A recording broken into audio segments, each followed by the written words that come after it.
the candles glitter like you're in a thriller. Heart goes pum pum pum. Ghostly figures, they can get so bitter. Sure you want to enter, you can turn back. You don't know where I've been. What's going on inside? Where the monsters like to come alive, come alive. Do you really wanna know me? I'm really not that cozy. It's up to you, so you decide, you decide. Would you love me at my worst till the coffin's in the dirt? Try to break me like a curse, you know that will never work. I'm a little bit absurd. I like to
ever told her she's wrong. A paella of space talk and jive. I'm as alive as her beard is long. I'll see you on the moon, where we're throwing a party. And as you're gasping for the last of it, you'll tra-la-la-la, twirling moon dust about. Long destruction is starting. I'm having a crisis. The sense that I don't know what to wear.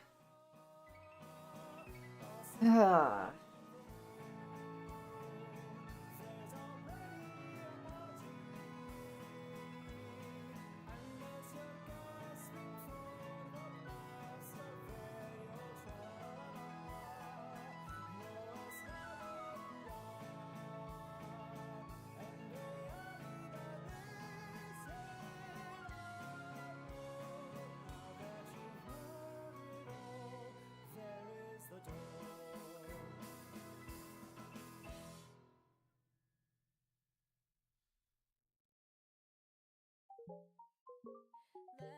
lime, soda skies, lucky like a four-leaf clover. Strawberry, slice of life, singing with a sip of nectar. Sweet like honey on a summer day, I'll stick with you through the wind and the rain.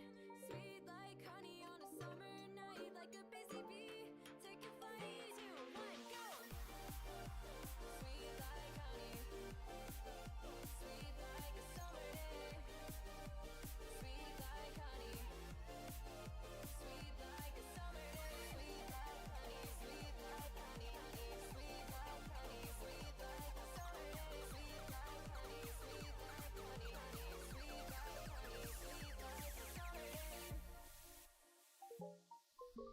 Flying high, take the dive, blue waves across the ocean. Honey straight from the hive, live it up and go with the motion. Sweet like honey on a summer day, I'll stick with you through the wind and the rain. Sweet like honey on a summer night, like a busy bee, take a flight. 2, 1, go! Sweet like honey, sweet like a summer day. Sweet like honey, sweet like a summer day. Sweet like honey, sweet like honey, honey. Sweet like honey, sweet like a summer day. Sweet like honey, sweet like honey, honey. Sweet like honey, sweet like a summer day. Springtime with you, summer with me. Flowers in fields and little yellow bees. Watch as the time passes in a haze. Sweet honey nights and golden honey days. 2, 1, go! Sweet like honey, sweet like a summer day. Sweet like honey, sweet like a summer day. Sweet like honey, sweet like honey, honey. Sweet like honey, sweet like a summer day. Sweet like honey, sweet like honey, honey. Sweet like honey, sweet like a summer day.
I think that works.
I was vibing for a second. Hello, Elizabeth. Hi. Let me say some highs. Hi, Ashley. Hi, Violet. Hi, Alice.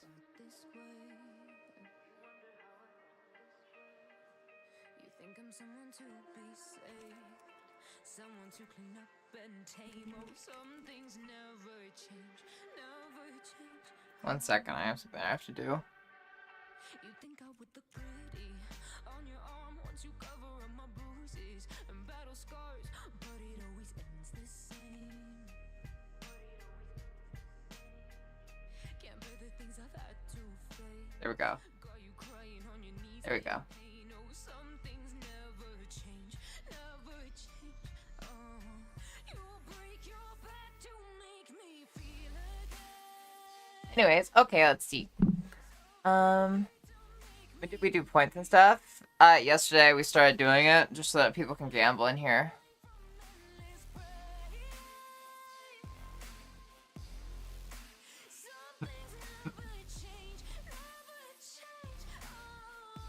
Hi, Lyric. I'll be back in half an hour or so. Bye. Okay. Have fun. I have to go to bed soon. I fucking work at 4 in the morning. God damn. 4 p.m. You can... Why not change your hours, girl? God damn. Hi, Naira left the top. And hi, Strong Bear. Don't give jobs hours that you don't want to work, generally. That's not a good idea, because they're gonna fucking use that against you. It's a shitty job. Normally, you don't really need to do that. Was gendered at work by manager. Aw. I'm sorry. I hope it was an accident. It was probably an accident. But I'm sorry about that. I suggest a bodysuit. I didn't want to go with another bodysuit today.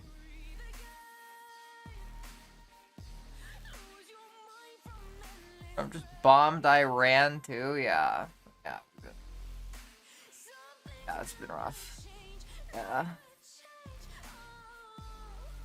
Hi, Annie. Hi, Fletch.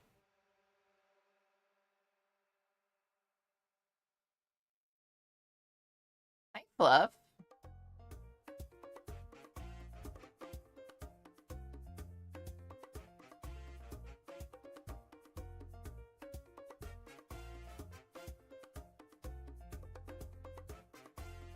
No shot. This is how I hear about Trump starting World War III. Yeah. Apparently, he's not against nuking them either, which is where shit gets real fucked. I'm just. God, can we just like impeach the guy already? Like seriously. Hi Jesse. Hi Song.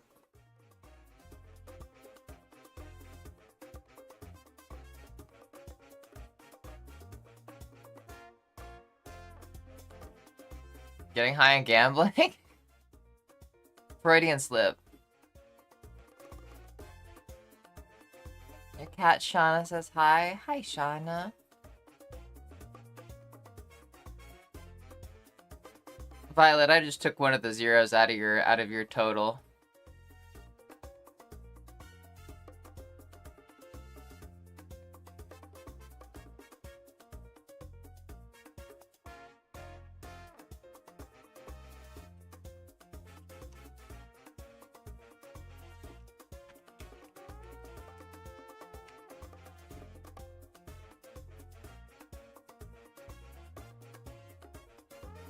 Might have mods do gamble with channel points. We can't gamble with the channel points, I don't think. Oh. Enjoy your dinner with your family. Have fun, Fletch.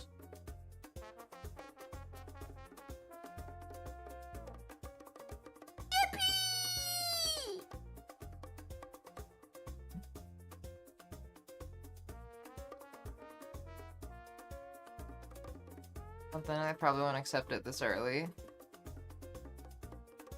For future reference, just don't give them crazy hours when you're applying for the job. Just don't do that. It's not gonna do much in your favor in terms of actually getting the job. And they're just gonna put you on wild fucking hours. Change it when you can. Until then, good luck. And I hope you can change it soon.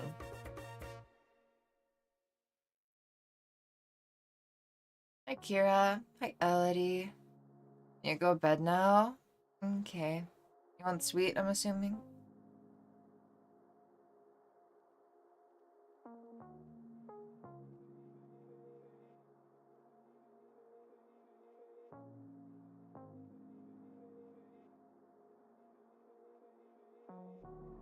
At the state of my transition, because I just want to be a girl and feel like it, but yeah, it takes time.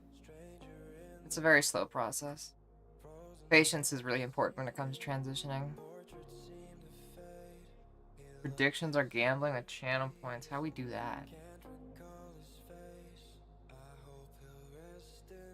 Hey, Avi.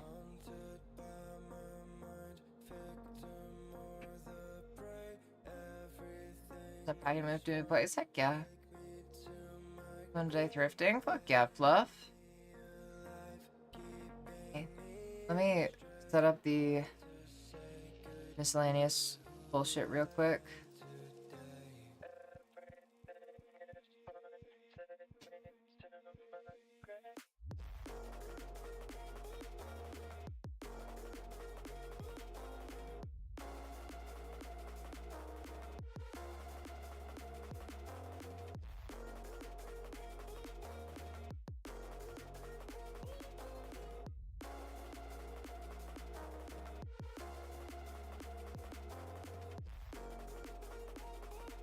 Step into Wood's studio.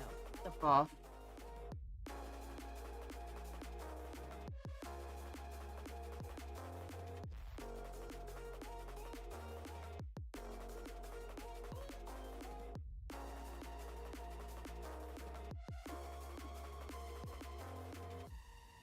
Okay, YouTube chat is set up. Hi, Meryl. Hi, other Annie. And hi, Feels Good Man.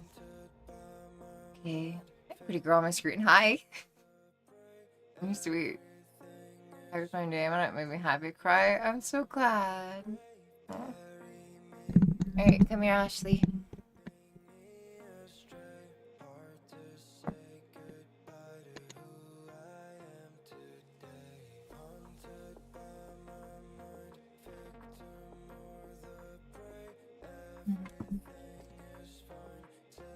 Ashley, you are such a good girl.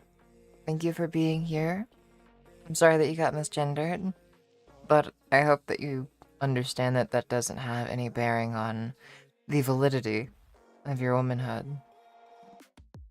Just know that I and many others here think that you look very feminine, and I don't even really understand how you're getting misgendered, but rarely does it make sense.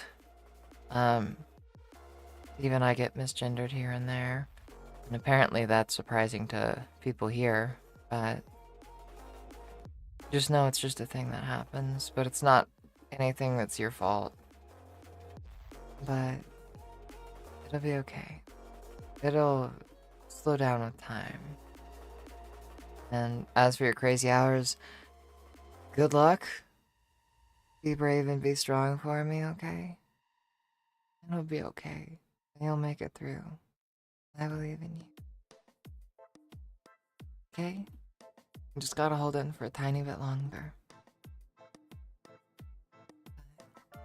Yeah. You're a good girl. Thank you for being here. And thank you for hanging in there. Stay strong, okay? And get some good rest. Good night, and sleep well. Okay?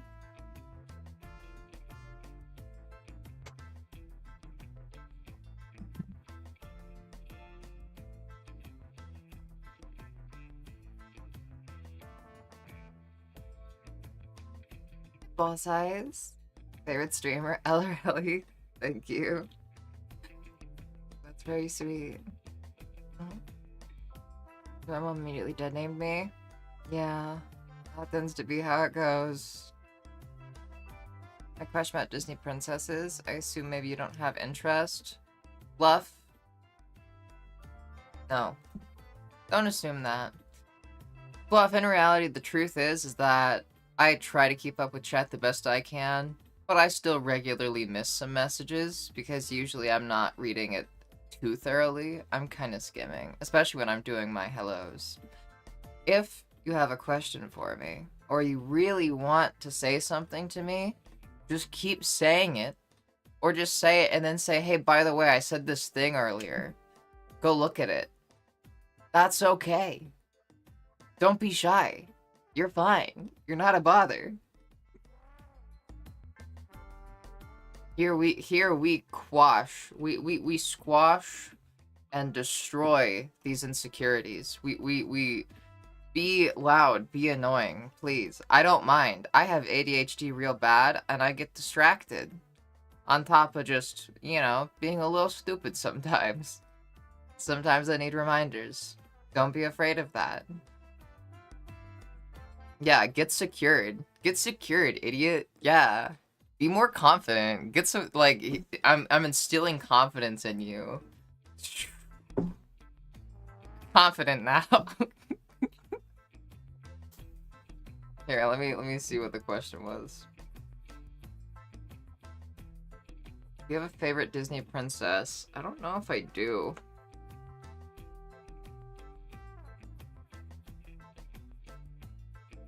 Huh. Of the princesses that I remember, I think the ones that I really liked when I was a kid was Tiana from Princess and a Frog, if I'm remembering the name correctly, and Merida from Brave. I think those were the princesses that I liked the most back in the day. Like Mulan? Oh, I liked Mulan too. But I'd say not as much as, like, the others that I said. New CEO of Apple Drip, George Jobs. Yeah. Hi, Curry. Oh, yeah, Fluff. That's also to say I didn't ignore it. I just didn't notice it. You're chilling. Pepsi.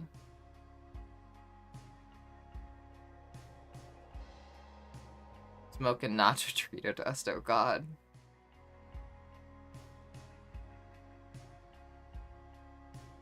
George Jobs stands for squashing the beef with the new iPhone 47. Yeah.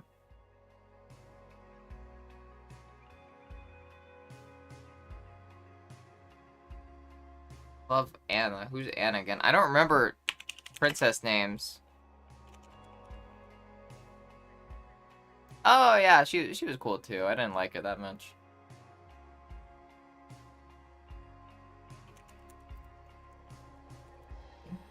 Let me see. Let me see a list of Disney princesses.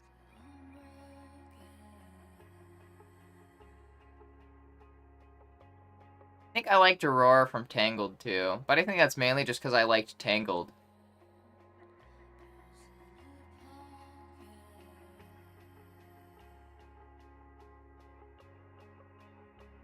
Yeah, I think that'd kind of be it.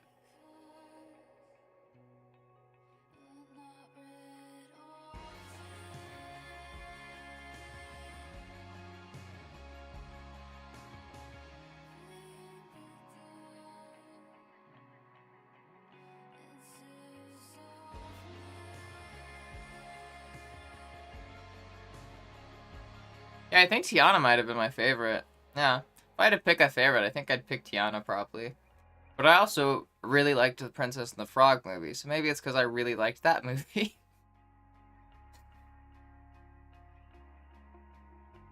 I don't know. Brave cosplay win? I don't know if I could do that. I don't know if I could cosplay the Brave. I don't know if I'm brave enough for that.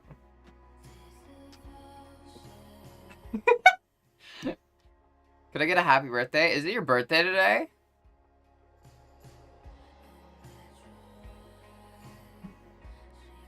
One second. One second.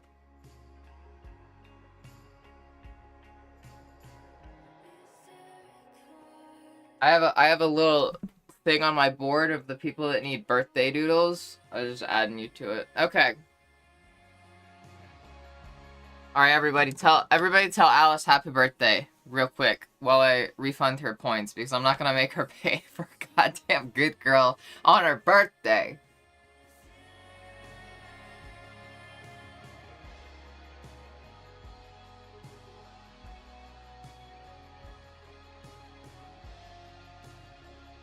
Where is it? Okay.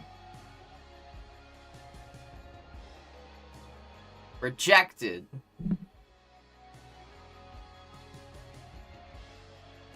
And also...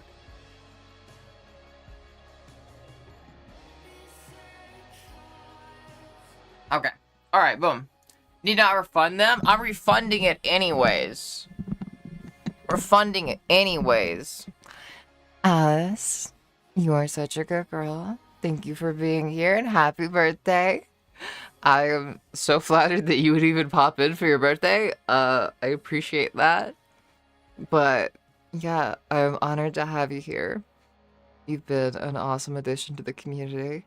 And just, you're so cool and so cute and so sweet. And I very much appreciate your presence and your company. So that's all just to say that I appreciate you. Happy birthday. Congratulations on another year around the sun. But yeah, you're such a good girl.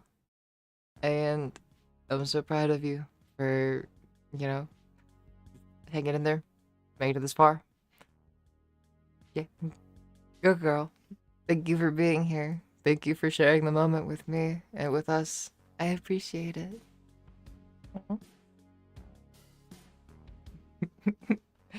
I would sing, but no, I can't. I'm too insecure to sing.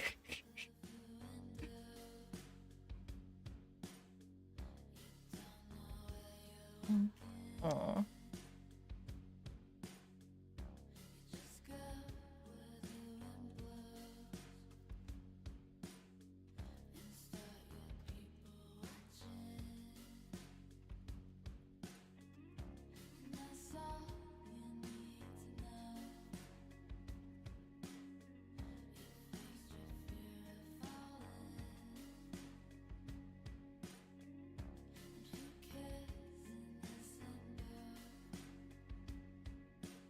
Pin on that. Do.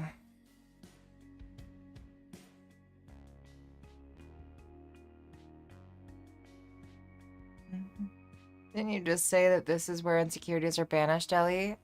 Who not sing? I don't sing. We'll say that it's not insecurity. I'm just secure in my desire to not sing. How about that? How about that? The solstice began last night? Oh, heck yeah.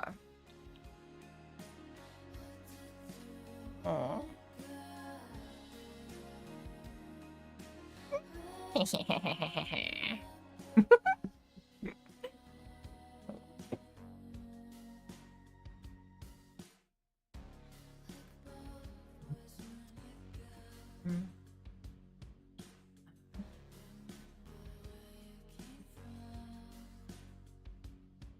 I don't know what I'm doing. Let's see. I don't really have, I was just gonna, I'm not gonna lie, I was just gonna kind of play Elden Ring, Night Rain with some randos this stream. And get really high. That's kind of my main goal, is to get really high tonight.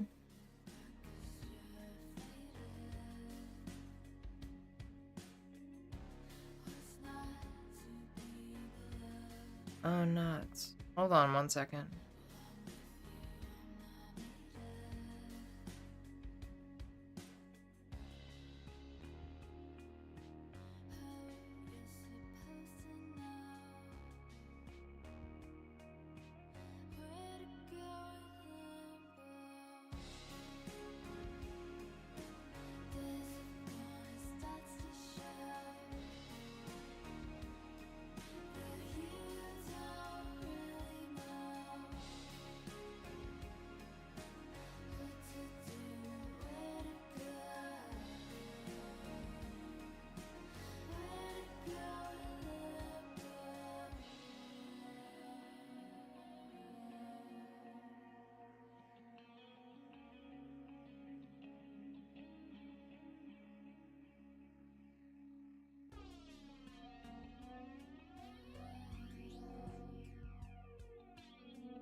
Um,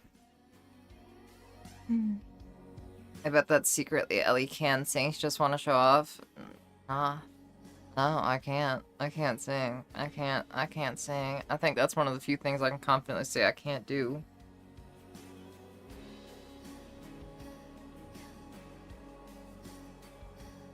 Here.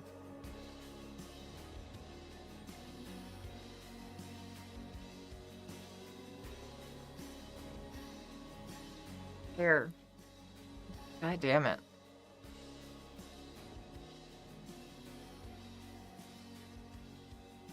My hair just, it wants to fight me. Tell you what, if I ever, let's see. What would be a good milestone where I can say, if we do this, if we ever hit this, I'll stream? What would be a good milestone for that? Hair's pretty, thank you. And I have to hear your singing skills. Well, you're at a perfect opportunity. I just, like, I don't know, I'll do something singing related. Maybe not on stream, maybe I'll post a video, I don't know. But, what kind of milestone would that be?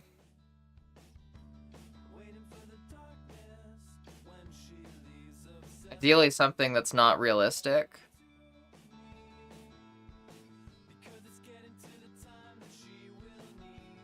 Oh, sorry, I meant sing. Sorry. Singing has always been one of my biggest insecurities. I'm not gonna lie.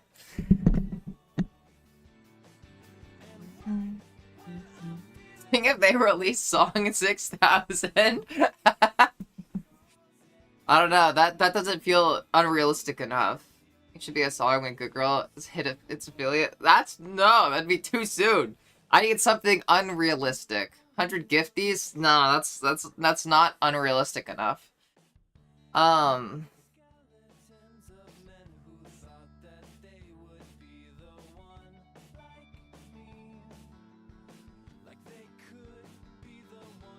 was thinking, like, probably follower goal, not gonna lie. That's kind of where my mind was going with that.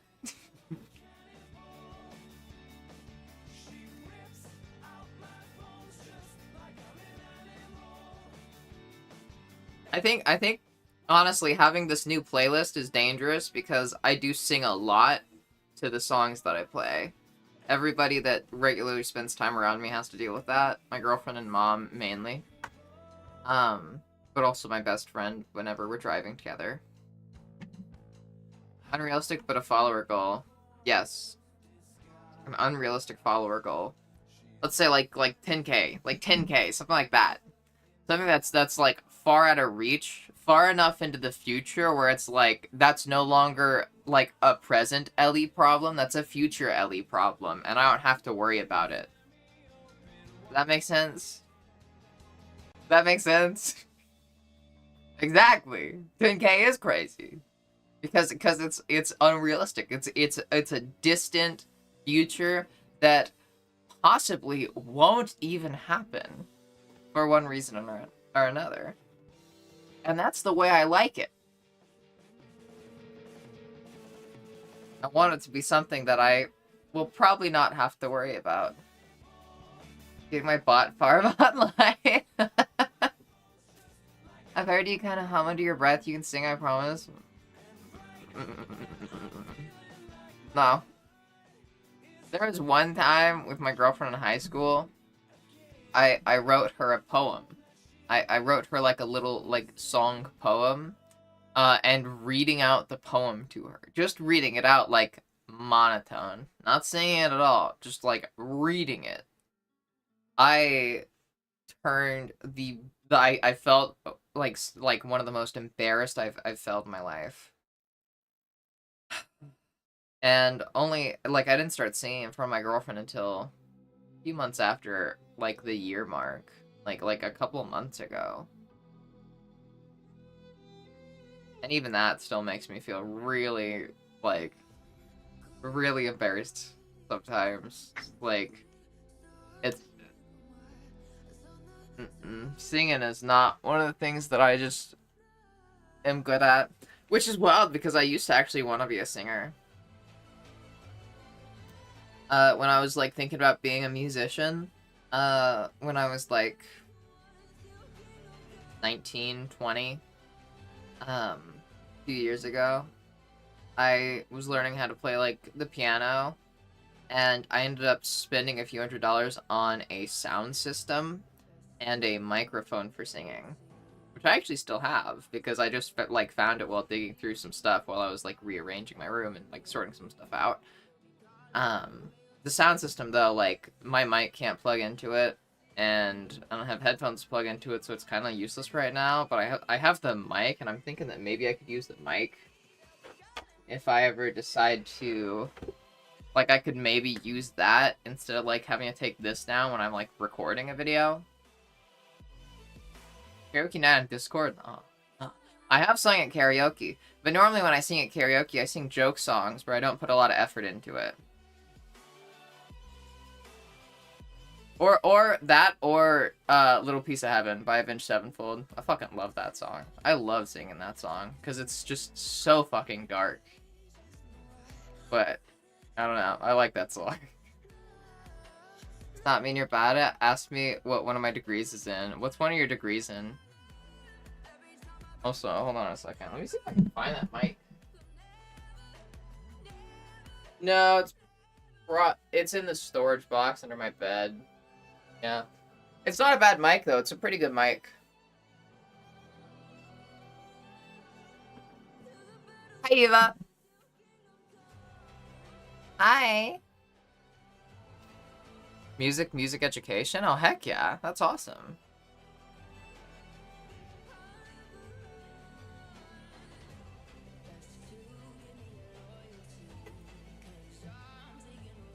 Little Piece of Heaven will always be one of my favorite songs of all time. There was a TikTok trend where they're basic women, white women doing outfit reveals for it to a slow version of the song. What? What? That was a thing? Holy shit. Oh my god. That's fucking insane. Slowed down version of it. Hold on, I need, like... What would a slowed down version of this song sound like?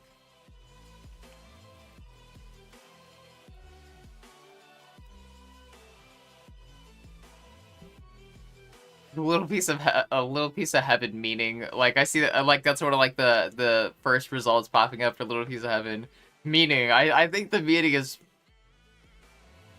I don't know. I think it's just a fucking crazy song. I think it's just a crazy song. I'm gonna pause the music. I'm not gonna... Maybe I will play it, but hold on. Let me hear it, because it's probably fucking copyrighted.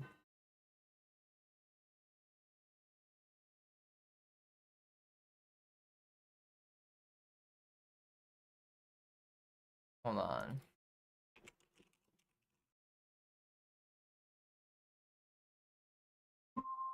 Fucking ads. Ah! Alexander Schmidt. I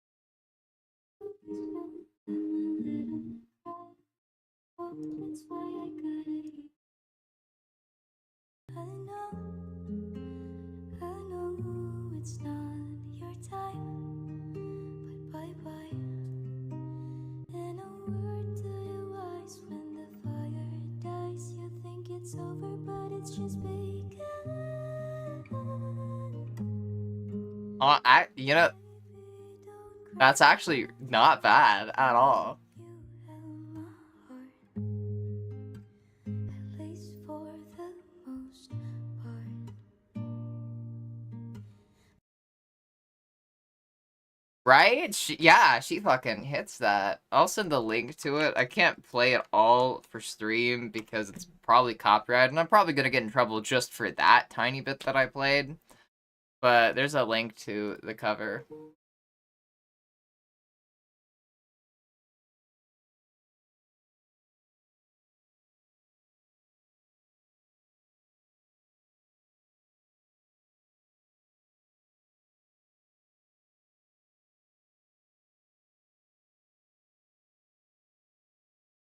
Aw.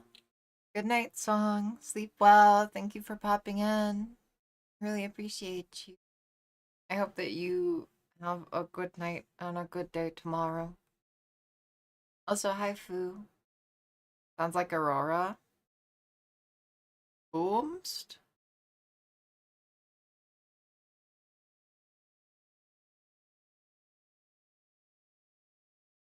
Okay, hold on. Me.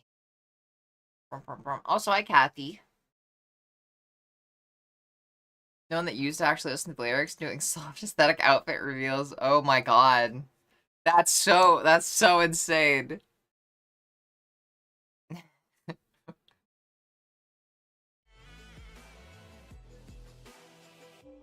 don't want to hear this song. It's over in 10 seconds anyways.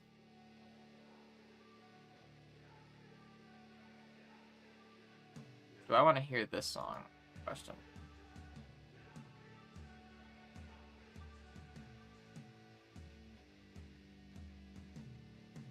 Goth Librarian's back, guy.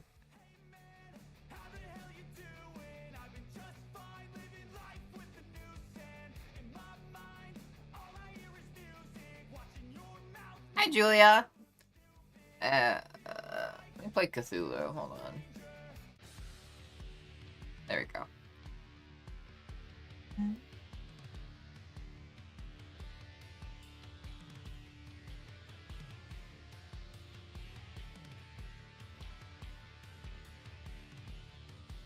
That's very sweet.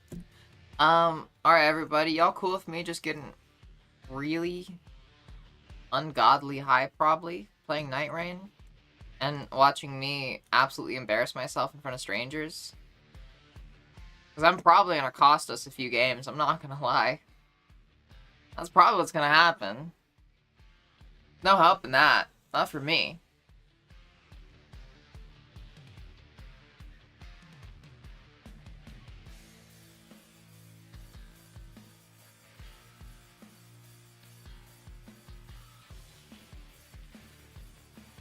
That actually leads me to an interesting question. I'm assuming there's not that many people here that have Night Rain. Is that correct? Because if there were enough people, I'd say, like, we could just make a password and then I could just play with the community. But I don't think there's gonna be enough people for that.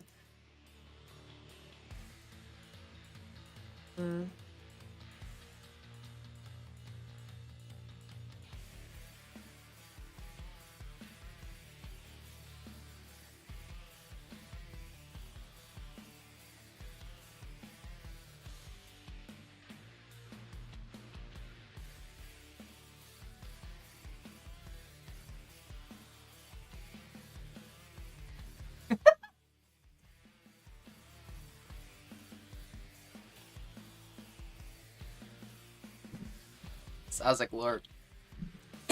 Fuck, I still need a Zazaglorp emote. Hold on. Blah.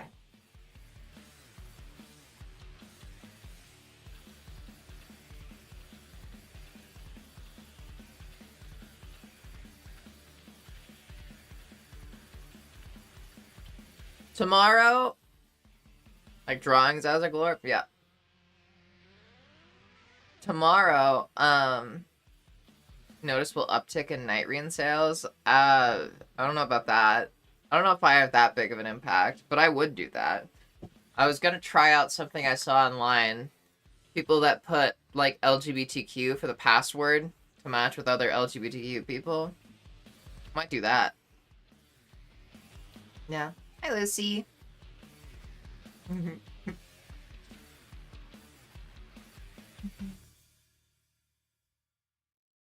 Zazaglorp is that emote that Lucy just put. It's a little alien kitty just slowly smoking a joint.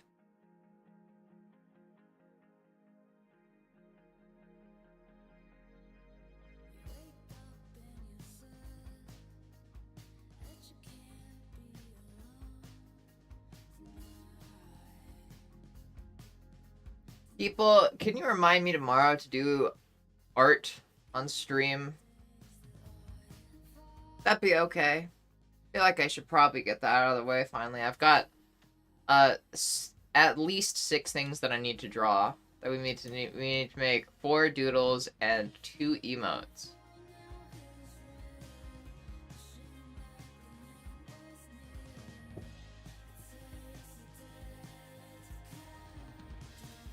Just like a dumb high school teacher and I ain't done my homework. Hi, Sunny.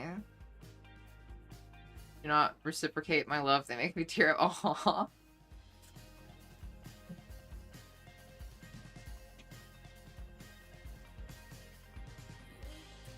Doing a little bit of a fit check for Sunny.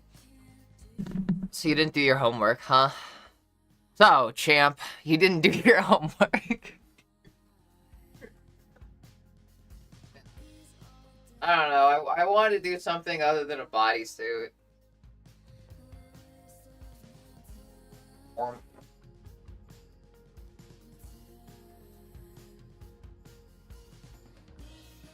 don't know why I did that. Teach you? Oh, yeah. Let's see. I know that some people learn through punishment. Is that gonna be the, like, way that we go with this, or...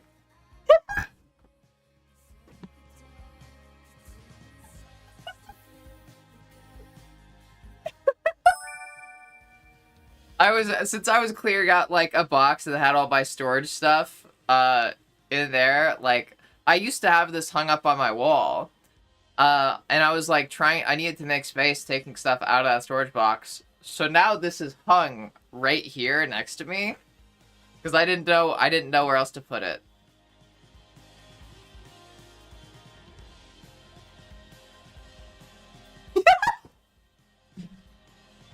We'll save this for, Sin whenever they come in. Hi, Sin.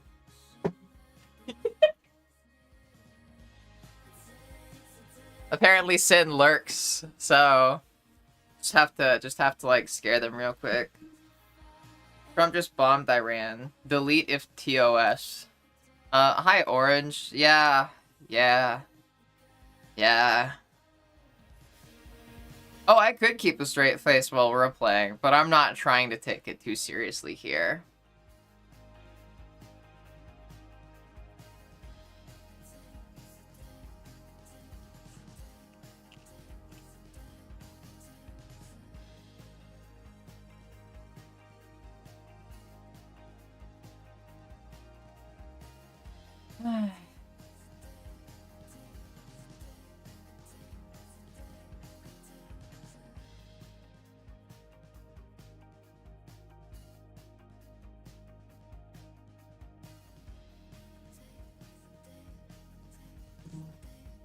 What money could I make if I could legit roleplay? That's the question.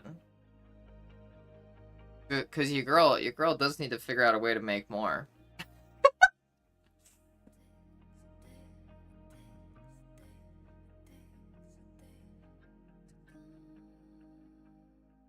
Hey, Avi. What do you mean? That is not something you should be saying. If you want a lower risk for nuclear attack, the goal is not to incite a war. We should not be joining a war right now. God damn it. Especially not on behalf of Israel. Seriously, AV? Gotta like full on pause, like... That's not something you should be saying. That's real not good. That's really not good.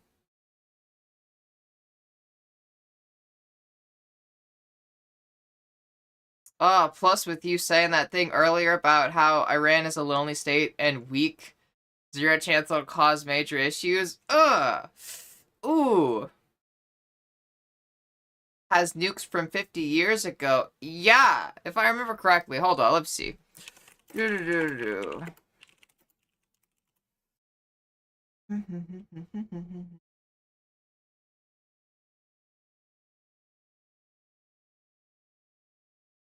Isn't it America's interference, that is the whole reason that they even have nukes, was to protect themselves from Americans. God damn.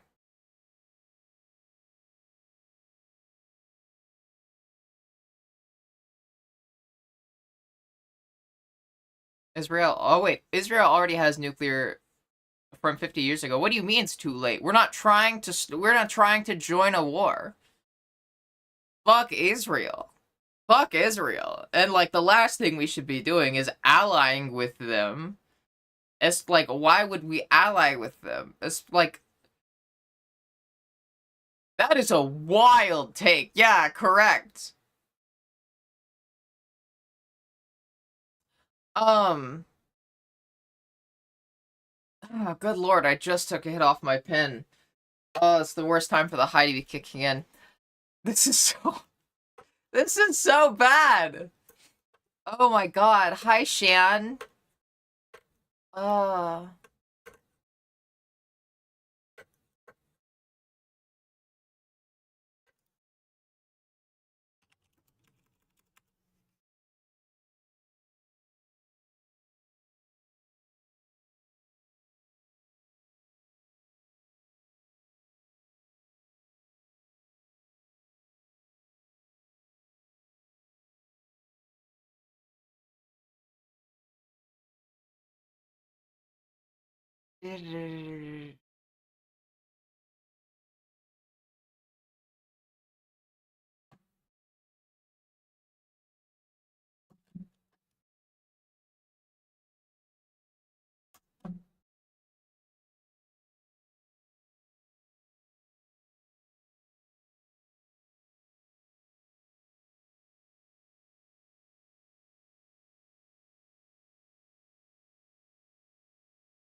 oh god, yeah. The whole reason that Iran,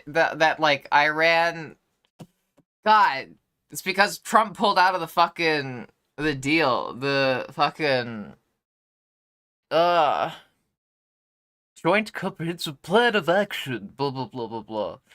Trump pulled out of that. God damn it. Oh my god.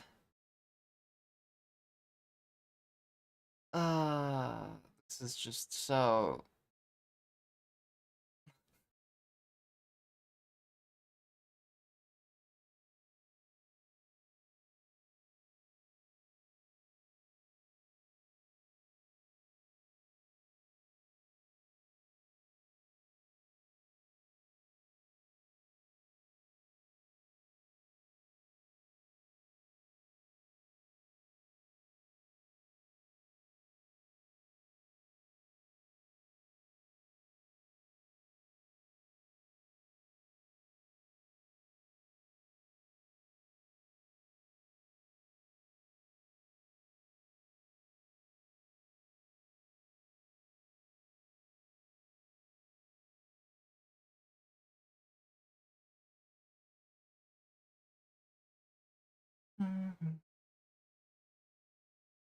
Sorry, wait. Sorry. God damn it. I am already starting to get high. Whoa. Um, I can, then I want all the world to have zero nuclear. It's too late if you to work with the current state. No, no, no. This is like the last thing you do when it comes to like the way to prevent nukes from being launched. Fun fact is not to prompt a war, which might result in nukes being launched. They had like an agreement that prevented them, like, and limited them and what they could produce and bullshit like that to help mitigate and prevent the whole nukes thing. Trump pulled out. Um Iran had to like join that agreement because massive sanctions were put on them, which like destroyed their economy pretty much, like wrecked their economy. So that's why they went into the agreement. And Trump pulling out, if I recall correctly, didn't that result in like the sanctions resuming or something like that?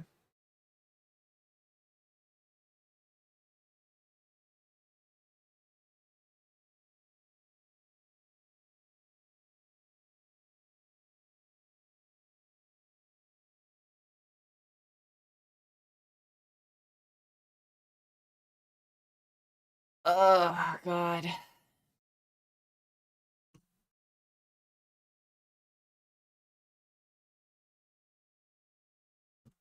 Yeah, tensions with Iran heated up apparently in 2019 was after Trump pulled out because they wanted protection from US sanctions. So it's almost like Trump massively contributed to this entire problem by pulling out of an agreement that the United States had entered years prior.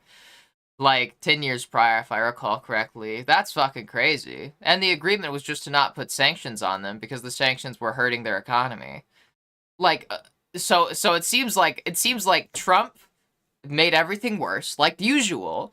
And then Trump is now using that things are worse as an excuse to go to war, like usual. That's Trump's whole thing, is Trump makes things worse and then uses the fact that things are worse now as an excuse to retain power or like to like as like a ploy to win more elections and shit like that, like to continue the narrative of like you need to like vote me in and give me power so I can save you. It's like it's this perpetual cycle of keeping things bad because that keeps people afraid and angry. And when people are afraid and angry, they're more likely to vote in favor of like fucking radical things like Trump and his super fucking radical policies. God damn. Then they would, as watchdogs point out, we could just not put the issue is the suffering, think long term. What the fuck do you mean think long term? What do you mean think long term? Think long term as if nukes are launched? That doesn't. Yeah, I've thought long term. Okay, I think long term. Wars are bad for everybody. Wars are not good. The last thing you do is enter a war as an ally of a fascist state. That's the last thing you want to do. God damn. Seriously? Holy shit. How about since Iran is the one that's going to war, or sorry, Israel is the one that's going to war with Iran. They're the ones that's like having a lot of conflict. Why don't we go against Israel or just revoke support and remove ourselves entirely so that we aren't a target? When you join in a war, you become a target. We're just putting a fucking bullseye on our back. Like this is just putting a target on our back. Like, why? Suffering will be worse with nuclear. War is what leads to nuclear. That's what you don't seem to be understanding. War, like, nukes aren't just launched. They're just launched randomly. They're launched, like, as a weapon. They're a weapon. If you go to war with a country, fun fact, that's when they're gonna want to nuke you. Why would going to war help with anything in this situation outside of provoking them and giving them a reason to use whatever possible nukes they might have? Also, I know, but they're not the only ones that would have nukes. The United States has lots of nukes. So does Russia. A lot of fucking countries have a lot of nukes. Like, this is not news. Like, God. You're not actually really helping much by trying to go to war with Iran, considering that the most likely country that would like actually start like a nuclear war is America. That or Russia is a close second, I'd say. So why is going to war and trying to help out a fascist state with our, I guess now fascist state apparently, What is that going to add? That's just provoking them. God damn it. This is... Please. He said he'd fix Rushmore 24 hours. Yeah, because of fucking course he wouldn't. That he just lies. He's a liar. What's suffering? Yeah, because it would disrupt, like the whole political situation going on down there. But again, the way that you avoid that is not going to war with them. That's like seeing your friend and another friend having an argument, and you're like, oh shit, that guy might, like, attack my friend. Like, that guy might just fucking pull out a knife or a gun or something on my friend. And so you go, I know what I'll do. I'll go up and I'll punch him. That'll certainly reduce tensions and prevent that guy from pulling out a weapon if he has one. Is starting an actual physical fight. Does that sound, like, very helpful? It really just sounds like you're more, like, ugh. Also, then that calls into question, again, why would you be friends with Israel? Israel is like, actively committing a fucking genocide. Why support Israel? They're not... It does... Oh, this is so stupid. AV, please. I don't know what Kool-Aid you're drinking, but, like, the way to prevent nuclear conflict is not to create conflict that could later escalate to nuclear conflict. Why the hell not support neither? I mean, I not supporting either would be better than supporting the bad guy, but I think we should be supporting Palestine, or not just Palestine, the fucking UN, the United Nations. You know, because Israel is run by a fucking war criminal, because they're committing war crimes. They are international criminals. Why are we aiding these criminals? Like, seriously? Fucking, they're war criminals. Yes, I know the best way. Yeah, and what you do about that is not to start a fucking war. They've been worried about Iran for a while now, for decades. And the way that they addressed it before was with this, what was it? The JCPOA. The fucking, let's see, what's the full name for this thing? Where is it again? Dude.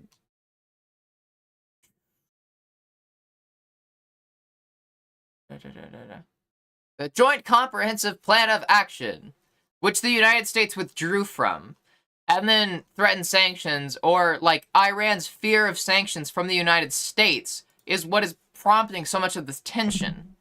How about the United States just agree not to sanction them? Why is that so hard? Why just agree not to sanction them? Because they were threatening to pull out from this contract, from this treaty, and, like, they were threatening to pull out unless the U.S. Agreed to not impose sanctions on them, and the U.S. just seemingly didn't. Doesn't look like they were really trying. Oh God.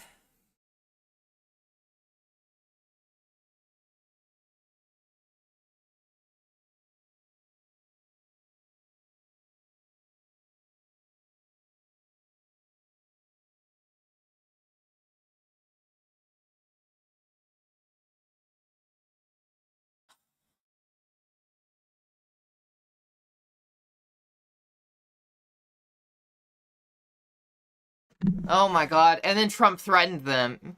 Trump threatened them in April. Or no, Trump threatened them last month. Trump threatened Iran last month. He in April, he reached out to them to have peace negotiations, under the guise of having peace negotiations, mind you. And then threatened them, saying that they have to meet their demands or else bad things will happen, or some bullshit like that. So it looks like last month, Trump lied about doing peace negotiations to threaten them and bully their nation into complying with fucking demands. That doesn't really sound like it's really helping the situation out, is it? This is, oh my god.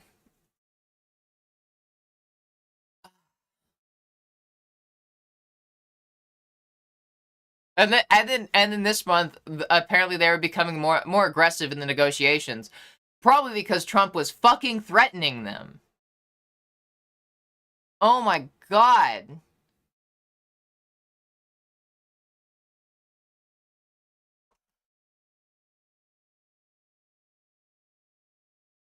You're crying on milk. That's not. Think about the future.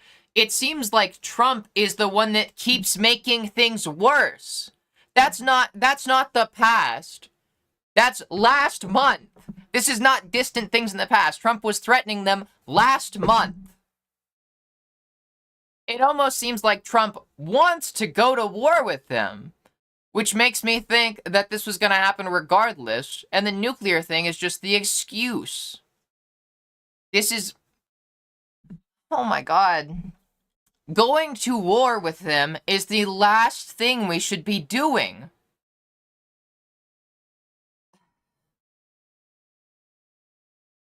The only thing this proves is that as an adversary, you'll only have a fair chance on the negotiating table if you have nukes. And if I recall correctly, that's one of the reasons why they even started developing nukes. Is so that they didn't have to worry about like the fucking pushing around of like the first world nations that were like superpowers. United States and Russia and whatnot. God. It's... Going to war with Iran is the last thing that we need right now. There's a lot of shit going on in America, so not just not being involved would be much better than actually going to war with him. Like, going to war with him is so fucking bad. Why? That's not helping. We're provoking them. And we're allying with a fascist state and war criminals. We're allying with war criminals.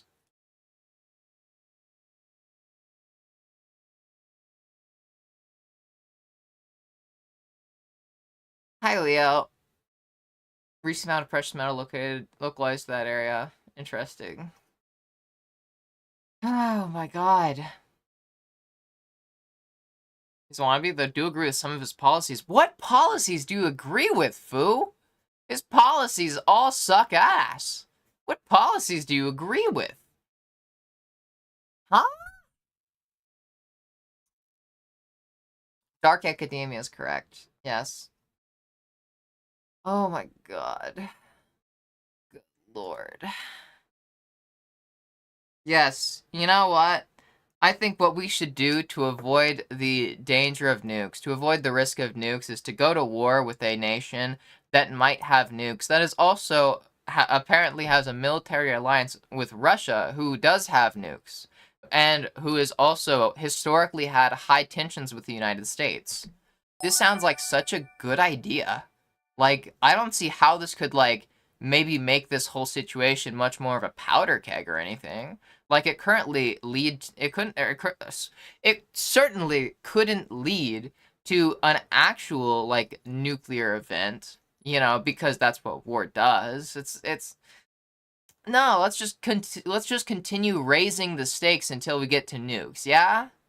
Just keep raising the stakes. Just keep raising the stakes, because raising the stakes always makes countries more relaxed and less likely to use more and more advanced weapons. That's so helpful. I know nothing about them, but they gotta be at least one, which ain't bad. Nah. Nah. Military-industrial complex needs another forever war to keep making money. Yeah. What a coincidence, too. That, like, you know, it's just... It almost seems like just begging for a war. Like, that's so crazy. Won't join Iran. It's a temporary convenience alliance. How do you fucking know? Because that's the thing. When wars start, things get hectic. you can't really predict as much what's going to happen, especially when countries get desperate. And power-hungry countries like Russia see a way to leverage that desperation to get things that they want. That's so crazy. It's yeah, totally. If a war broke out, uh Iran certainly wouldn't get desperate enough to make a deal with Russia, especially if they have a history of working together for whatever reason or however temporary it was. Certainly Russia won't try to take advantage of that tension and that desperation. That's certainly not.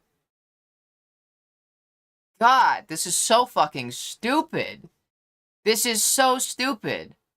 That's like you saying, I'm afraid of somebody pulling a gun on me, so I'm gonna go punch him in the face. That way, maybe I'll like beat them up enough, like maybe I'll beat them up before they can like draw a gun. That's fucking stupid. That doesn't do anything but raise the stakes for Iran. It seems like Trump has just repeatedly raised the stakes for them, which is going to drive them to further and further extremes.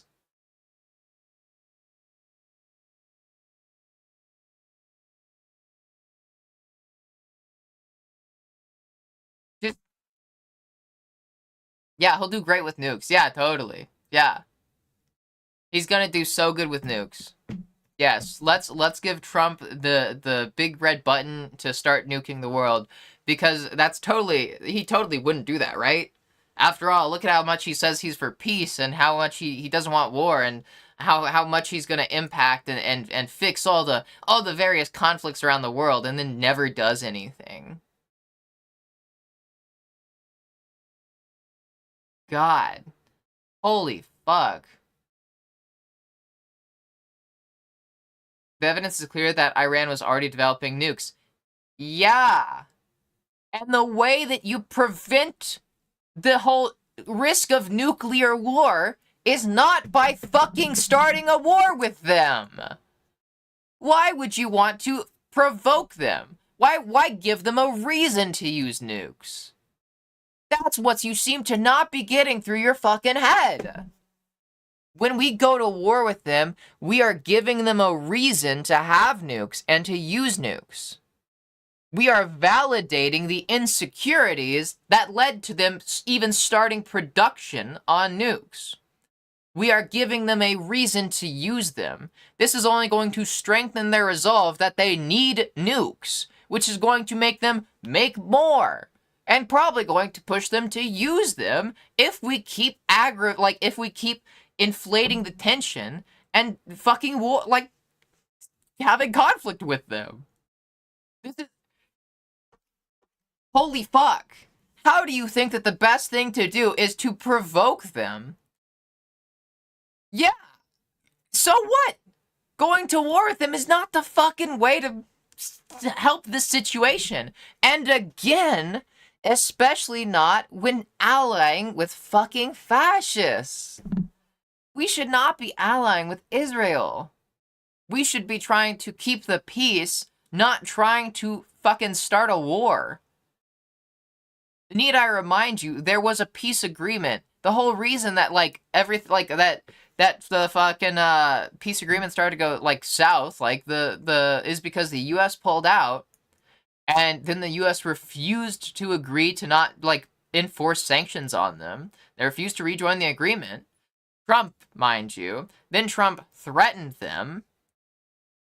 It seems like tension is getting higher, and you are just advocating for the tensions to get even higher. Tensions are bad. If you want to stop a country, from using nukes, the last thing you do is raise the tensions and give them a fucking reason to. We allied with the Soviet Union to defeat the Nazis, even though the Soviet Union was an enemy. Yeah, because that was the fucking Nazis. This isn't the Nazis. This is Iran. This is not World War II. We're going to war with a single other country. This is not a world war. And even granting you that, the whole reason that we joined the war was because of Pearl Harbor. because we were attacked by the Axis. Japan bombed the USA, and that's what prompted them joining the war. So, of course, we would have joined the side against Japan.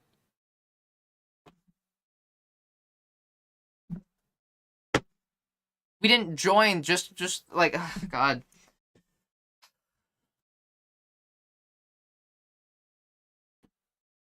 They should have given him a plane. Yeah, totally. Come the fuck on. This is stupid. You are advocating to make things worse, to raise the tension, to make things even more intense, and to give them more reasons to need nukes. It's so fucking stupid. It's so fucking stupid. Yeah, I also think we should have joined World War II earlier. I agree. But what, like, did you know that initially there were, like, you know, the Nazi Party was actually, like, it was gaining traction in the United States.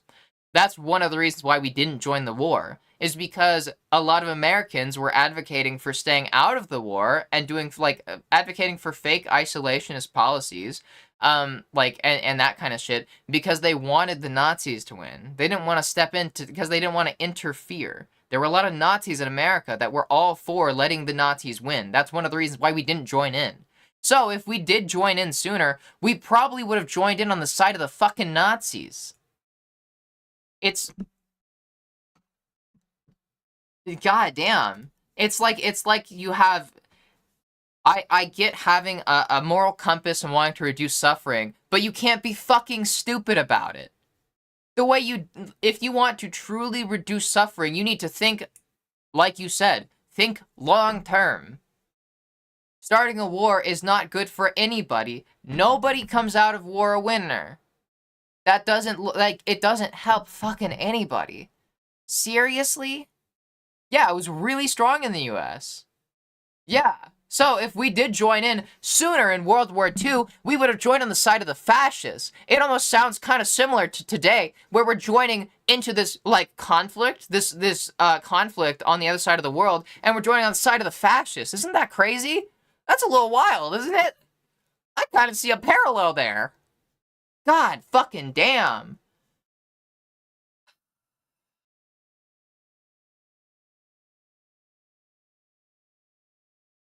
But yes, let's continue to raise tensions.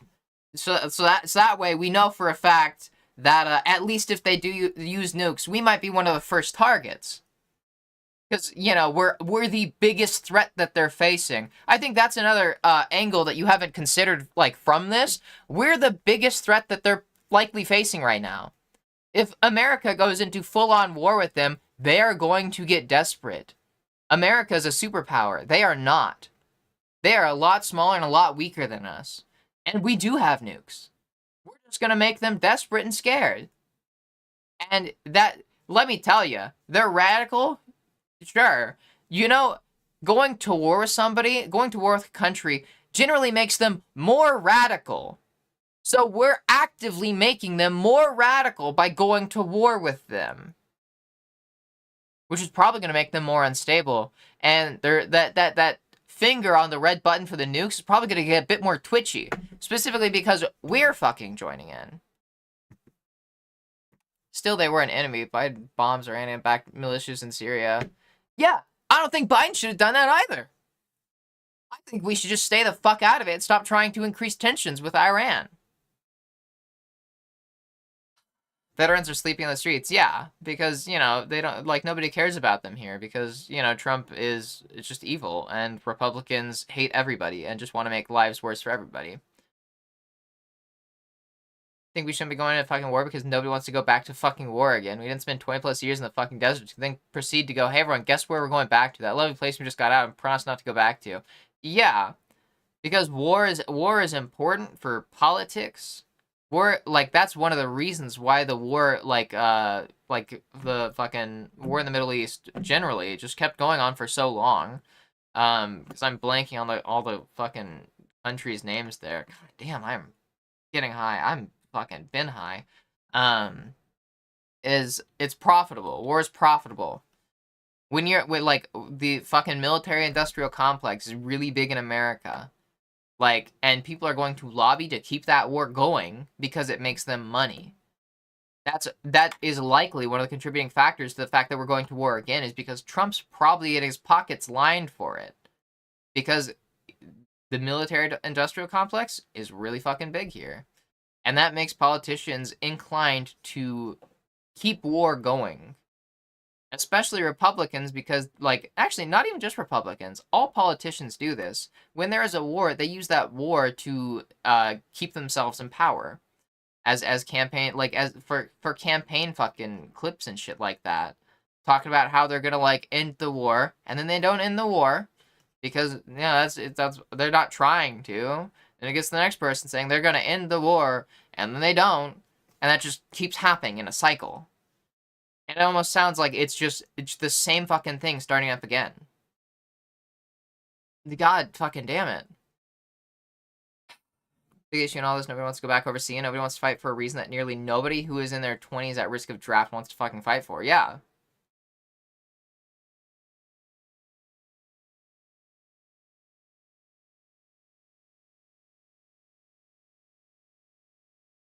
Hi, Annie. No need to apologize.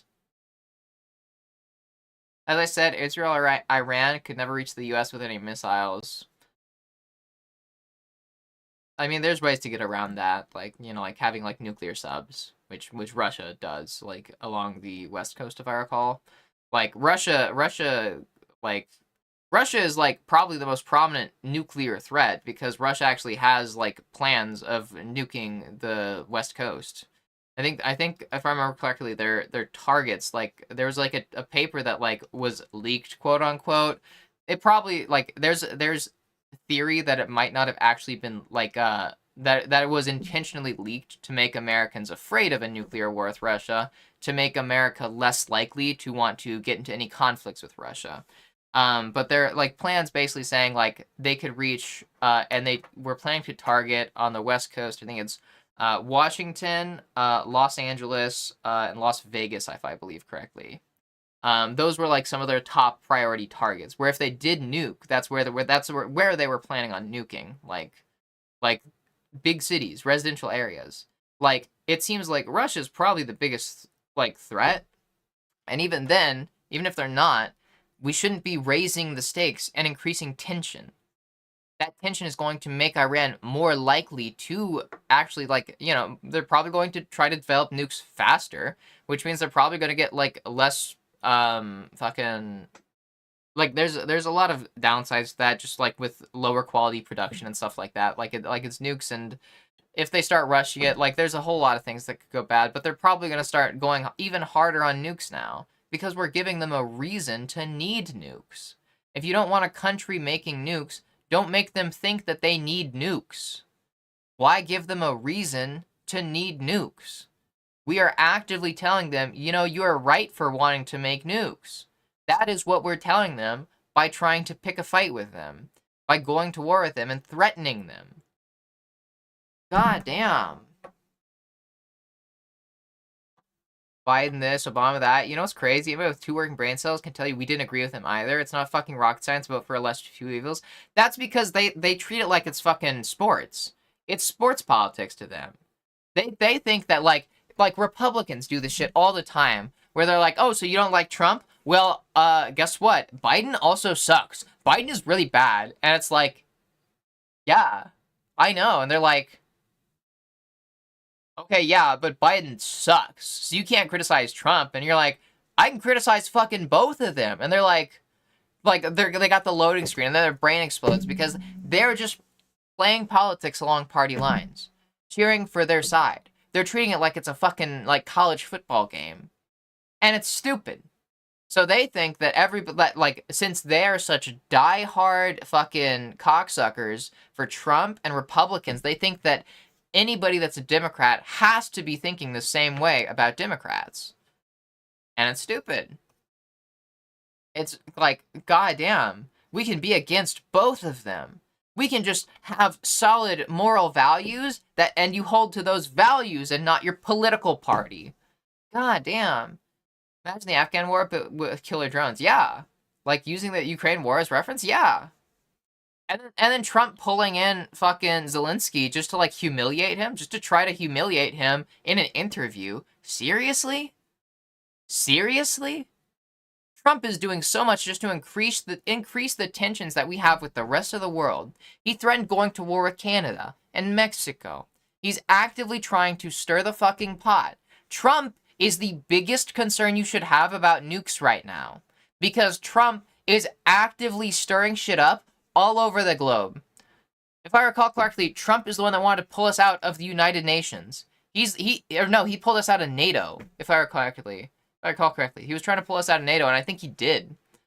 And it's like, Trump is actively the one that keeps raising tensions, that keeps making things riskier and keeps making things more dangerous around the world. Trump is the worst person that you should be siding with right now. Like, seriously. You don't say, okay, well, fuck Iran, so I guess I'm pro-Trump now. No. God damn.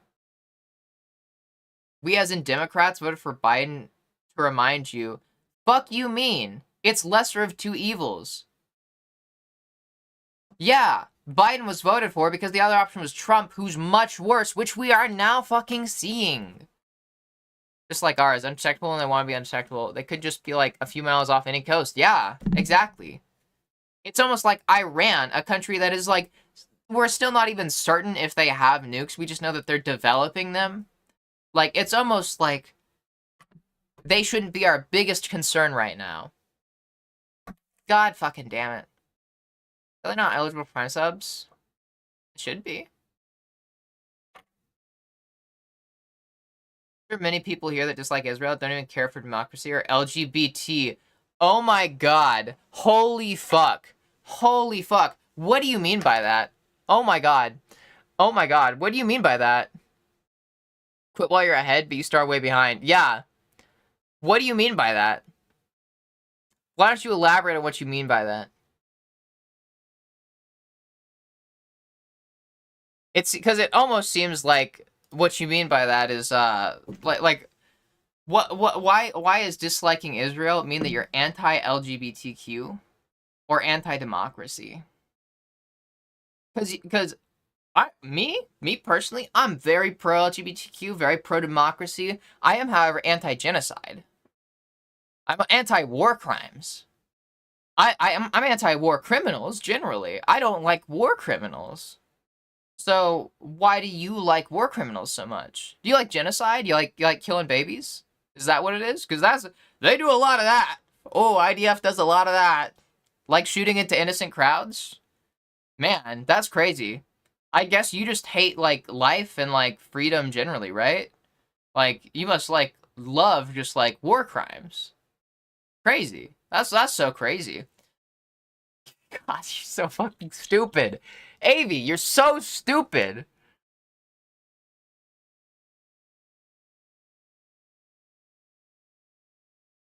We start a war if there's a possibility of getting hit.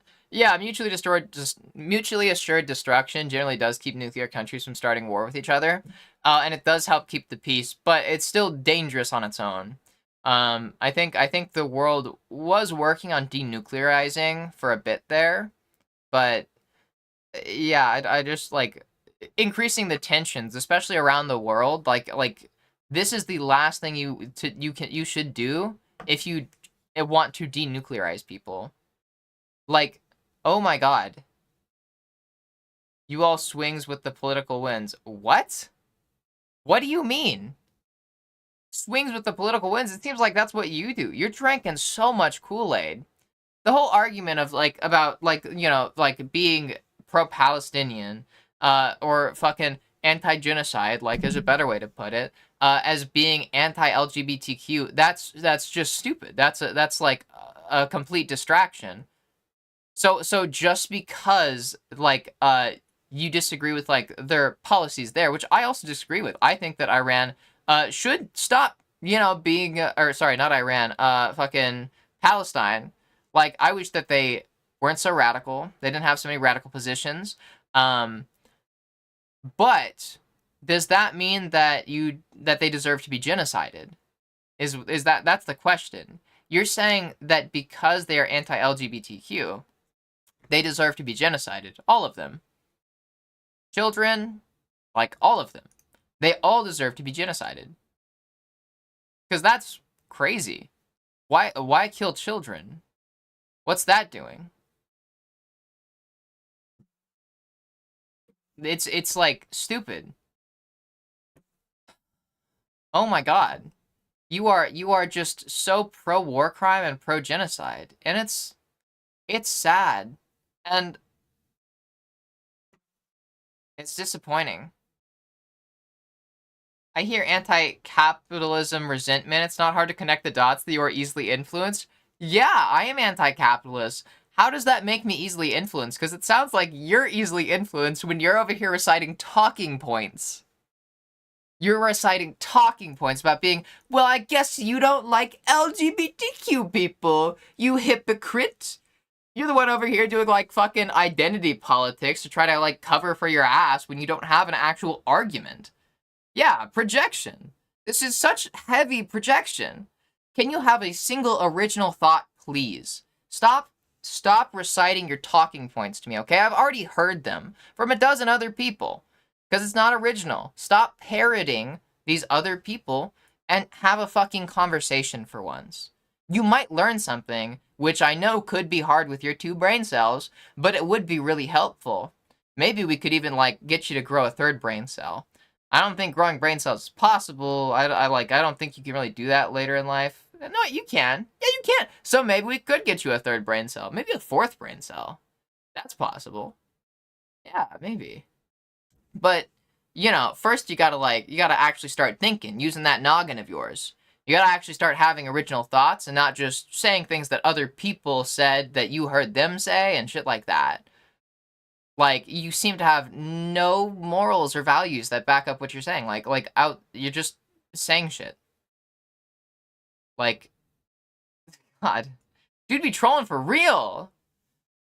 The moment where you lost all credibility was when you said, okay, well, you voted for Biden. When I literally was just talking, like, you probably said that before I said it, but I was just talking about, about how that was, like, a fake cop-out argument. Like, that's just what you say when you're trying to deflect. And then you go on about, okay, well, you're anti-LGBTQ.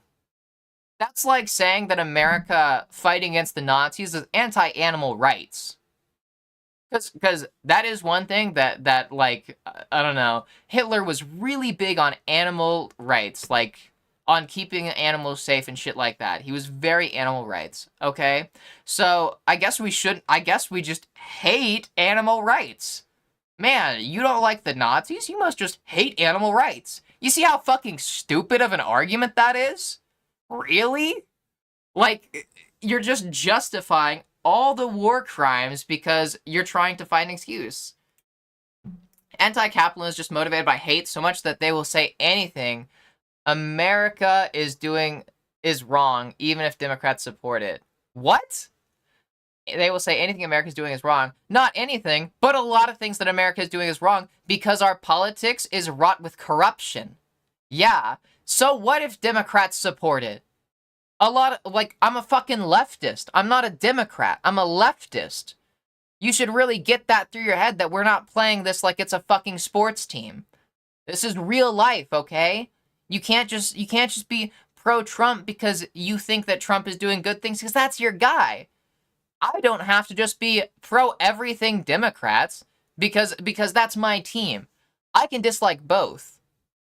I hate the two-party system. I hate all the corrupt politicians in America on both sides, but, like, no, I was gonna say more on the Republican side, but there's still fucking a lot on the Democrat side. So, you're pro-corruption, is that what it is? Because, like, you know, you can't call out Republicans when they're doing corruption. You don't have to listen to the political winds of anti-capitalism. Anti-capitalism...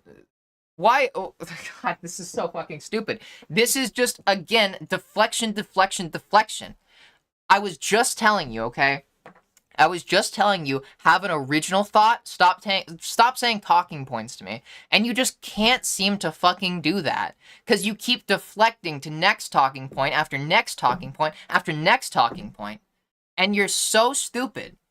Why, like, I guess you really don't want that third brain cell. You're content with working on two? Is that what it is? Because, like, I can't tell you how to live your life. You know, if you want to, like, work with two brain cells, that's sure. So they know they're wrong, just terrified of admitting it. Yeah, probably. God, my throat is dry from talking too much. All the fucking, uh. And there's actually reasons for being opposed to capitalism. I'm not just anti-capitalist because people fucking say that. That's capitalism causes a lot of trouble. When you have power structures based on fucking greed and who has more money, capitalism, like unrestricted capitalism, terrible. We're actively seeing the consequences for that in America because rich people have been lobbying for so long to have their interests, like, have politicians align with their interests primarily above the citizens' interests. There was a study done in fucking, what was it, like 2010s, I think it was, that shows that, you know, like, support for a bill is, like the public support for a bill means almost nothing to whether a bill gets passed. But support from rich people, from, like, the upper class, the top 1%, that heavily influences which bills get passed. Public support doesn't influence the likelihood of whether bills get passed or not. It is strictly rich people's opinion on a bill that determines whether it gets passed or not. This has been a fucking historical issue in America. Really kicked off, like, and started going really downhill, speeding really fast with Reagan. Like, after he sabotaged fucking universities, created the whole student debt crisis, like, and Trump is doing the same thing. Cutting Medicaid, cutting Social Security. These are all things, like, that is going to fucking ruin the lives of so many people. Obviously, I want restrictions on the market. The issue is radicalism by those who are influenced by Marxism. Ugh. Oh, yeah, I can tell that you're a Democrat. A die-hard Democrat, huh? Yeah, because you're definitely not a leftist. You're very liberal. You're such a cowardly liberal. Oh my god. Radicalism is what it is. I bet you're also the kind of person that thinks that Kamala lost the election in 2024 because of trans people. Is that correct? I feel like you'd say that's what it is. Because Kamala was leaning too far into supporting trans people, when that's too extreme and radical for a lot of people, and that pushed away the common voter. Would you agree with that? I'm just curious if you would agree with that, because that sounds like something that you would say. Shreya, hi Shreya. That is actually an argument that a lot of Democrats have been making as the reason that Kamala lost, and they're using that as an excuse to be anti, like, trans rights and stuff like that. Gavin Newsom was doing this. Like, there's a bunch of Democrats that are now going against, like, trans people's inclusion in sports, like, because of that. Because they want to blame a focus on trans rights for the loss of the election. They want to blame the loss of the election of Kamala and Democrats focusing too much on trans rights. Radical means supporting violence transformation. So you're radical then. By your own definition, you're a fucking radical because you're supporting going to war. That is the most violent transformation that you can get. Literally violent transformation is going to war. So you're radical. That's crazy, right? That's wild. It's almost like you're completely inconsistent because your political views and ideas are motivated by what you see online and, like, the echo chambers that you're probably involved in because you're drinking so much goddamn Kool-Aid. It's coming out both your ears, you're drinking it so fast. That's, like, you're so stupid and inconsistent. Also, you didn't answer my question about, is that why you think that Kamala lost the election? I'll tell you the answer to whether, like, you probably do, and I'll tell you why that's stupid. Kamala never fucking talked about trans people. A lot of Democrats were blaming trans people for the loss of the election. Kamala never once in her campaign talked about trans people. There was never anything about that. She never talked about it. But people want to blame trans people because trans people are always the fucking scapegoat.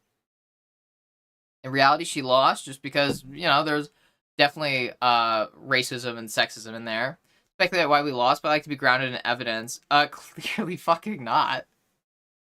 You're not grounded in evidence. You're grounded on fucking Fox News, probably. Actually, I guess you still say you're a Democrat, so probably something like Bill Maher. Bill Maher, probably. Bill Meyer, how's it pronounced? I think it's Bill Maher. Like, you're so goddamn stupid. God. It's sad. Bill Maher is shit. I agree. He is so fucking stupid. Oh, God. Anyways. Marx with Stalin and Lenin. They don't care. They don't care. No, like, people that say that shit don't care. Oh my fucking god. This is making me lose hope in humanity. Avi, you're making me lose hope in humanity. I really hope that you can, like, stop just swallowing so much Kool-Aid. You are really, really drinking it up. Really drinking it up. Bet that the world gets worse. Probably be a winning bet. Alright, I'm done with you. I don't need a genocide supporting fucking loser in here. Please go back to watching Bill Maher, and I don't know, probably jerking off alone, because that's probably how you spend your day. Keep licking boots. Lick that Democratic boot. I believe in you. You can do it.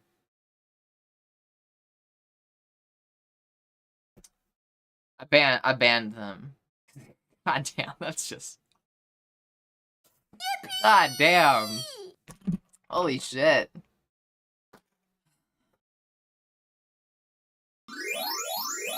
Hi, Vanna! Hi! Hi, Vanna!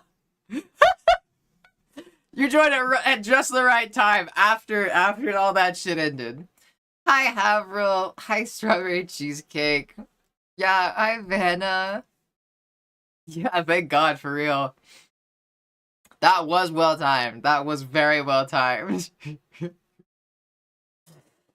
Thank goth. Yes, there you go. Hi, Bobby Cat. Hi, PTT Cloud. Oh, you have no idea, miss? What do you mean? Wait, what? No idea about what, huh? You have to a war debate. I love my life. Yeah, it's like, this is officially the start of the stream. Nothing happened earlier. Hi, Pastor. Think Vanna must have been cleaning her new place today. She had her feather duster and maid outfit on. Is that so? Give me 1 second. I just need to check something online. Need to check something real quick.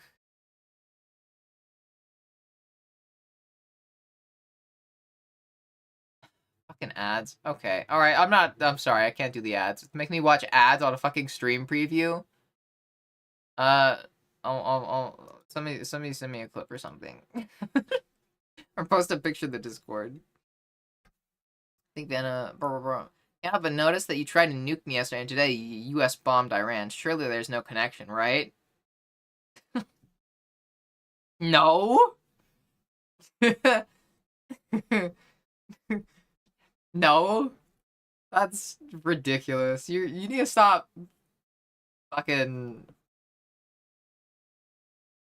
That's ridiculous. Oh god, did anyone get a clip? I came in late. Sorry.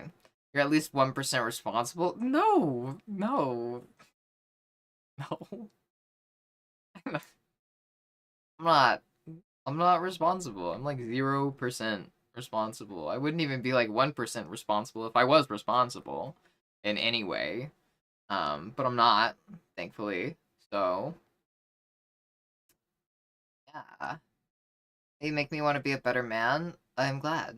That actually sounds really cute. I love having that effect on people. I hope, if nothing else, that just helps people here, helps motivate them to, like, have more well thought out and consistent positions. There's a lot of misinformation in media and a lot of lying and a lot of stuff that just gets hidden from you. So please just think through things more and at least have consistency. You know, align your opinions and your views to your actual values, not to your political party. That's a good idea to have.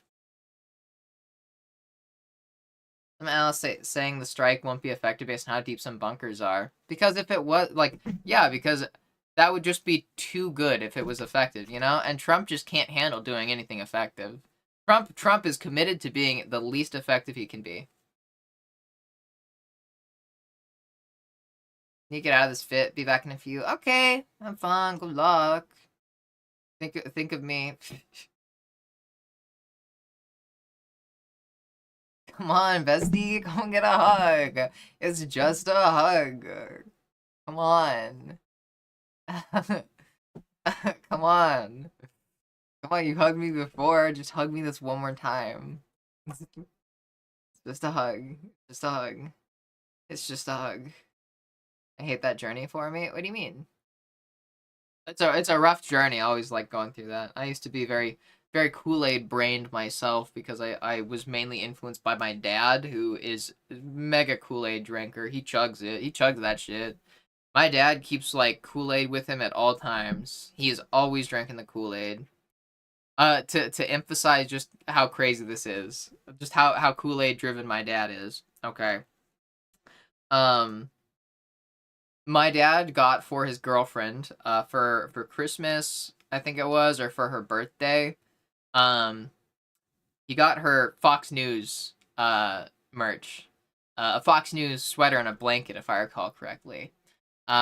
Because they would get cold when they watched Fox News together, so we got a Fox News blanket. And for my sister during Christmas, I think he got her Fox News merch that he mailed to her because she's in Europe right now.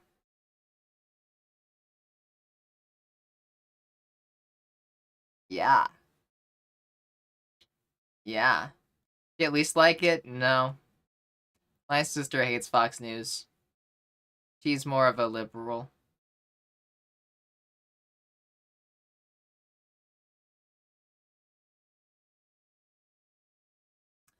Anyways, yeah.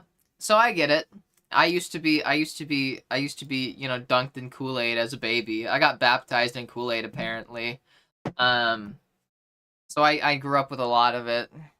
I think one of the worst, one of my most embarrassing and shameful memories is in like 2015. You know, it was like the election, like it was election season.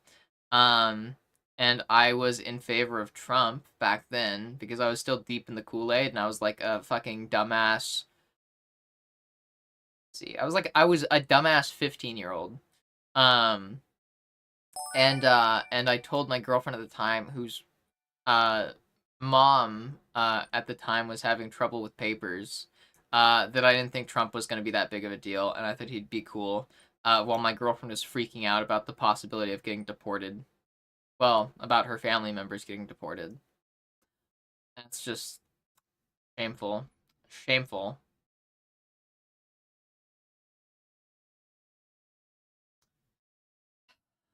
Your dad's GF, yeah. Oh, my dad's GF? I don't think she liked it. I don't think she did. For what I remember being told, she didn't like it.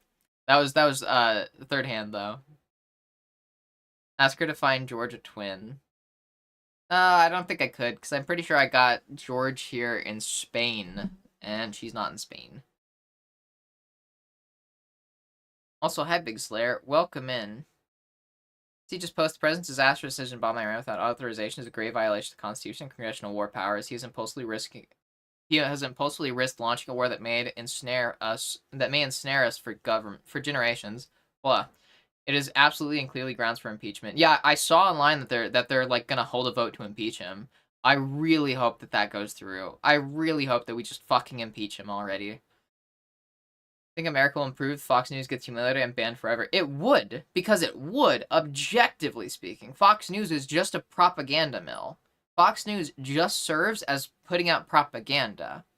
Like, Fox News does literally like the whole cult thing of saying, listen, they say that I'm not a reliable news network, but it's actually them that's unreliable. Everyone except us is unreliable. I'm the only news network that you should trust. And I know that because that's what my dad genuinely believes. And a lot of people that watch Fox News genuinely believe that. It's cult mentality. It is literally a fucking cult. But yeah, if Fox News went away, things would be so much better for everybody. If propaganda mill fucking if propaganda mills disguised as fucking news stations got banned, that would be fucking amazing. Fox News legally has to classify itself as entertainment, not news.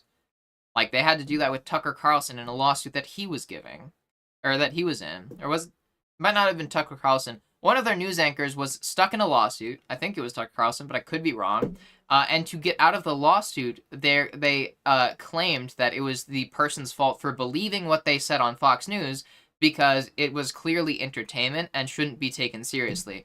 Fox News legally has to say that it's entertainment. Like, legally it has to say that. And legally, Fox News says that people should not take it seriously. It's, like, fucking ridiculous. They bring up the fairness doctrine? I don't know what that is, actually. Hi, SL Barbie, welcome in. Maybe force everyone to watch PBS. PBS is pretty cool.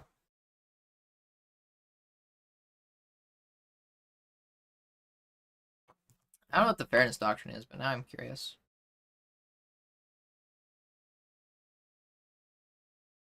Okay.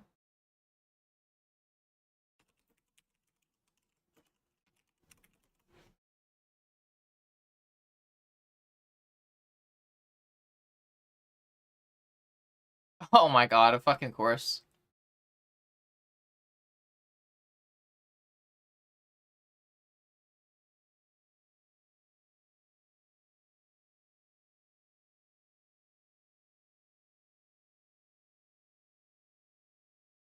Hmm.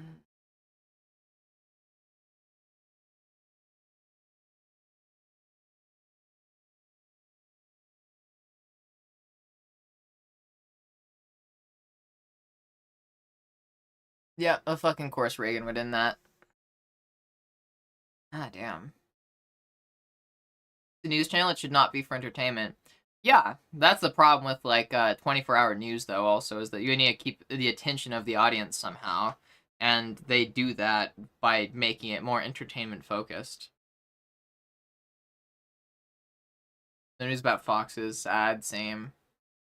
Very strict laws here in the UK towards news broadcaster companies that cannot say anything that is not true.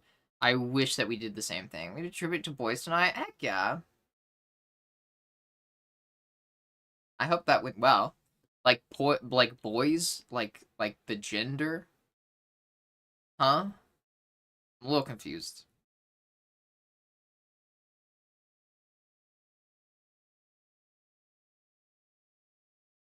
Boys, yeah.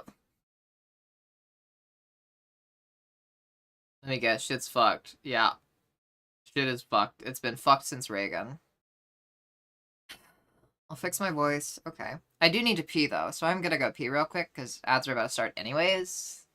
So, yeah. Gender, I hardly know her. Ha ha ha ha ha ha ha ha. Okay. As for fit check, form.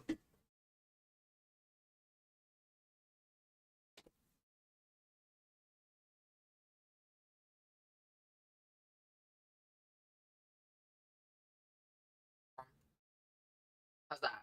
That good?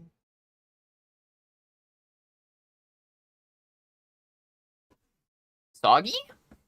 Ellie Joker arc, yeah. I'm gonna go on my Joker arc just because of that argument we had today. Fucking liberals, dude. God damn.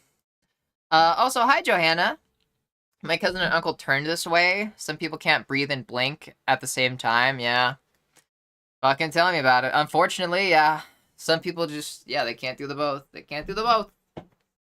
That person really didn't want, they really wanted to fight to not get a third brain cell. And that's unfortunate for them. I think they were given a gifted sub a bit ago. They were, like, still pretty new. But good fucking riddance. I do not need a fucking genocide defender here. Respectfully. No genocide defending here, people. I don't think I should have to make that a rule, but, yeah. That is hot and cute. I love it. I'm glad you like it. Never forget the trans boys. Oh, yeah, nah, we don't forget the trans boys. One of my favorite people is a trans boy. Hi, May. Welcome in. Hi. Welcome in. Hi. Oh geez. Hold up, I gotta say hi. Hi, Lovino. Hi, Urkula TV. Urkulet TV. Urkulat. Hi, Urk. Hi, tiny little baby. Hi, Rumiko. Hi, Meals. Hi, May. Hi, Dead Cell.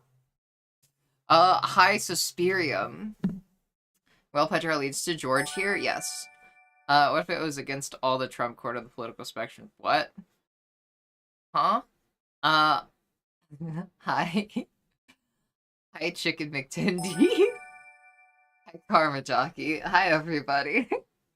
George is a trans boy. Yeah, fun fact, George back there is a trans boy. Our cute little trans representation for trans men. Aww. Mustache friend in the back with a hat on calls to me. Yes, that is George. If you follow, you do get your name on George. He is very colorful because he has a lot of names on him. Oh, it's spelled officially, with a G. They just shorten it because a lot of people here, we like to limit their thinking so that they don't burn themselves out.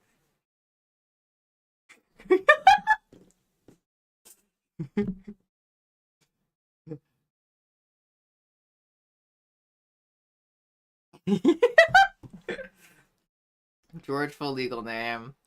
I should give George a last name. Think so much of us, Ellie. I do. I think a lot of you. I think so much that I don't want you to hurt yourself. I don't want you to pop a blood vessel trying to strain too hard while thinking. I'm sorry. I can't help myself. It's just I just can't I can't help it. I'm a bit of a bully, you can say. Aw. Heck yeah, thank you everybody for saying happy birthday to Alice. I hope that she's still in chat.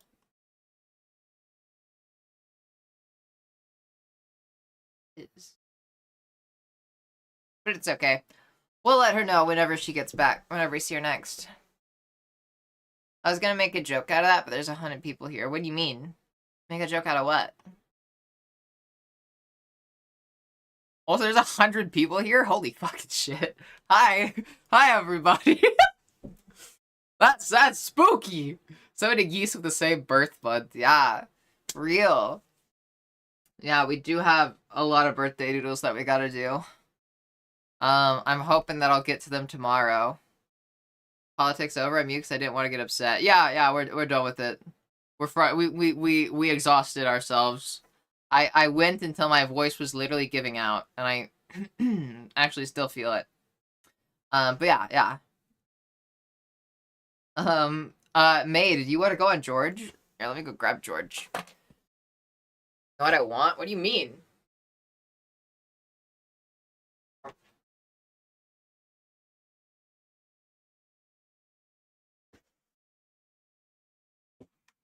Cupid, thank you. Yeah, this is George. As you can see, he has a lot of names. Am I George? I think you are Kathy. I think I remember putting you somewhere here. It's Kira.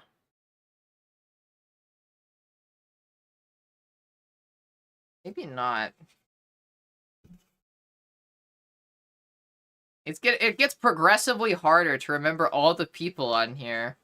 Normally I have a good idea of where people are though.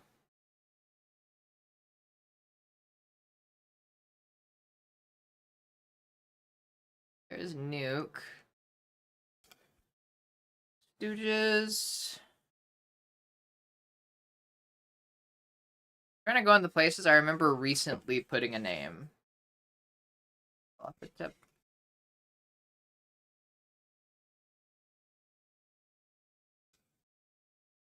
I'm lost. Yeah, I'm not finding it. Maybe? I'm not sure.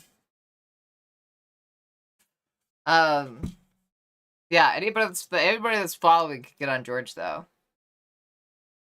Let me see actually, Kathy. Let me see.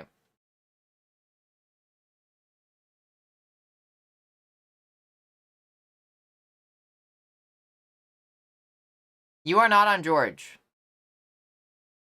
You are not on George, Kathy. I checked your message history. I would have had messages from you about it if you were on George. All right. George instructions. And George, follow those instructions. The main thing is just like at me with all the details. And then I'll make you fit with the like somewhere, hopefully in the area or a nearby area of where you want your name to be. I also have like lots of colors, so don't worry about colors. I got a lot of them. I even got some metallic ones too if you want metallic. But yeah. Maya and George, yeah, you actually are. Maybe I should take you off to save some space, but yeah, you are. Sorry, that's mean. I don't mean to. Yeah, Violet is on the nose actually. It says boy lover with a little check mark for the certified. Will you tie me down with that safe word? We only stop when you want to? Damn. Good to know. You still to figure this out? It's okay. George names can be redeemed at any time. Green purple, I'm not sure where. How about somewhere along the rim here? I could also fit you onto the bottom. Actually, wait. I could fit you onto the outer edge of the bottom. Or anywhere, like, towards the back of the neck. The edge? Okay. Alright. So you like to edge, I'm sorry. I'm sorry, that's atrocious of me. Alright. Also, ads are about to start. I am going to go pee after I put this name on. I'm not gonna lie. We can continue doing names when I get back, though. I should probably put you the right way up. May Dreaming. I'll put you under Aliza. Put you right here. Along here.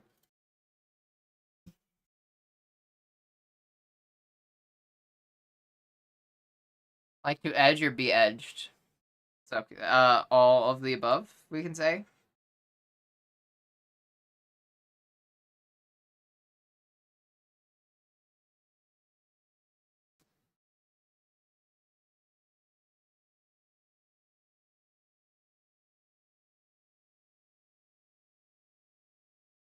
Oh, sorry. Let me play it. Let me put the music back on. Turn it off. I paused it to like yell at people. We can stop that now. To edge or be edged.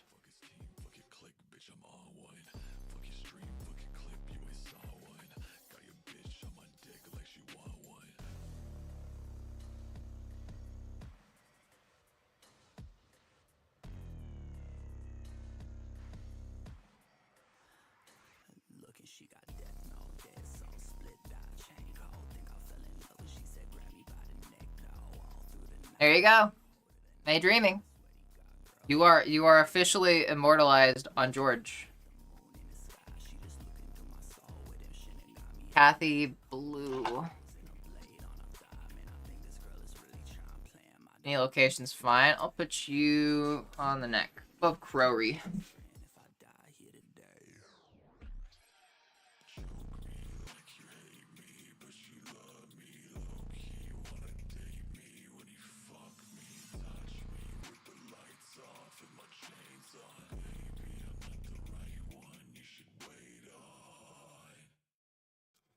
Boom. Kathy. You are now on. You are also immortalized on George.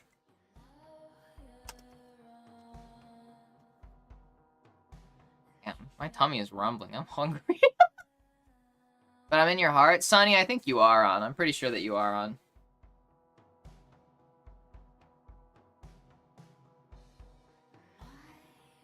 Pretty sure when I put you on, I put your full username. But that might have just been on the subscriber shirt.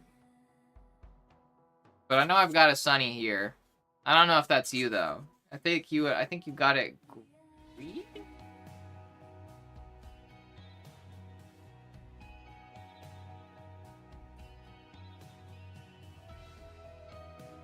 I'm pretty sure you're on here though. I'm pretty sure you're on here.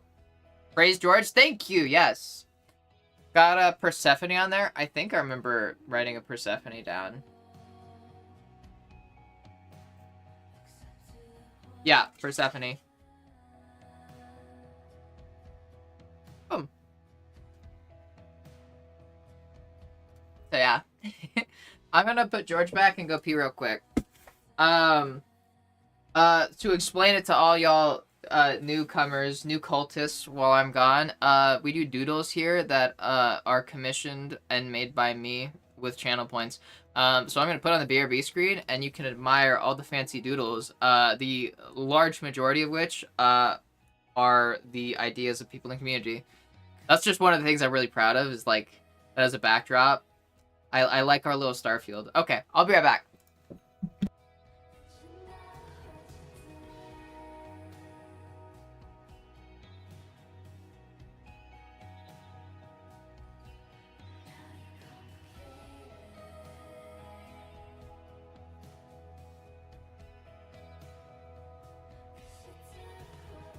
I can put you on George when I get back. Sorry, I was watching the animations for a second. It satisfies the ADHD.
I was muted. I said I return.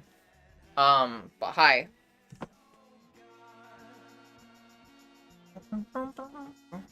Hi, Nova.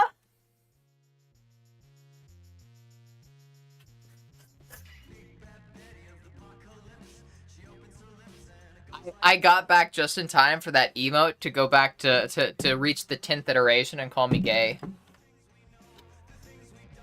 Hi, Maxine. That's yeah.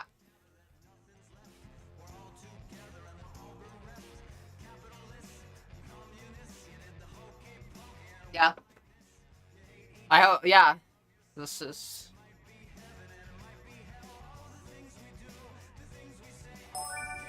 I don't know what I'm doing. You see my earlier message? Let me see.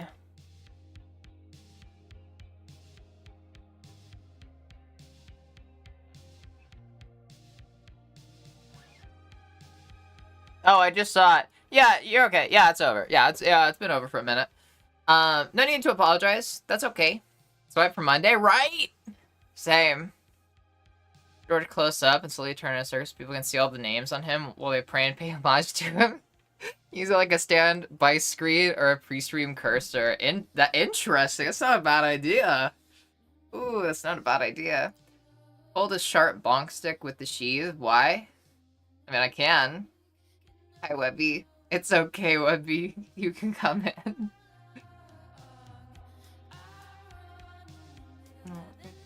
Okay. We got Persephone on there? Yeah.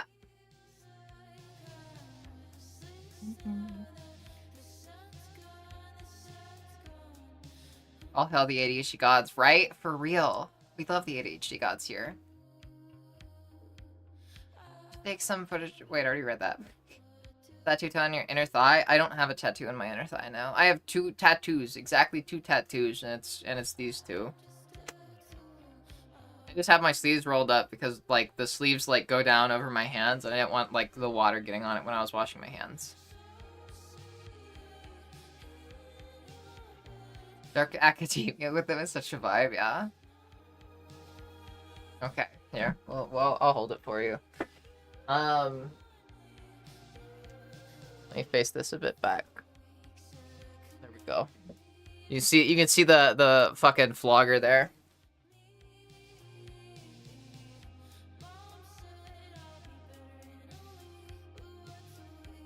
I can't unsheath it.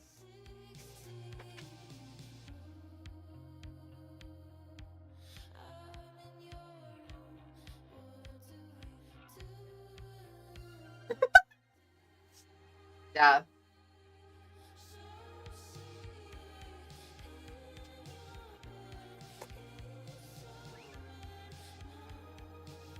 That work? Is that good for you? What a way to go this would be, yeah. You have a goth school teacher look, or one of the witches from the craft? Thank you, Spike. Also, welcome in. You're sweet.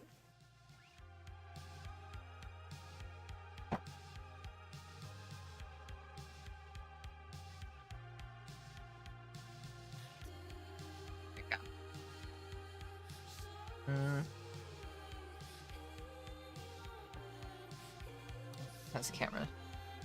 Always trying to fight me. I'm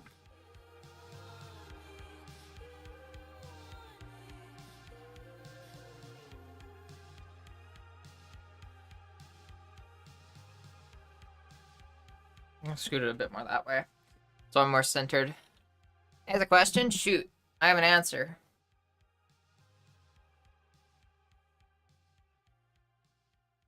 Really for you to see a head spinning with names all over it. And what I need is like a 3D projection of George just slowly rotating. How does one be pretty and appear confident? Let's see. I could give a joke answer, but I'll try to give a serious answer. Appearing pretty. Prettiness, and your attractiveness broadly is mainly dictated by your style, how you take care of yourself, and how you dress. You can get all you want into like physical appearance, like an innate characteristics to your like appearance, but overall that plays less of a role than like how you dress and groom yourself. That plays a much larger role. Um, so one, just like practice with your style. Practice like, you know, hairstyles, hair color. Like find your look pretty much. Find your look. Find a look that makes you feel good about yourself. Um, Even if other people don't like it that much, it's mainly about you liking it yourself. My mom always fucking shits on me for dressing goth. She always acts like horrified, like I'm the ugliest thing in the world, when I put on black lipstick.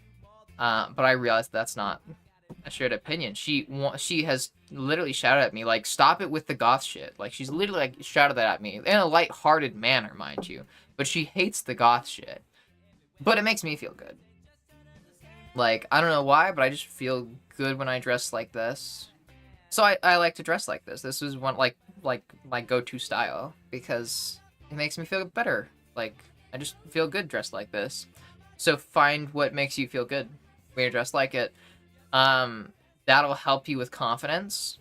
But aside from that, a lot of confidence just comes from you telling yourself nice things. Like, the surest way to not be confident is to tear yourself down and, like, constantly tell yourself that you look bad. You know, like, don't try to keep your opinion on yourself positive, or at least neutral, even if you have to, like, pretend so. Don't say mean shit to yourself, and don't go out of your way to, like, point out your flaws. That's not good. It is, a lot of it is like fake it till you make it, unfortunately. In the sense that it's mainly like, if you want to feel confident, you need to make yourself feel confident. You can't rely on other people to make you feel confident. Confidence is not something that people just develop out of nowhere. You have to give it to yourself. It's largely influenced by how you see yourself and how you treat yourself, how you talk to yourself, how you, like, talk about yourself, stuff like that. Like, it's largely influenced on your self-perception and your expression, like, negatively so, your negative expression of your self-opinion, stuff like that. So just be mindful about what you say to yourself and about yourself.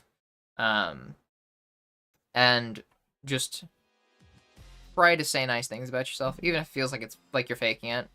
That's what the confidence, and yeah, that's largely it. Silly little voice in my head. Oh yeah, but like that happens. That's unfortunately just gonna happen. The important thing is that you don't. What song is this?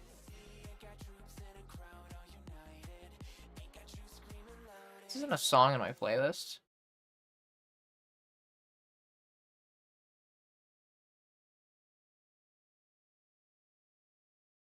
Oh, okay. I'm turning that off because that's probably copyrighted. Yeah, if you have little silly mean voices in your head saying bad things to you, the worst thing you can do is share those opinions and then start saying that about yourself or to yourself. Like, if you get the thought of like oh, I look terrible in this outfit. Don't say that. Don't say it. Don't say it to yourself. There's better ways to put it.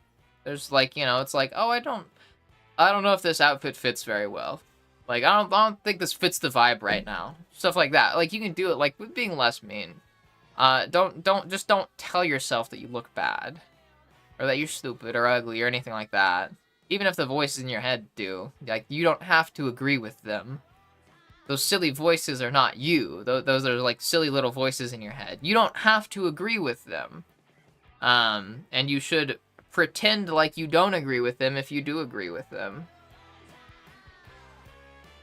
Like, lie to yourself if you have to, but you can't keep tearing yourself down. You'll never feel confident, because you're the one keeping yourself down.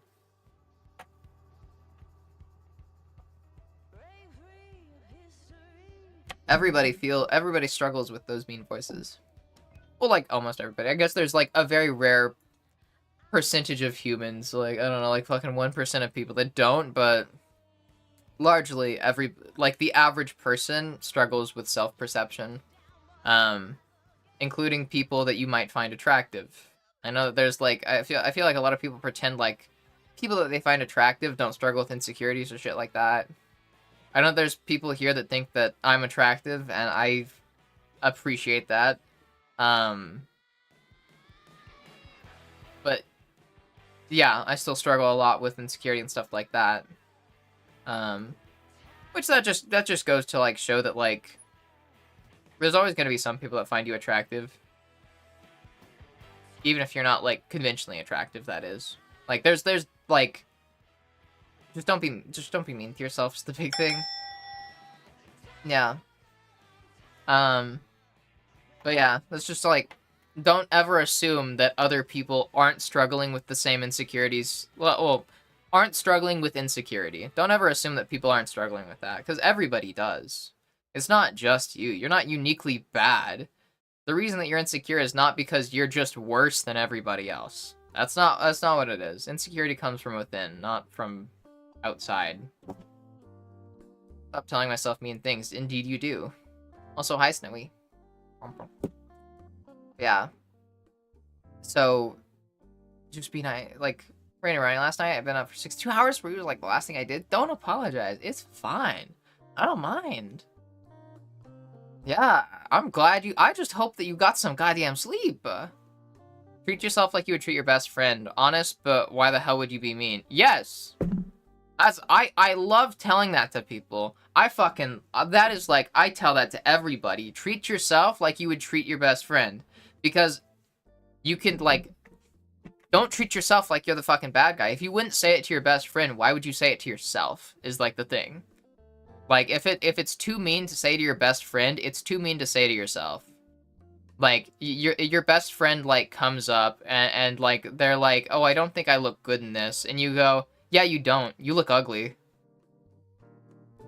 Is that how you would solve that situation? Because it's pretty fucked up. Like, why do you hate yourself so much? Yeah. It's a good question. Don't be mean to yourself. Nobody deserves it. Nobody deserves that shit. Grammar manners. Hi. It's okay. Also, hi, Jen. Rich, we are very self-deprecating. Yeah, but you can still be self-deprecating in a non-serious way. Even then, though, you shouldn't be too self-deprecating. Don't be too mean to yourself. Even joking, even like jokes that are self-deprecating, they do have a slight impact on your your self-perception. Like, it's not a big impact, not enough to notice like immediately, but over time that does build up like some negative feelings towards yourself. Like, you will start to like believe those things over time. It's the same reason where there's people that's like, oh, like, I started out doing this kink thing as a joke. Like, I started making jokes about this kink because I thought it was funny, but now I actually think I have the kink. It's like the same thing. Like, oh, I started making jokes about how much I hate myself because I thought it was funny, but now I actually am starting to hate myself. Like, it's the same kind of, like, subconscious effect. Like, it's the little things that build up over time. You won't notice it. Because it's like this, you know, you don't notice gradual progressions of things. When it increases and changes so slowly that, like, your life is moving faster than it, you don't notice it. And it's the same thing. So you need to, like, be very careful with, like, self-deprecation stuff. That's why I don't let people make those jokes here. I don't let people self-deprecate in my chat. I generally don't let people in my life self-deprecate either, because it's not good for you. The kind of thing that you can only do, like, very rarely. You need to, like, limit yourself. You can't be doing it all the time. It's not gonna help you. It's gonna make you feel worse. George is still here. Put George back.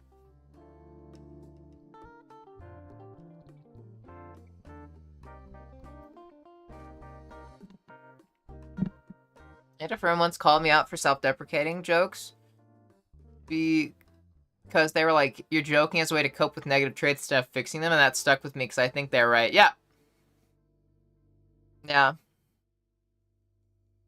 Not you, but the voice in your head. Then let them know they're wrong. I mean, if somebody comes up to you and your best friend, tell your best friend they're ugly, you would also tell them off. So let the voices know they're dumb idiots. Yeah, I've always been stuck in the head, so what the hell do they know about the world? Facts! Yeah. I agree. Yeah, don't trust the voices in your head. Who are you and what have you done with Ellie? What do you mean? What do you mean? You think you're not pretty, just compare yourself to me and then you'll know that you're pretty. Stop it, Chris! We don't allow that here. We were just talking about how we don't allow that. Just talking about how we don't allow that.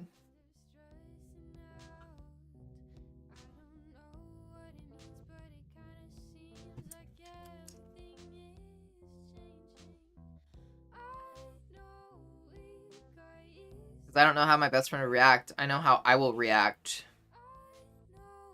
So, you'd be mean to your best friend if you knew that, like, they wouldn't care? That doesn't change anything, huh?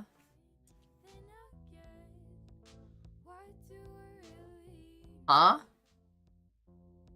So what if you don't know how they'd react? You're gonna be mean to them? Still? Like, why would you be mean to them at all? Whether you know how they're gonna react or not. That's, like, the point. Not the I first met on streams. What do you mean? Such polarizing talk. What do you mean? I do polarizing talk all the time. This has been, like, the one consistent thing throughout all my streams, I feel like. Forgot what it feels like to wear a corset and heels. Did I miss anything important? Just generally telling people to love themselves and threatening them otherwise. You are hands calm. You... Oh, a second, let me check my phone.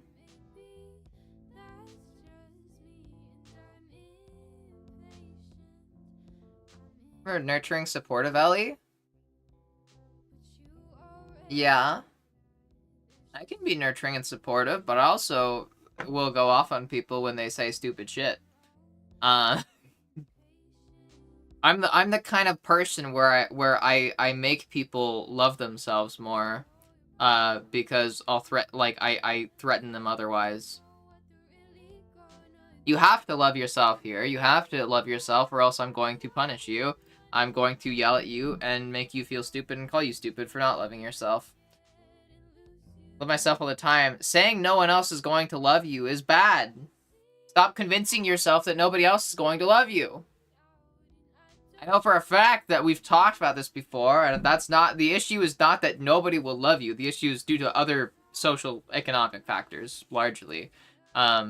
Mainly connected to, like, not going out often. But no one else does? Okay. Oh god, no one's kissing me right now. That must mean that nobody ever wants to kiss me. No, that's stupid logic. You hear that? That's stupid logic. Damn. I'm not eating peanut butter right now. I guess I can never eat peanut butter. God, I never eat peanut butter. I'm never gonna be able to eat peanut butter again. Damn it. Stupid logic. I'm eating my brain right now because I'm everywhere. I'm psychic. Yeah, do your little bottom fingers because you don't got shit to say because you know it's stupid logic. Ugh. Hurting yourself is hurting your friend. After all, if someone else would hurt your friend, would you like that? Yeah. Can't stand myself. The other part doesn't care. Yeah, and you need to care. Like, you also need to figure out why you hate yourself. Like, why can't you stand yourself? And you need to care about yourself regardless of whether or not you don't like yourself.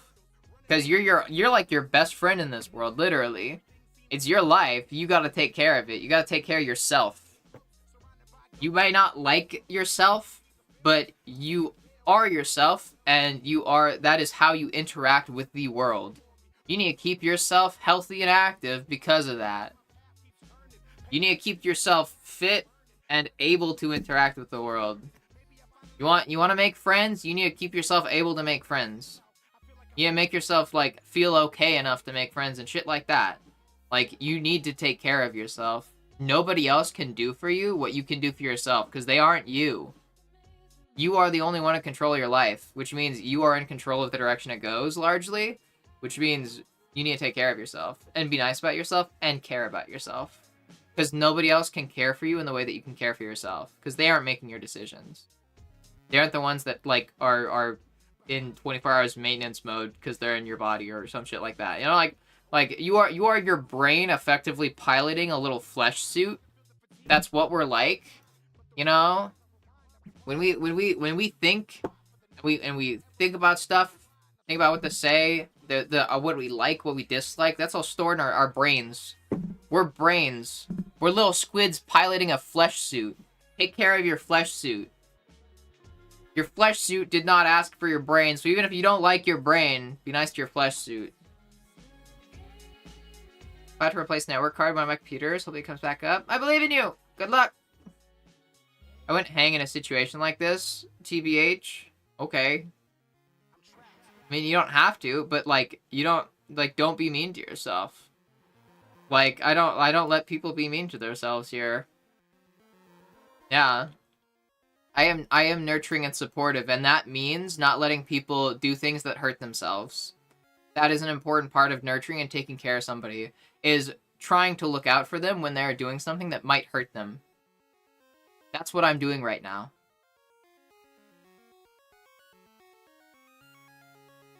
Your actual friend is friends with you, so stop hurting your friend through yourself. Yeah. Probably not. Thankfully, I'm not my own friend. Huh? Yeah.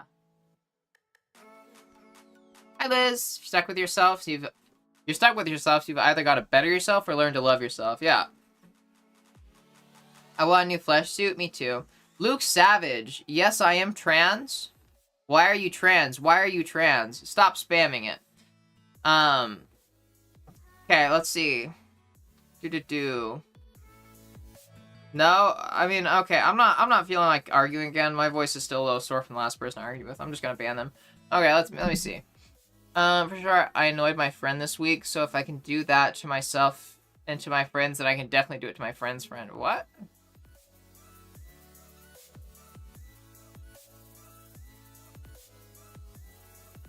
The big difference there is, did you do that intentionally? Were you intentionally trying to annoy them? Like, it's about intent. When you call your friend ugly, it's about intent. I've said mean things to my best friend as jokes. I say things to my girlfriend as jokes. Sometimes I call my girlfriend my dumb bitch wife, and she does the same to me, but it's jokes. You know? We don't do it very often. The intent there is just it's just the absurdity. The intent is not because we actually mean that. I've annoyed friends before because I'm doing something I think is chill and they'll be fine with, and then it ends up annoying them. My intent was not to annoy them. They just happened to get annoyed at what I was doing or what I said. But the intent was not malicious. It was not bad.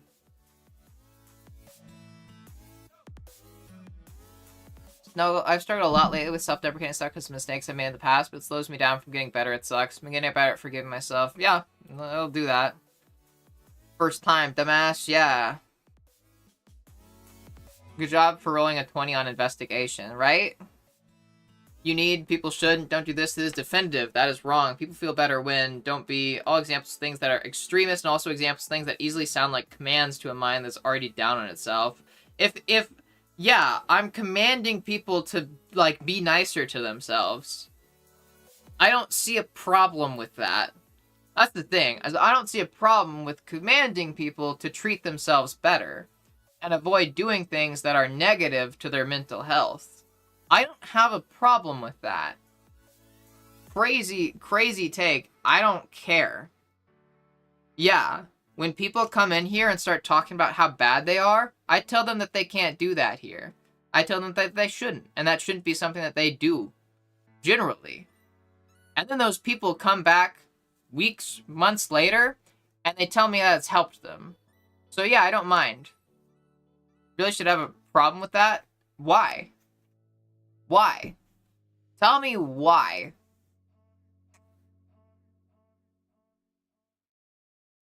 If I'm commanding a mind that's down on itself to not be so down on itself, what's the problem there? I think a better way of putting it, a lot of people need a push. And I'm fine being the person that gives them that push. It's helped a lot of people in my life. It's helped a lot of my friends. My best friend, it's helped like immensely. His life is going into either like it's a totally different direction than it could have gone. I've helped people here. A lot of people come here and treat my stream like free therapy because of this exact thing. Because I make sure that I don't let people be down on themselves and self-deprecate. I don't let them just insult themselves and stew in their negativity here. And it helps people. And people tell me that it helps them. So why shouldn't I? I haven't actually heard from one person yet who has said that it hasn't helped them in some way. Not one person that I've ever done this with, streaming, like before streaming, during streaming, has ever said that this has not helped them. One-size-fits-all approach that lacks the granularity, depth, and understanding of different mindset. If that is your one and only approach, perhaps you need help too. What do you mean? This is not specific. This is not hyper-specific advice. This is, yeah, it's general advice. And when there is more nuance, then I'll go into more nuance. But I'm declaring the rule. There can be exceptions to the rule, but I'm declaring the rule. And I think regardless of who you are, insulting yourself, being self-deprecating, is not good for you. I don't think that there's a person here. I don't think that there's any person that doesn't, like, that's, like, good for them. Like, what do you mean? It is a one-size-fits-all choice. Battle minds are binary choice-based. This isn't a binary choice. This is literally just me saying, be nice to yourself. What's wrong with me telling people to be nice to themselves?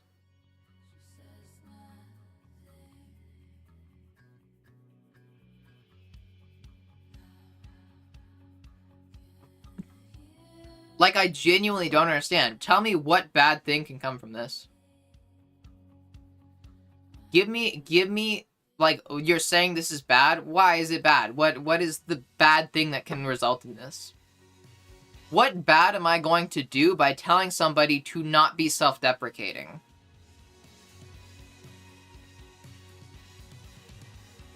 You mentioned about seeing yourself in the mirror at the gym a couple streams ago. It definitely helped me. Same problem. Yeah. Many people whose minds this is not suitable for. Seeing this approach worries me greatly. Why would their minds not be suitable for it? In what way are their minds not suitable for it? Like, they just... It would be too hard for them to do? Like what? It's not the right approach for them? Even if it's not the right approach for them, as a general rule, and still for them, they should not be self-deprecating. I'm not telling people how to, like, necessarily get better. I'm telling them how to stop making things worse. That's the thing. I will tell people how to get better, but, like, this specifically is just telling people to stop making things worse for themselves. To stop making themselves down. To stop putting themselves down. A reference to some further education is the end of this topic, Ellie. Don't cause damage out of ignorance. Please. Educate me. What reference? What should I reference? You haven't said anything that, like, really goes against what I'm saying yet. That's the thing. I'm telling people to stop self-deprecating and being down on themselves. What is wrong with that? You haven't said what's wrong yet. You said, okay, well, it's extremist, and there's some people that their minds are not suitable. And it's like, why is that extremist? Why aren't their minds suitable? You need to elaborate. My voice is so goddamn run out the stream. Yeah, I don't see how it can be a bad thing either, Snowy. Are you saying that there's some people where me letting them, like, be down on themselves and insult themselves would make them feel better? Huh? Who? You literally said the equivalent of have a nice day. I literally just said the equivalent of be nice to yourself. Not even that. Like, because this is mainly just don't be mean to yourself. What do you mean their minds aren't suitable for being told, hey, stop being mean to yourself? Hey, I know that you say that you hate yourself and you shouldn't say that. Oh god, no. Me telling somebody not to self-deprecate, not to insult themselves, not to tell themselves that they hate themselves. Whoa. That's gonna cause so much damage out there. What damage is it gonna cause? Because the most pushback that I've had on this is somebody saying, no. I'm gonna keep doing it. And me going, all right, have fun. You're gonna keep making yourself feel worse if you keep doing that. That's the worst that's come out of it. Like, is somebody saying no? So what's wrong with that? Were you studying psychotherapy and how many years? Just out of curiosity. I did not. You're talking to Fu, though. That's a good question, because me too. They maybe do something. What do you mean? Can you explain it in simple terms? You don't understand it well enough yourself, in my opinion. The amount we talk is already rare, so if them just stop talking...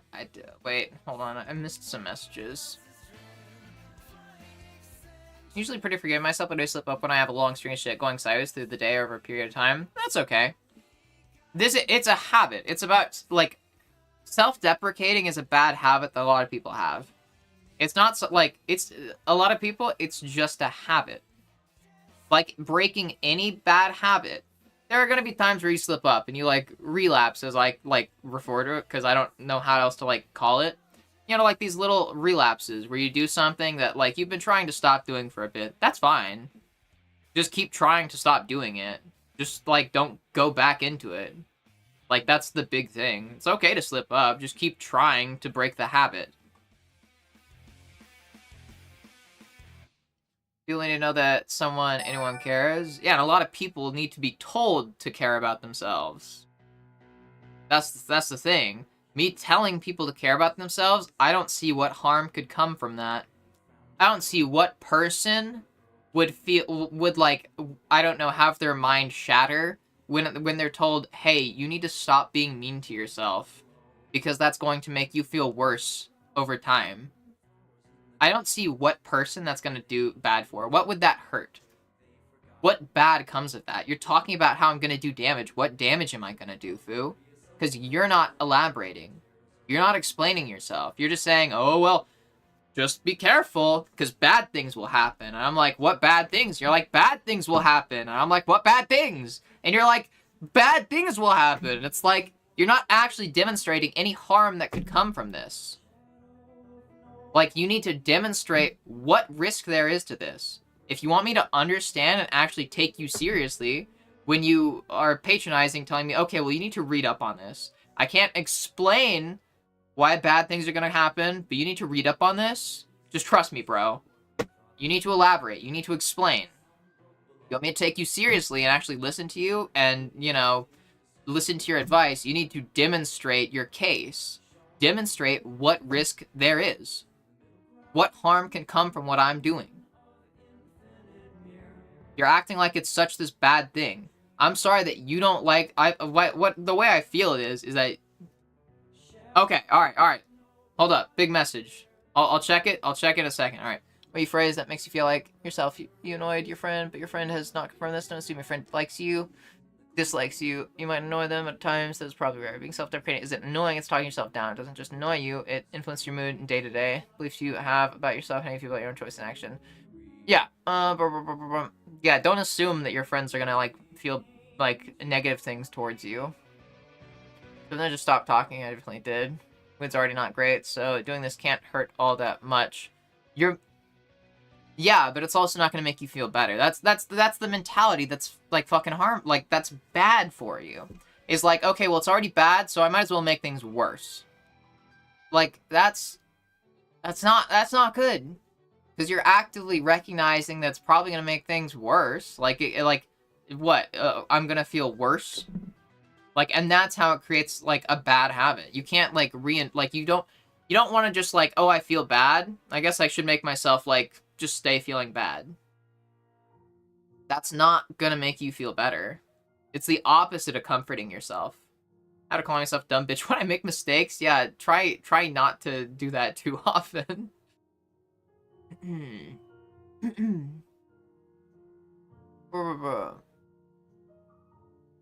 Chung out sitting on my stomach right now? Heck yeah. Hi, Nitskit. Always an argument, yeah. Hi, Pisani. Noticing Fu hasn't said anything for a while just because they were typing. Self-deprecation is based on not having the emotional intelligence to deal with failure or coping with bad situations as a part of growing. Yeah. Alright, let's see.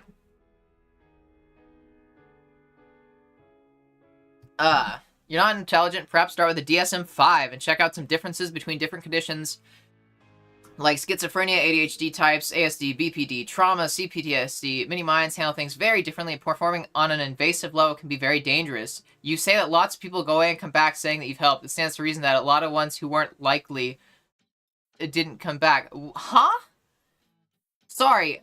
What about having schizophrenia, ADHD, ASD, BPD, or trauma makes it so that self-deprecating is good for you?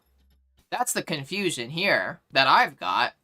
What about having any of those conditions makes makes it so that self-deprecating actually is good for you?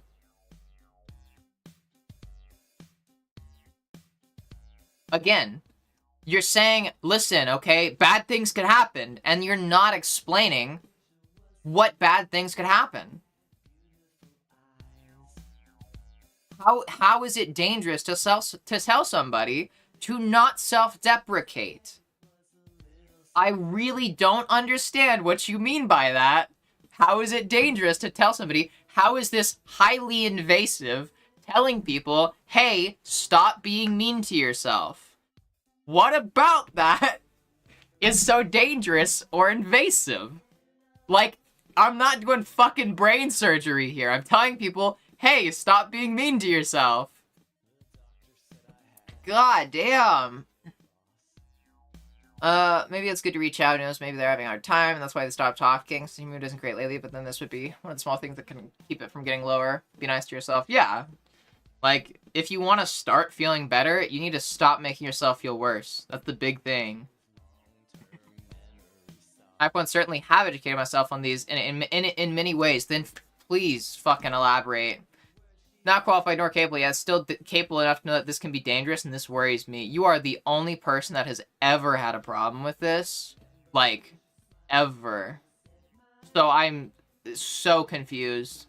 You still, like, explain what harm could come from it.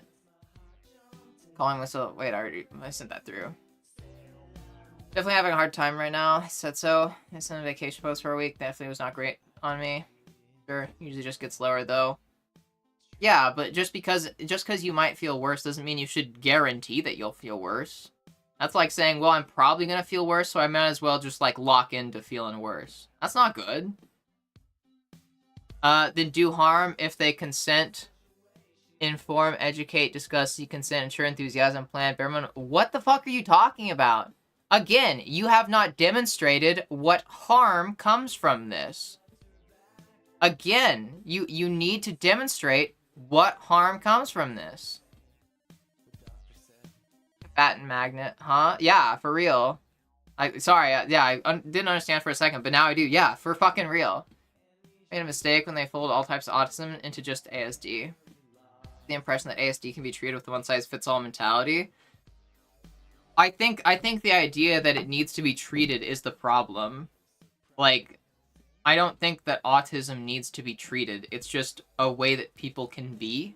I think rolling it all together into one isn't that big of a deal, especially with how, like, just not great it was before. I think the biggest problem is just people need to stop seeing it as something that needs to be treated. It's just a way that people can be. Stop treating it like it's some disease. Or like some thing that's gonna ruin their life. Like the fucking what's his fucking name? The dude that's, you know, the fucking in charge of the health department now or whatever, saying like, yeah, people with autism can't actually wipe their own ass.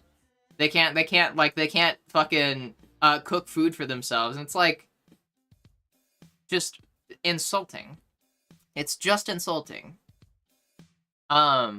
What about those conditions make self-deprecation good for you? A good research topic for you, Ellie, if you're interested.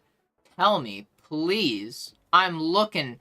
Stop telling me to just look it up. You need to demonstrate and substantiate your claims. What harm could come from it? This has been a night. How is it bad to tell someone to stop calling themselves a dumbass when they make mistakes? Yeah. What I come back to? Hi, Alexis. Somebody here is really against me telling people to not self-deprecate. Handing out psychological advice, just telling them to be nice to themselves. What condition would you trigger exactly? I don't fucking know. When was the last time you made a friend that went out to sheets with new friends? Someone Sarah? Heck yeah. I'm glad you had fun. Only person. Why, sure, I believe that, babes. You should. Yeah. Why wouldn't you? You are literally the one person over the years that I've been doing this that has ever had a problem with me saying don't self-deprecate. I'm dead ass. Nobody has ever had a problem with it. Like,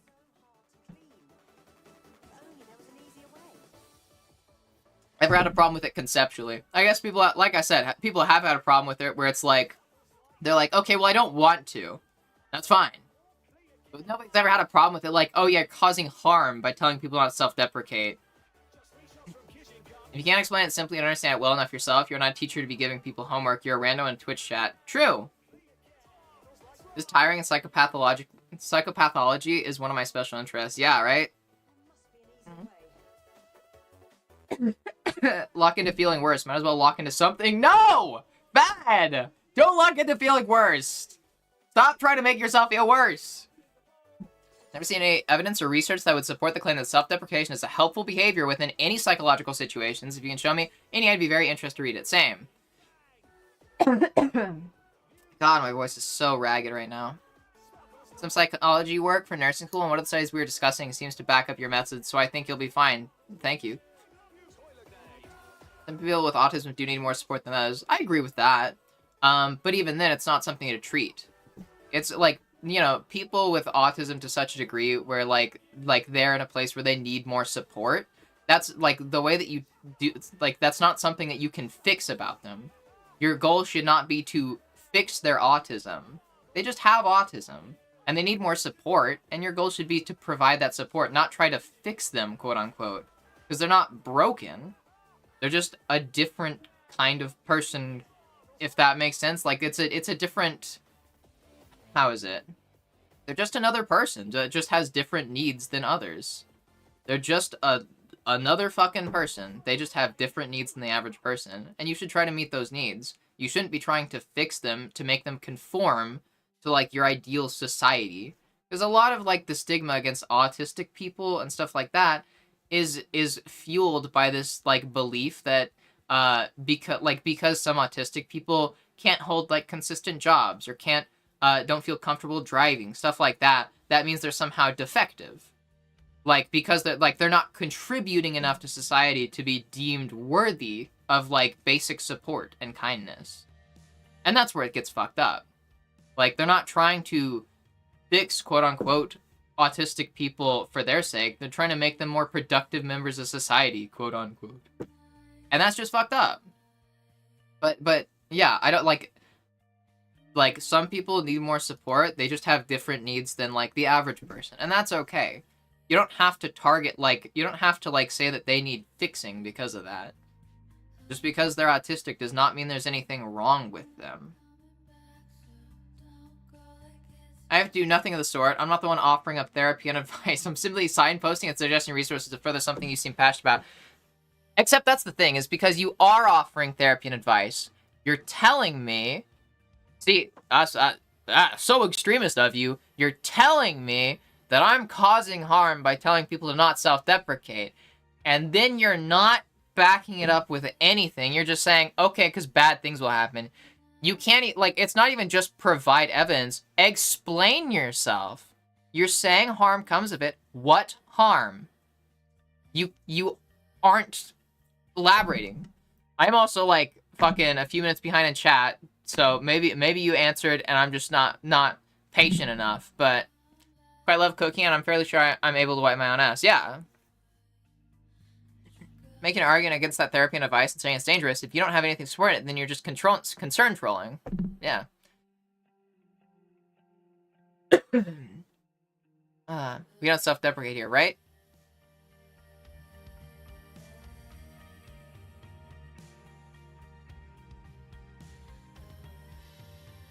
Telling people not engaged in negative self-talk is going to lead to roving bands of maniacs like in Mad Max. Yeah. My biggest fall. Vote for best Disney princess in a minute. What are we talking about again? Is telling somebody to stop self-deprecating bad or not? Just gonna listen to her and we'll carry on self-deprecating. Stop! Telling me off is kind of turning into my kink. Oh my god. Literally just, well, how about this? Every time you self-deprecate, I'm just gonna talk to you less, then boom. Yeah. You're just trolling, you're just trying to derail actual conversation. Well, it could be bad. Yeah. Knowing that negative self-talk is harmful behavior, this has been well studied and researched. Like, beets are tasty? Nice. Nah, don't apologize, Fluff. It's okay. Who has clearly done their own research. I would imagine they have links, right? Peer-reviewed papers that support what they're saying. There's another person, like Windows versus Linux. You still get the same internet, just different way. Yeah. Fix me, yeah. It looks at a society that's left autistic people behind and blames the autistic people for it. Yeah, and it's really fucked up. Oh, sorry, I shouldn't assume that autistic people are capable enough to understand, like, that, you know, like, I shouldn't assume that I can tell autistic people to not self-deprecate. That's crazy of me. That's very harmful to them, you know? Their brain just works so differently. Like, that's just infantilizing. Like, it just feels infantilizing. Same with ADHD. Fucker, I have ADHD. I very likely have autism. I have lots of trauma and PTSD. I have a lot of these things, and guess what? Self-deprecation doesn't help me. It makes things worse for me. I meet a lot of people that have similar experiences and conditions and whatnot, and it helps them too. Again, there has not been one person where this has done any harm to them. At most, people have just gotten annoyed with me because they want to self-deprecate and feel bad, and I don't like them steeping in their negativity. I contributed some harm reduction concerns. That's as far as I'm willing to go. What harm reduction concerns? You haven't contributed any. You have concerns. You're concern trolling, okay?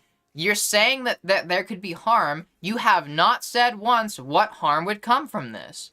What harm could come from it? You've said, okay, well, bad things could happen. Okay? Bad things could happen to people that have, you know, their brains work differently. Bad things could happen to them. Like, you could do bad things to them. You should really look this up. And I'm like, what bad things would happen? And you're like, well, bad things could happen.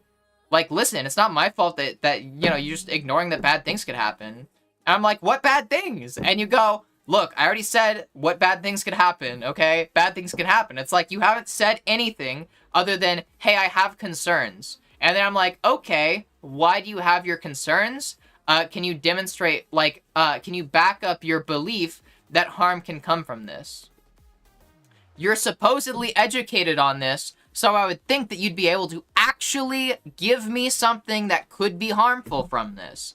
Say one fucking thing that, like, one bit of harm that could come from this.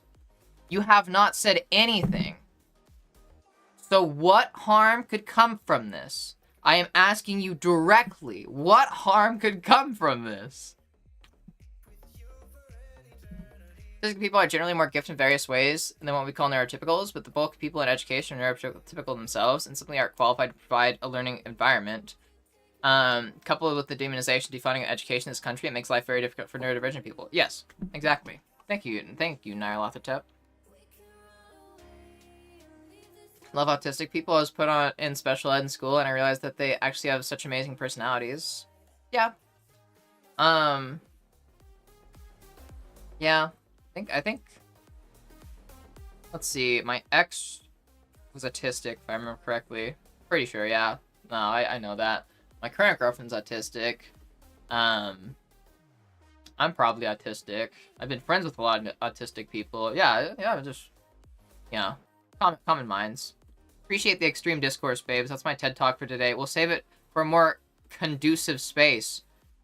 Boo, you are doing so bad.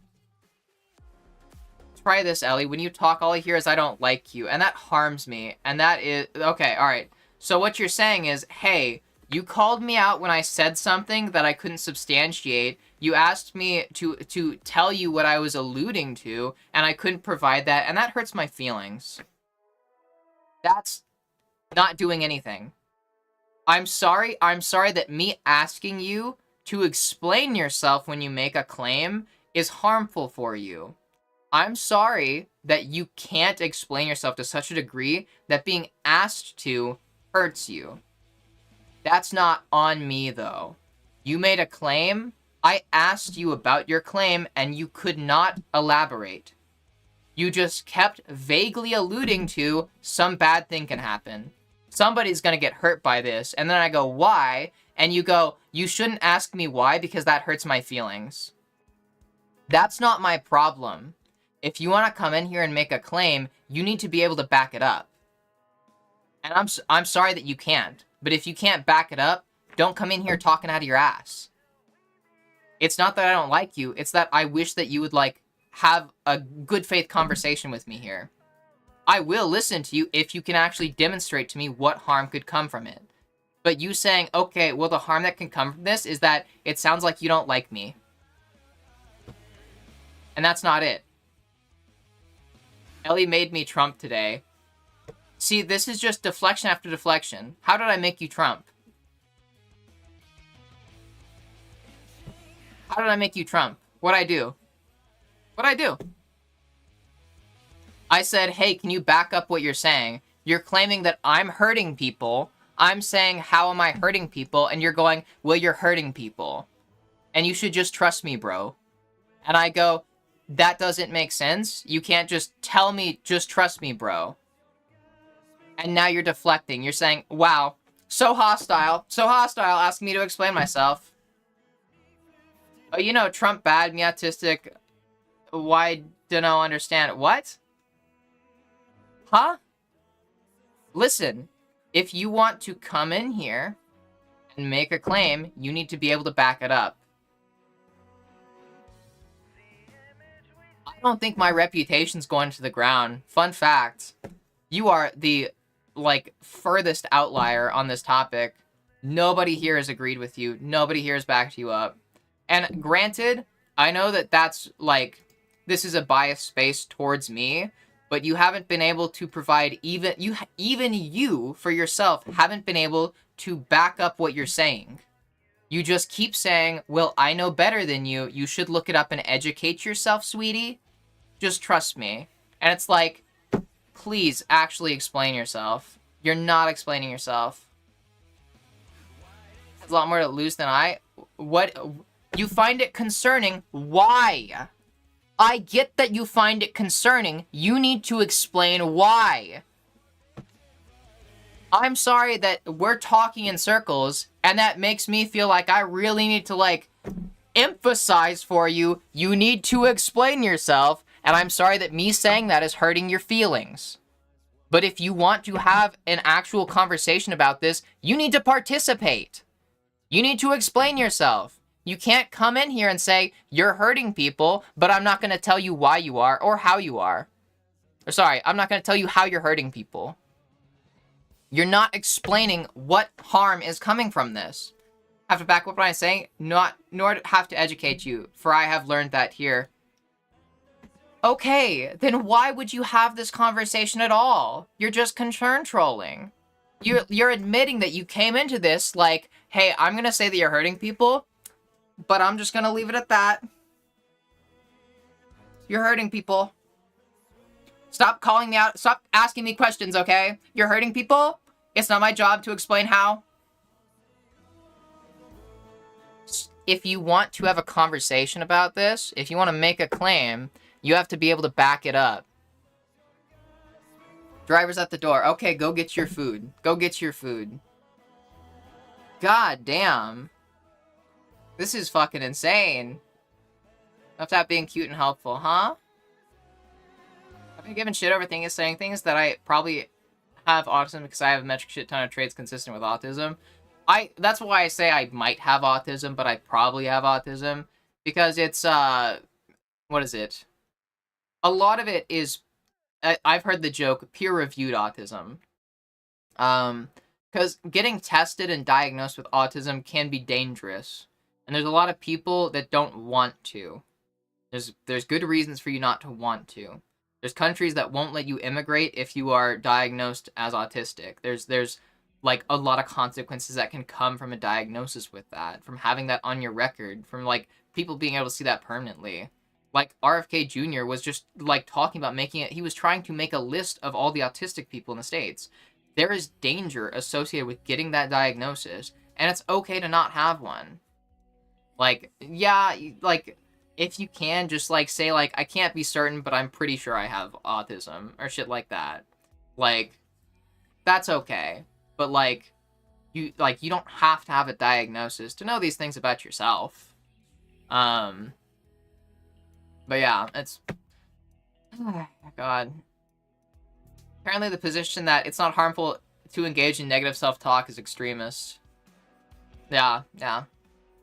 Not negative to generally, it is not negative to encourage someone not to self-deprecate in the context of psychological casework, and it is usually considered beneficial. Self-deprecation, or habitually belittling or undervaluing oneself, is often rooted in a low self-esteem and negative self-talk. In many cases, it can be a harmful habit that negatively impacts mental health and well-being. While encouraging someone not to self-deprecate is generally beneficial, promotes healthier self-esteem. Self-deprecation erodes self-esteem by reinforcing negative self-beliefs. Encouraging a person to challenge this pattern helps build a more positive self-image and self-worth, reduces negative self-talk. Self-deprecation often manifests as negative self-talk. Shifting to positive self-talk can significantly improve mental health and enhance self-esteem. Improves coping skills, blah, blah, blah. Yeah. No, I agree. I don't think anything good can come from self-deprecation. The only thing that I will concede, the only good that can come from it, is there is an extremely short-term good that can come from it in using it to cope with things. It can help you cope with things in the short term, but it's when it becomes a habit. You have to stop doing it at some point. That's why I say it's not that big of a deal to do it every now and then, but that cannot be your only coping mechanism. That cannot be something you make a habit of. You need to do that in tandem with other coping mechanisms. You can never do that as a sole coping mechanism, because then that's where it starts to get negative. So I will concede, there are times where in the very short term, self-deprecating will not actively harm you. But that is like extremely short-lived. And those are rare instances. God, the full fucking try this. When you talk, all I hear is I don't like you. That harms me. That's your fault for not fucking listening. I don't know how to explain that anymore. God damn. Talk to ghosts at night. Something vague could happen. Don't ask me what, but bad things could happen. Yeah! Don't talk to ghosts at night! It's like, hey, don't brush your teeth at night. It's like, why? It's like, just don't! It can be harmful! Like...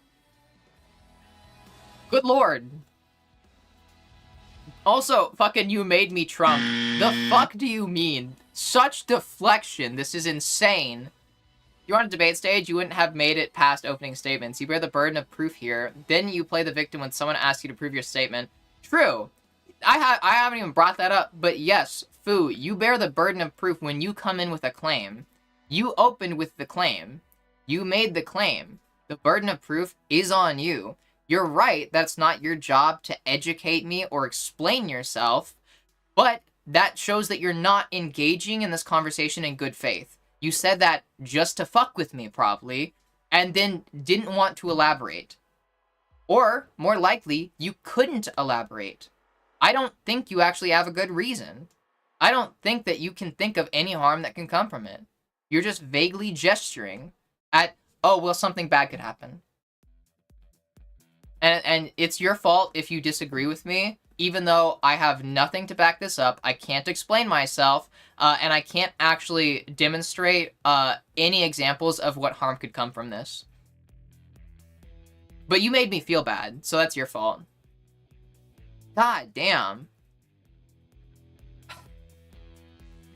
This asked in YouTube chat as per usual. Nope, it's Fu.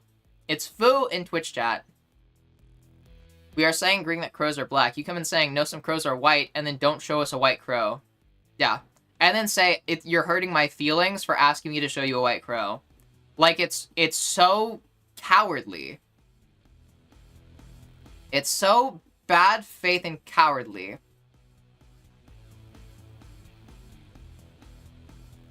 I'm skipping that song.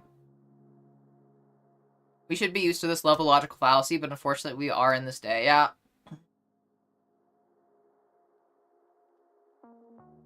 10 points apart, dead in the middle. Yeah.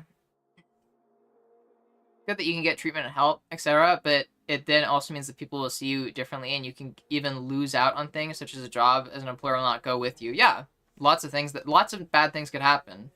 It is helpful for fitting in, quote unquote, and like, I don't know, masking in a manner necessary to survival, like to where it helps with your survival, to not having a diagnosis. Like, it does help in that sense, especially with how a lot of autistic people are forced to mask and like are told that like they're like what is it, like they're under the impression that they this is just how everybody is.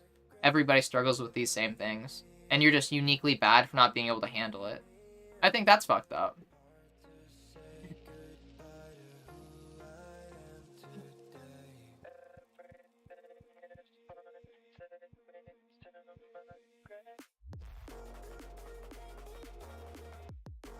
You got it. Thanks.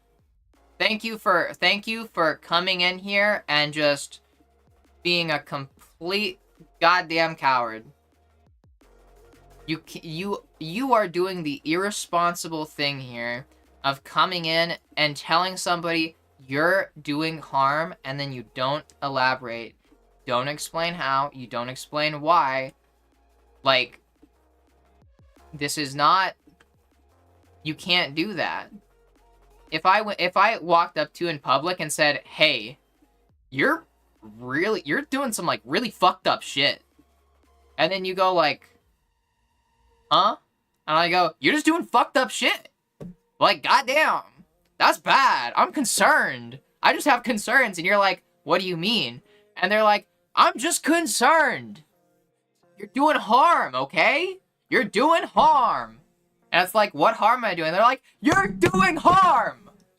Listen to me. Google it." And it's like, "Oh, what do I Google? Like, what am I supposed to look up?" And they go, "Just Google it. You're doing harm." And it's like, "Can you explain to me how I'm doing harm?" And they're like, "Okay, well, listen, you're questioning me a lot, and that's really hurting my feelings. I'm feeling really attacked right now that you would question me when I tell you that you're doing harm and you're doing bad things. Okay?" And you go, "Okay, but you need to explain how I'm doing something bad if you want me to understand." And they go, "Oh, so now I'm Trump, huh? So now I'm Donald Trump, because you just hate me so much." And it's like, it's just so stupid. You came into this acting like you had something, couldn't back up anything you said, and are acting like it's my fault. And now you're doing this like false blase thing where it's like, "Yeah, totally. You got it. Yeah." And it's like, damn, you really came into this with bad faith. You came into this just to, like, concern troll and had no intention of actually having a conversation about it. I personally feel insulted that you would come in here, tell me that I'm doing harm, and expect me not to ask how. Do you think that I wouldn't want to learn if I was doing harm? If you come in here telling me that I'm doing something harmful, explain to me how it's harmful. I don't want to do something harmful. If I'm doing something harmful, I want to stop it. But you need to explain why it's harmful or how it's harmful in this instance. And I think it's lame that you would expect me to just not care enough. Like, what do you mean?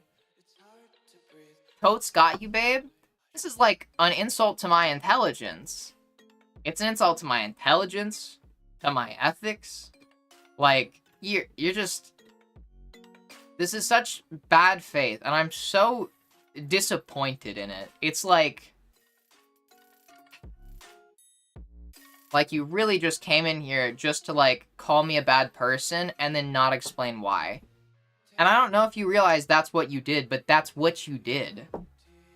And then you wanted to cry about it when I asked you, how am I doing something bad?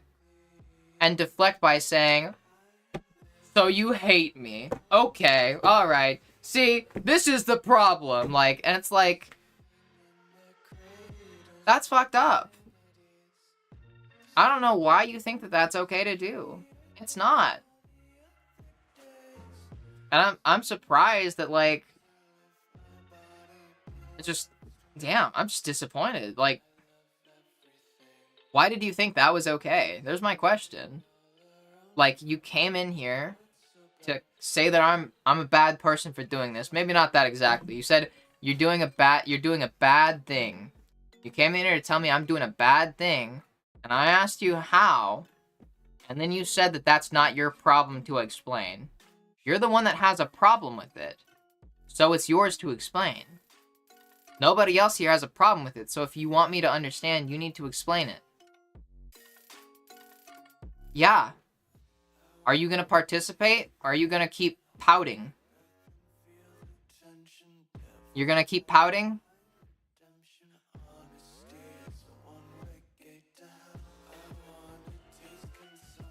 Alright, listen.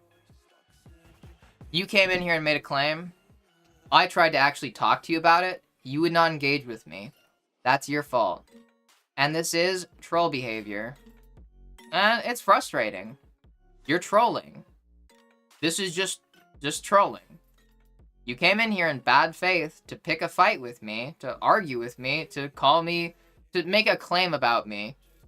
And then you can't defend it. And then when I try to actually, like, talk to you about it, you won't engage with me.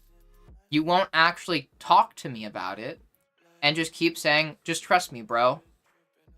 And then when I keep asking you, because I wanna understand what you're trying to say, you say, well, I guess I'm just a bad guy. You're hurting my feelings. It's like, thankfully these streams are recorded, good review material to learn from. I agree. That's the thing, is nobody has had a problem with me saying this stuff. Why would this hurt my reputation? That, like, you keep acting like, oh, this is gonna be the final nail in the coffin of your career. This is so bad. And I'm like, how? You literally can't even explain to me what I'm doing that's harmful. Why would this have any impact? Like, what, you have yet to explain anything that you've said. Like, it's giving, I'm gonna call the manager and get you fired. You haven't explained anything. Good point. I don't even trust you saying that. You haven't explained anything. What is the problem that you have with it? Because that's the thing. Like, you said you had a problem with it, and you still won't explain what problem you have with it. Like, the burden of proof is on you when you make the claim. It's just lazy. Why are you trolling me? Boo, why are you trolling me? You've been here for a bit. Why are you just trolling me now? Is this like a long con troll? Let's see, you've been here since May 4th. May the 4th be with you, huh? You've got a lot of messages. Why? I'm just so confused as to why you're behaving like this now. Same to you, hon. This is consistent with how I've been acting my entire streaming career.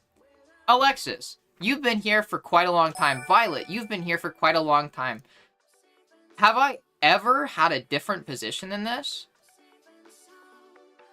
Like, have I ever been pro-self-deprecating? For as long as I've been streaming, I have been telling people not to self-deprecate. That is not something that's allowed here. And that's been established, like, ever since I started streaming. So I'm just... you're making a claim, and you're just not explaining yourself. And that's insulting. That makes me feel bad. You're telling me that I should feel bad about something? Give me a reason to feel bad about it. You need to explain yourself. I want to actually understand what you're saying, and you won't explain it to me. So how is that How is that good on your part? Not only will you not explain it to me, not only will you just tell me that I'm doing something bad and then not explain it to me, not help me to understand what I'm doing that's bad, why is it bad? You then start to just insult me. You just start to deflect and insult my intelligence. Trying to, what is it? Like, just do little digs at me. I hate it when people do digs. It's so annoying. And it gets us nowhere. The entire, like, the way you've been acting this past, like, I don't know, 30 minutes, like, just going like, uh-huh, yeah, mm-hmm, totes, stuff like that. What does that actually do here? What does that contribute to the conversation? Like, genuine question. What does that add to the conversation? If you are really that fed up, why are you still here? That's like, you seem calmer now. Yeah, I am. And in no way is that because of you trying to make digs at me and insult me. You wanted to talk to me when I'm calm. Why did you try to be provocative and make digs at me? Why were you trying to be annoying when I wasn't calm?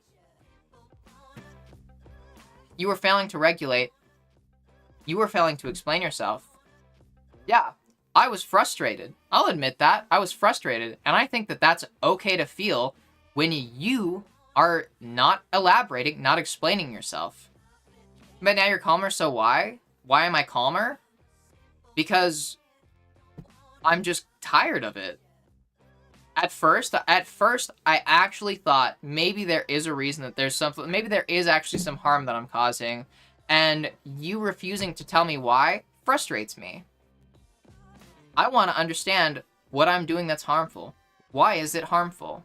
You wouldn't elaborate, but you kept saying that that was harmful. You kept saying that about me, and then not explaining to me why. And that's frustrating. If I said, hey, you're doing a bad thing, and then you were like, okay, well, how am I doing a bad thing? And I just go, you just are. And, like, that'd be frustrating. It's talking in circles. You started the conversation with no intention of actually having a conversation. You made a claim without any intention of actually seeing it through. And that's frustrating. You made a claim about me with no intention of actually talking to me about it. And when I tried to talk to you about it, you just talked in circles. And then insulted me. And then deflected. That wasn't a conversation. That was me trying to understand, and you acting smug. You were being an asshole during that. I don't even mean that just as an insult. I mean, like, I literally cannot explain, like, the behavior other than, like, archetypal, like, asshole behavior. Talked in circles, back down with you, babes. No. We were talking in circles, and I took my part in that by asking, how? Yeah, I did ask, how am I causing harm? Multiple times, repeatedly. And the only reason I kept asking that is because you wouldn't answer my question. I held you to that question when you refused to give an answer. So yeah, I was talking in circles too, I guess, because I kept having to ask you the same question until I gave up. Because, not until I gave up, until you gave up. And then I gave up. Because it's very dishonest of you. And disappointing. You're being supremely patient with this person. I'm impressed. I'd have already gone off on them. I mean, trying to keep it civil. Like, I'm fine. I'm fine being intense. You're, like, I'm not trying to, like, be mean. Because I actually do want to understand if I'm doing something harmful. But they won't explain it to me. And that's so annoying. It's so annoying having somebody say that like, say something about you, and then they can't explain why. An answer was provided in the form of signposting to good resources. What resources? You told me to go read the DSM-5. What about it? You, like, you still are not explaining it. Like, you were not explaining it. And even then, let's just say, let's just forget about that stuff. You still insulted me by just being sarcastic and smug. You want specific links? Yeah, sure. Give me specific links. Give me literally anything. I have been asking for so long just to be given something. And then you get smug. You insult me. And now you're willing to give it to me? After all that? After insulting me? Patronizing me? Acting smug? Like you did something? Like, you're acting pretentious. That's what it is. You're acting very pretentious.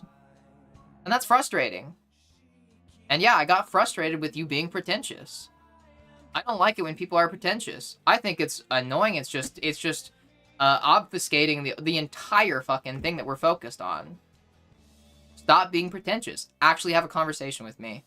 I would love it. Give me some links. I would love to actually have a conversation about it and not just have you deflecting and insulting me and then acting smug about it. Please treat me like an actual intelligent human being and have a conversation with me.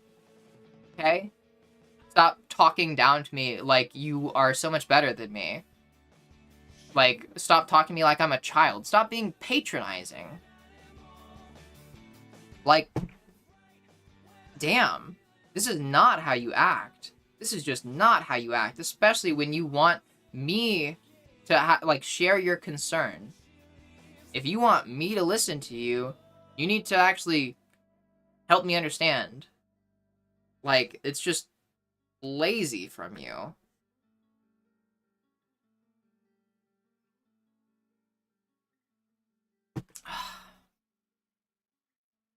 Okay, hold on. Let me see what chat I missed. God, it's just so fucking annoying. Good night, Chris. Sleep well. It's content regardless. The key is not to let them upset you. You just laughed off their dumb. Wait, what? Suppose never want to explain shit. Just say triggering shit the whole time. They piss off the streamer. It's because Fu's been here for a while. I actually want to understand, but nothing is being given to me. They're not participating in the conversation.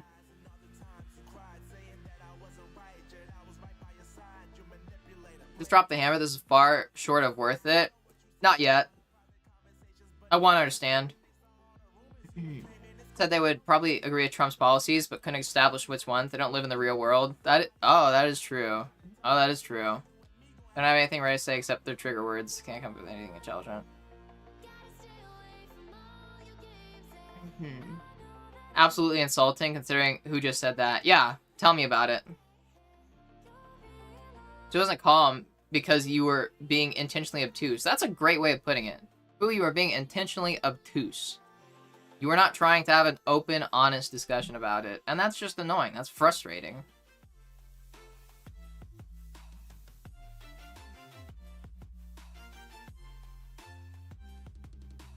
Sounds misogynistic, doesn't it? You know, it actually does. That is really patronizing and misogynistic. Yeah, it fucking is.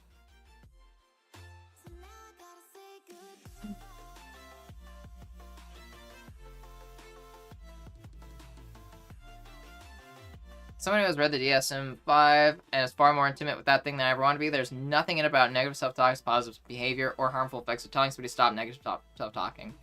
That's beyond my remit here, babe. Want to set a more safe space to share some resources back and forth rather than grabbing for them in the middle of a stream, hun? What?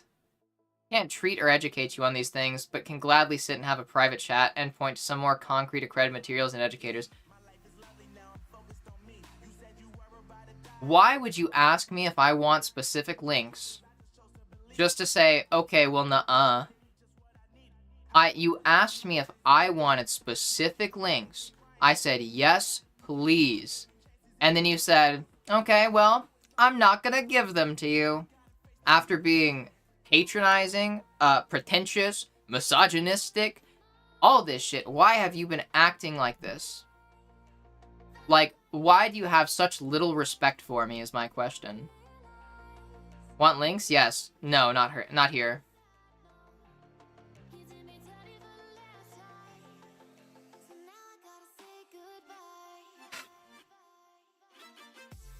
To be annoying? Yeah. Like, why can't you point to these educators on stream? It's not hard to say a name. Yeah. Yeah, here, hold on. Let me entertain this slightly. Obs, in your culture, I'm considered a troll, but in many others, not so much. I think in many cultures, you would be considered a troll, considering the fact that you're coming here to stir up shit and then not actually doing anything about it. You're just here to cause problems. Okay.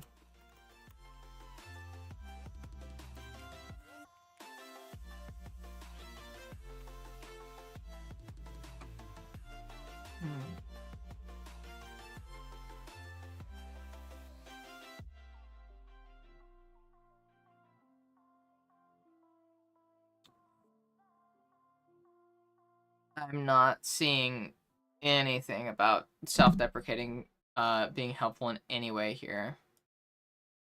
Let's see.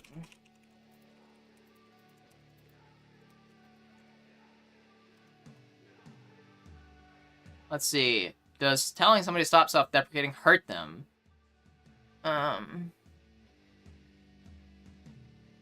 Here's a just a random thing that popped up that I just agree with what it's saying. It's okay to feel uncomfortable. It's hard to hear friends put themselves down.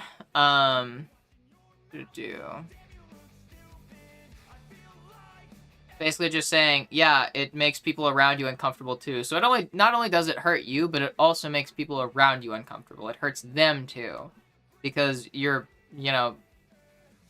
Another thing about self-deprecation is a good way to self-sabotage. My knee-jerk ADHD response. Hard habit to break. Okay, this is a thing explicitly about ADHD, saying it's a hard habit to break and that's it. Which, okay, still something you should break. That's still established there. Harmony Bay wellness, self-deprecation is a common but damaging habit. Like, we're going to page 2 of Google for this. Like, we're going to page 2 of Google. Let's see. Self-deprecating comments hurt. Everything says it hurts. Everything is saying that this is unhealthy. I have looked it up now, okay? You're right. It's not your job to educate me. So I looked it up, and I could not find a single fucking thing back in what you're saying up. How convenient they want to talk with you privately. Yeah, so that they could so that they could probably just insult me some more in private when it's not recorded, since they care so much about it being on camera and recorded. Also, just you know, chat box right here. All your responses are recorded too. It's not like it's just mine that are recorded. Everything in the chat box here is also recorded with it.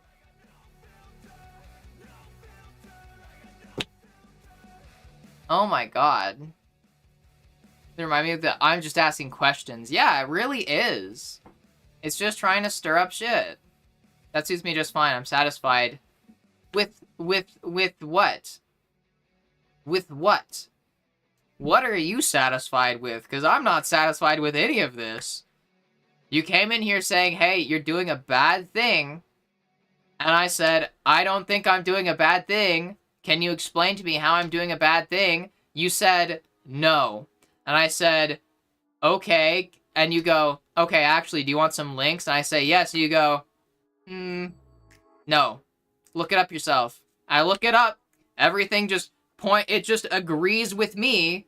So I see that, and I'm like, this is all just agreeing with what I was saying that I was right in the first place. And you go, I'm satisfied with that. And it's like,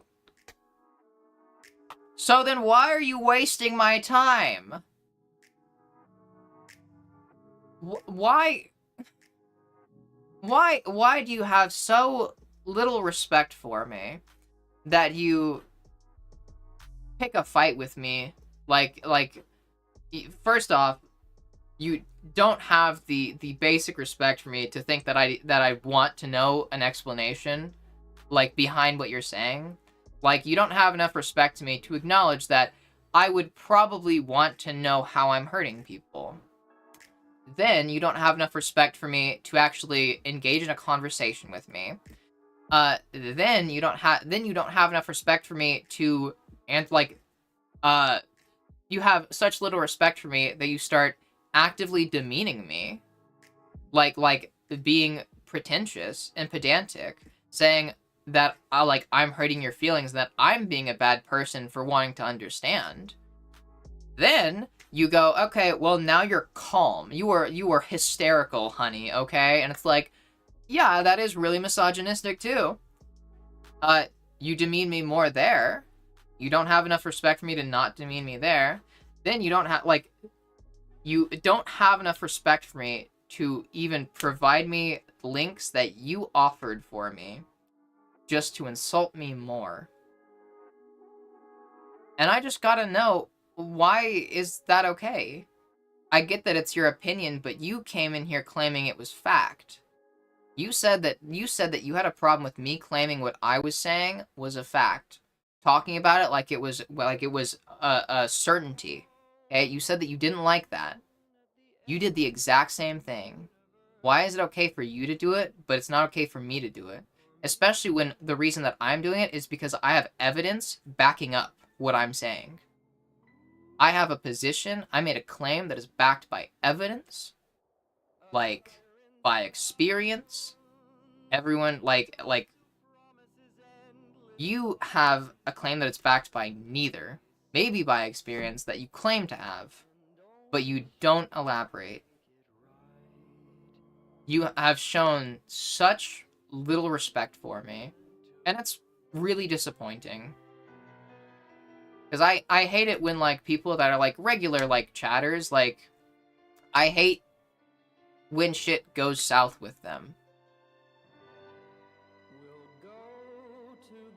It's never fun.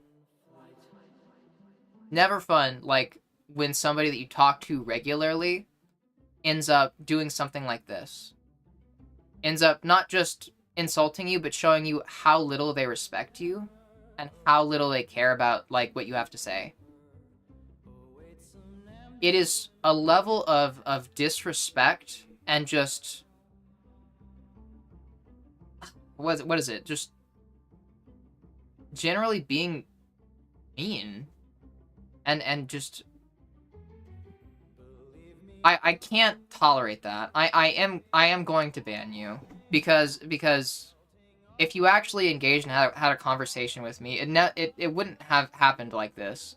But not only did you refuse to engage with me, you started acting childish. Like, doing like a, like all that stuff. That was like really what set it off. Then patronizing me. This stuff is all really disrespectful. And just shows that you don't know how to actually have a conversation with somebody that you disagree with. It's fine that you disagreed with me, but it's not fine how you acted when you disagreed with me. And that's the problem. When you want to have a conversation with somebody, you still have to, like, actually try to listen to them. You wouldn't listen to me, and you wouldn't engage with me in good faith. That was bad faith, and it's just really sad. I get so sad when, like, there's moments like this. I get so sad, like, I got so sad with the shit that happened all that time ago with, like, that dude that I took off the shirt. I got so sad with, like, the Lucy shit that went down. I hate it when regulars, like, when I just can't, like, look past, like, the behavior. Like, I can't tolerate it. It's so fucked up.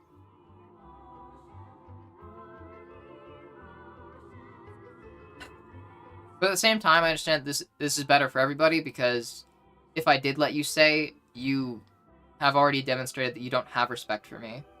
And that you would treat me like this at the drop of a hat. And I'm not going to keep you around just so that you can treat me or others the same way.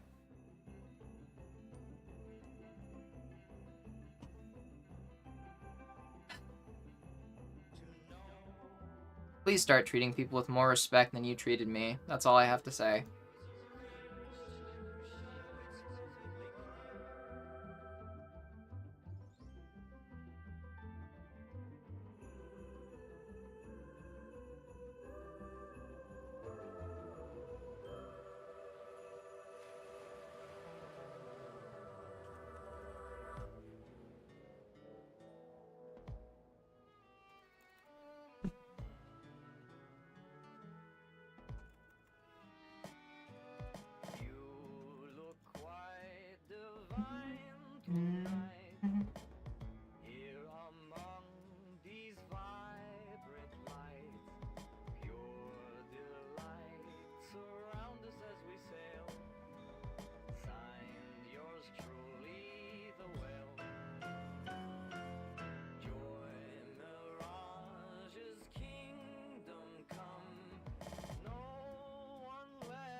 I wish I could take Foo out of the Discord server, but I don't know what their username would be on Discord.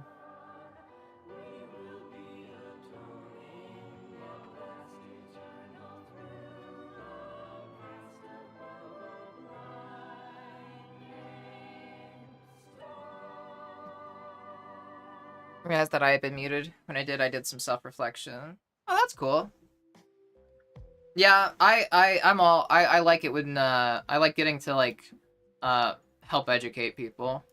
That person that like Fu just now kept saying like it's not my job to educate you.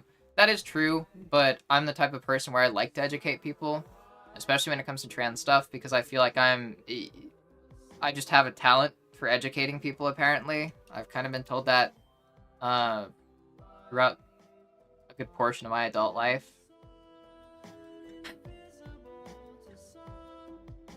But yeah. Yeah, if you that just goes like if you had that experience before and you still have things that you want to learn, Johanna, like let me know. I'm all down to talk about it. I like helping people recover from misinformation and stuff like that. Like there's people that like I'm sure that there's people out there that like don't know how to use humanizing terminology for transgender people. I know for a fact there are. And they come in here and they use dehumanizing language, and that is insulting, and it's uncomfortable, and it's upsetting. But actually being able to help them, like, learn differently, and, like, being able to, like, be like, hey, I know you probably don't mean anything bad by it. You just, like, haven't had any good, like, you just haven't had anybody, like, to help correct you on, like, this stuff, like, and explain why they don't like it. I like being that person. So I understand them saying, like, yeah, that they didn't want to educate me, but I just, like, have such an opposite stance on, like, so much stuff. Like I like helping others understand what I'm trying to express, even when I have trouble expressing it, and because I do have trouble expressing myself a lot of the time and expressing my feelings and my thoughts in ways that are coherent. But I like it when people extend that courtesy to me. When they have the basic courtesy of wanting to help me understand when I'm not understanding. Like, if I were in the same place, like, where I was using dehumanizing language for whatever reason, I'd want people to be like, hey, we probably change that. Like, not like I got nothing against you, but, like, that's kind of a harmful thing to do. You know, I would like that courtesy. And they didn't extend that courtesy to me. They said I was doing something harmful, but they didn't have the courtesy to help me understand, or to help, like, give me like help correct the behavior, so to say. And that's just disrespectful, like, to me, especially when somebody tells you that you're doing something bad and you're causing harm, and then they won't tell you, like, why, and they just, like, there are some people where it's like, I don't think you should tell them why, but like, I'm mainly talking about when people want to learn. When people are, like, actually in good faith, like, want to understand and be better. And I wanted to understand. Because if I was doing something harmful, I would want to change that. And they just would not show me that courtesy. They would not show me that basic respect of explaining what they meant when they made a claim about me and my behavior. And I just think some people forget your people. Use some outdated terms, reference transphobia. Yeah, that seems to be how it usually goes. Yeah, I mean, yeah, if you ever want to, like, be like, hey, is this okay to say? Like, just ask, and I'll, like, tell you. Like, I want to give people a space to learn. Like, especially people that don't know a lot about trans people. Like, some of the times that I've been proudest when streaming is, like, I think there was exactly 2 times where somebody came in trolling, and then it, like, I actually talked to them about it, and it ended with them apologizing and changing their behavior, to be more respectful of trans people. Those are some of my proudest moments. is knowing that I got to like have such an impact on this person in their future because I was just willing to like actually talk to them like during that. Like, again, don't talk to people that are obviously like bad faith, you know, where they don't want to learn. But there are some people that do want to learn, and I like knowing the butterfly effect it's going to have by helping to educate them and helping teach them this is how you make people more comfortable and more safe around you. Because I know that they're going to go through their life now treating other people better. And I really value having those experiences. And if that person knew some way that I could be treating people better and they refuse to share that, that's just selfish, I think. Like, they said, hey, you're doing something harmful. You should be doing something different. And I'm like, okay, how am I doing something harmful? What should I be doing? And they go, I'm not going to tell you. You have to figure that out on your own. It's not my job. It's like, okay, you just came to call me bad and then just tell me that it's my problem. They don't care about the impact that I'm going to have on anybody else, apparently.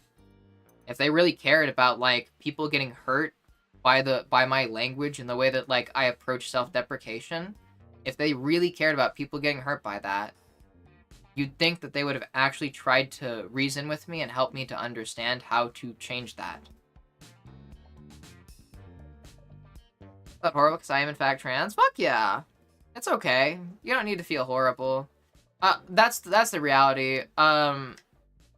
There's internalized bigotry, like everybody has internalized bigotry, but even past that, a lot of people can say and do harmful things without even realizing that it's harmful. And those are the people where I think it's kind of like at least the way I see it myself, it's like kind of like my ethical duty because I'm able to like help correct and like educate that I do that. Like it's kind of like a, I don't know, duty as a fellow human being, you could say. Because I'd want somebody to like extend that courtesy to me. I'd want somebody to try to empathize with me and understand that I want to understand. You know? I've done that in the past. I've said things in the past that are shitty and I didn't realize it. And it's when people are willing to help you change for the better where I think the most growth happens. You can't grow if people are telling you and treating you like you can't grow.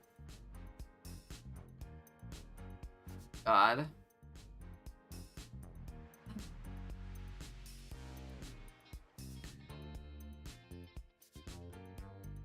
Just a way of telling yourself you're cool for acting like a troll, yeah.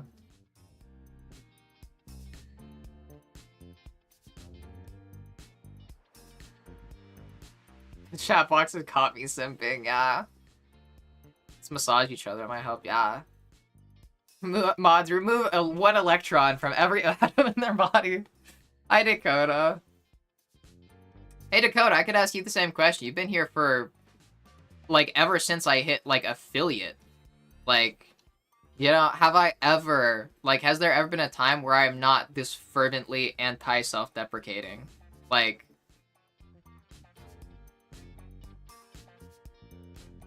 person clear has no ability to make arguments, no respect for you, and every intention of getting attention for you. Yeah, stop giving the attention. Yeah. That's just... I don't want to make it... I don't know.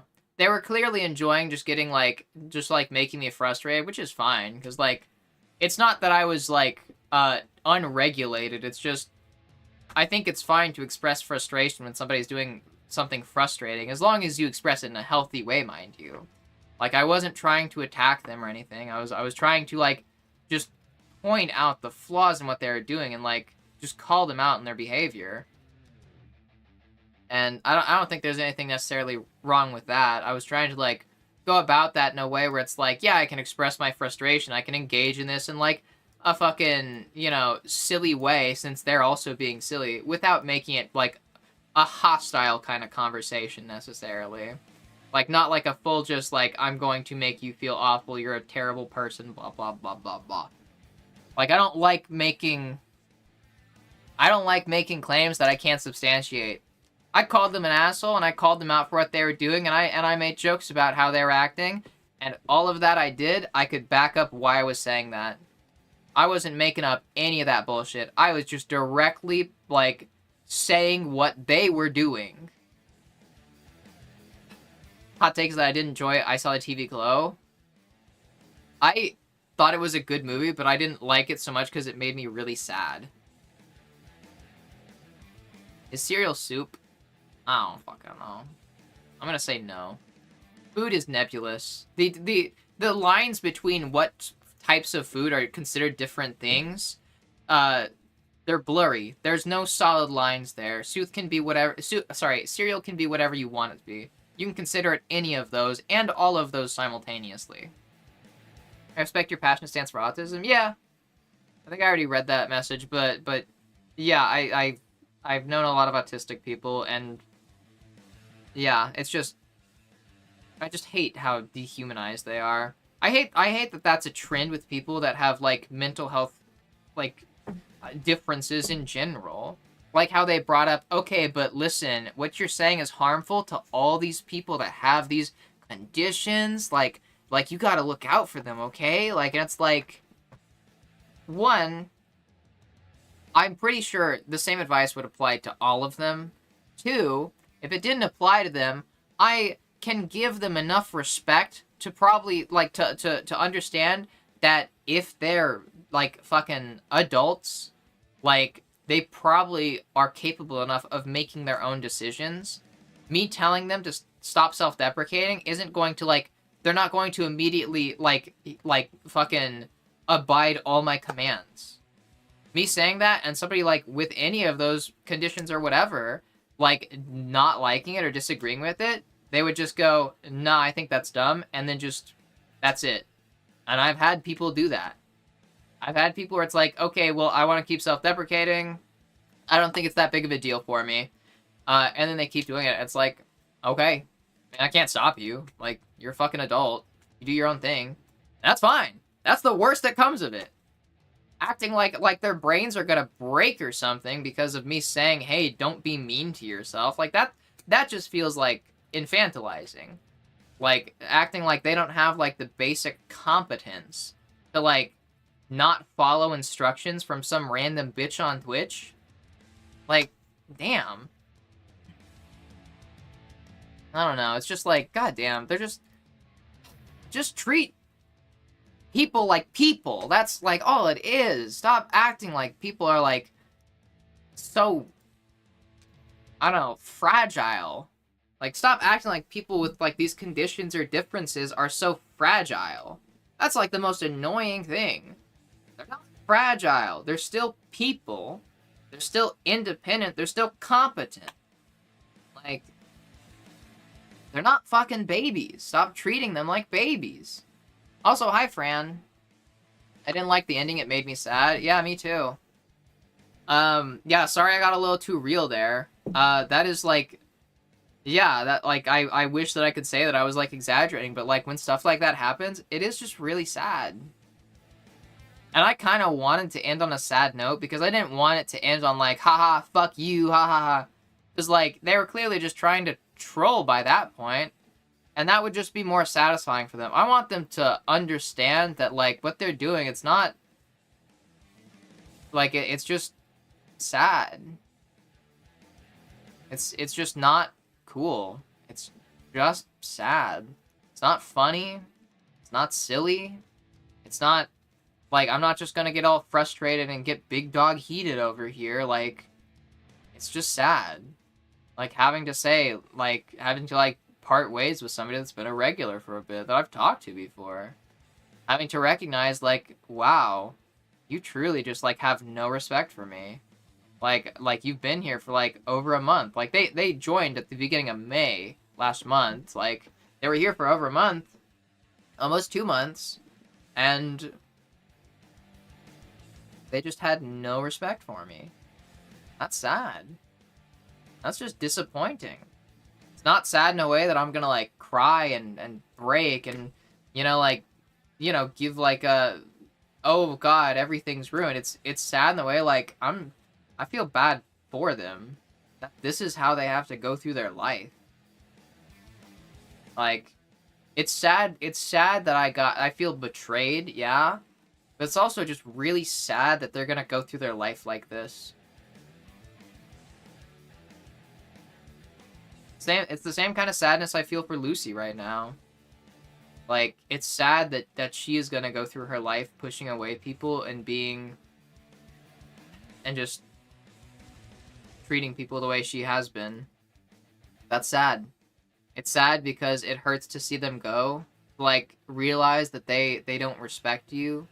That the relationship, like, the perceived relationship or interactions that you had were always one-sided. That's sad. But it's also sad for them. And I want to leave on that note for them before I see them go. Because I want them to have, like, you know, I want them to have a good life. I think everybody, like, should have a good life. And what they're doing is not going to bring them a good life. Yeah. Anyways, sorry, someone who's degree in English literature and education can't teach anything to save a life. I agree, Ellie. It's not my job to educate. You should always be followed with, so here's the materials that you can just educate yourself. Yeah, unless they're like a bad faith troll. Then I don't care. I think the meaning behind the whole movie is pretty possible to us, yeah. I used to think I was immune to misinformation. Yeah, everybody has that at some point. Everybody who realizes that they're not immune to misinformation thinks that they were immune to misinformation at some point, I think. You make a claim, you bear the burden of proof. Simple as that. It's not even education, it's substantiating a claim. If someone tells me the moon isn't real, then prove to me the moon isn't real, because I can see it with my eyes. Yeah. I'm an incoherent mess half the time. You're very eloquent and descriptive. Thank you. It's all the speech therapy. Conversation is also predicated on mutual respect and good faith to have a good discussion. If you're missing one, the conversation won't go anywhere. Yeah. And then it's like, then they're like, oh, you're hurting my feelings. Okay, you want me to explain what harm could come from this? I'll tell you what harm. My feelings are hurt. It's really hurting my feelings. You're making this a really hostile space by questioning me. I don't want to explain why you're doing something bad, okay? You're really mean right now, okay? You're treating me like I'm a bad person for this, and it's like... damn! Just like... oh, God, it's just so fucking... The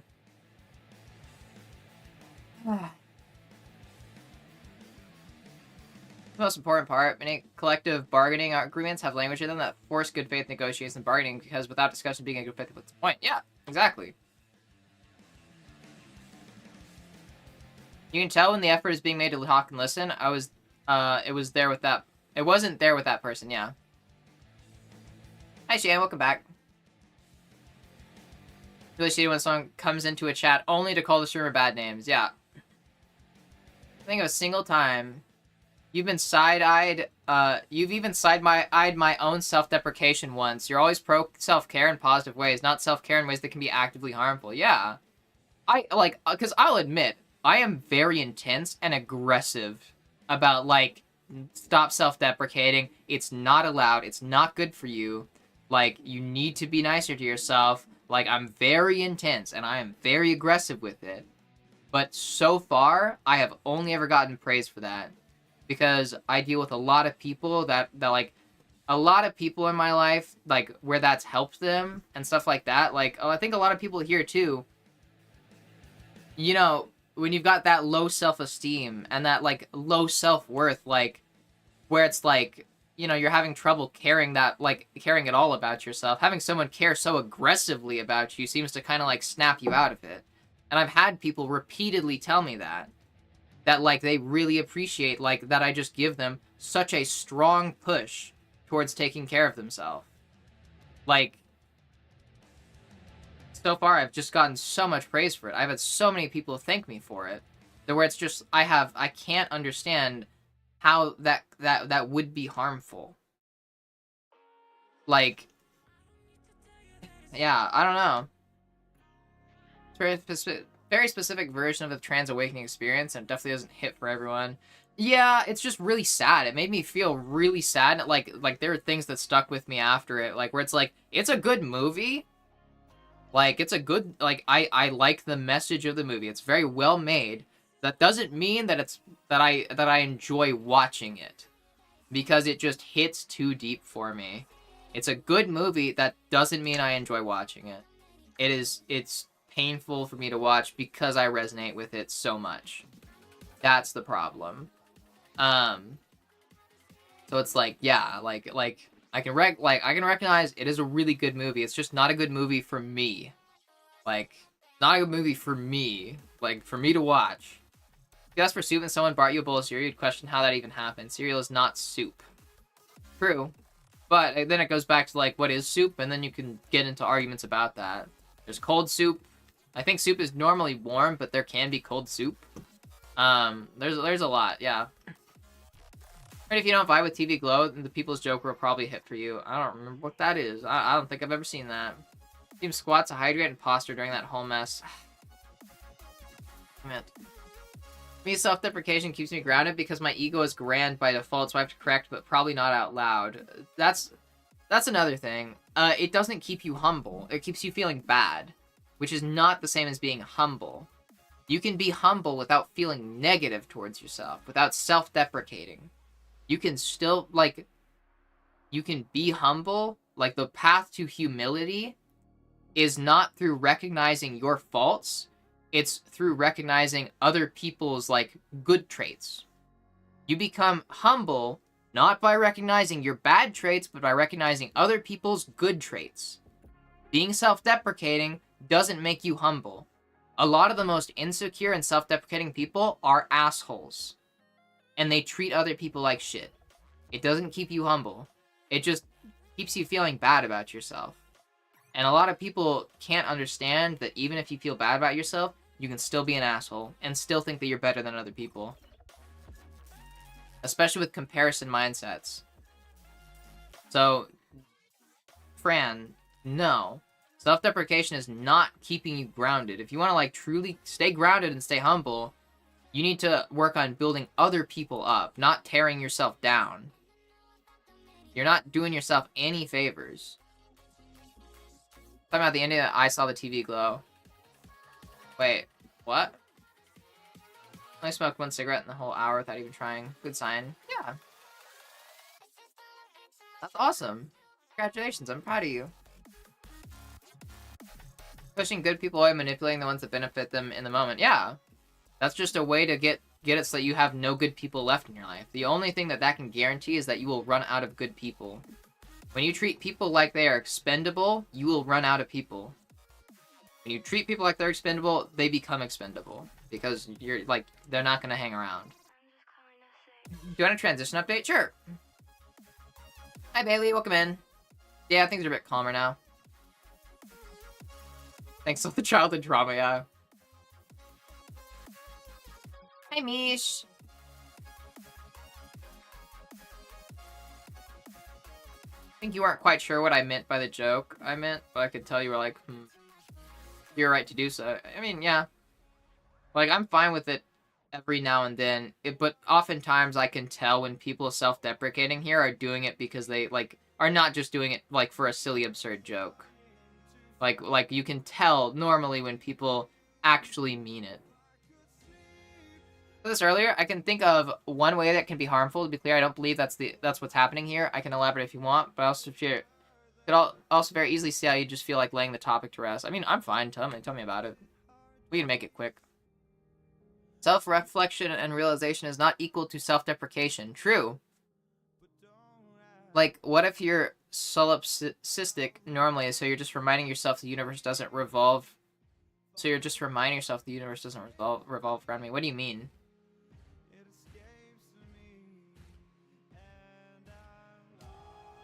How to remind myself I'm not the main character of existence without self-deprecating romantics. By reminding yourself that other people have lives that are just as important as yours. If you don't want to, like, if you want to remind yourself that you're not the main character, you need to work on seeing other people as main characters too. not on not on seeing yourself as less than. Like you need to recognize that their lives to them, they are the main characters. Their lives to them are as important as your life is to you. And you need to, like, if you want to like stay humble and not feel like a main character, you need to do that. And a side effect of that is that you will build other people up. Because when you recognize other people and their like the importance of their life, not just to them but now to you, like if you value life like I do personally, but then it like you become more invested in seeing them grow and like be built up. Like you become more invested in their growth and their happiness, in the important things in their life. Like that's okay. That like you know, if you want to stay humble, remind yourself that other people are just as important as you. Nobody is less important or more important than you. In terms of like the importance of life, we're all pretty equal. Life is like the value of someone's life doesn't really vary so much. It doesn't vary. Everybody starts off with like just like life value, like equal to everybody else. We're all people here. We're all humans. We are all sharing this world. We are all sharing this life. Recognize that. Other people are just as important as you. You should not care about them any less just because they're different people. Well, I mean, realistically, you're going to care about them less, but like, you should not think that they're less valuable is a better way of putting it. Like, personally, you're not going to care about a stranger as much as like yourself or people like close friends and stuff. So you don't have to care about them as much, but you need to recognize the value that they hold innately. That they are not less or more valuable than you. That we are all people. That also helps a lot with people that like fangirl and shit like that. Like, when you recognize that's like somebody that's like, I don't know, like a celebrity, somebody you look up to, they're just as human and just as valuable as you are. They are not better than you. They're not worse than you. You are both people. You are both sharing this world and sharing a life, like sharing a lifetime. There's that overlap. Like, it helps you a lot with like not seeing them as idols, like not comparing yourself so much to them, because they're just a different person. They're not better. They're just a different person. Not a better person, a different person. 25 days till Orky? Fuck yeah!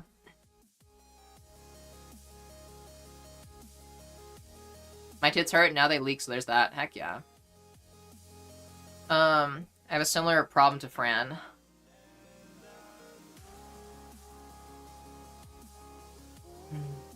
Believe that you're the only thing that actually exists. I think therefore I am to a delusional level.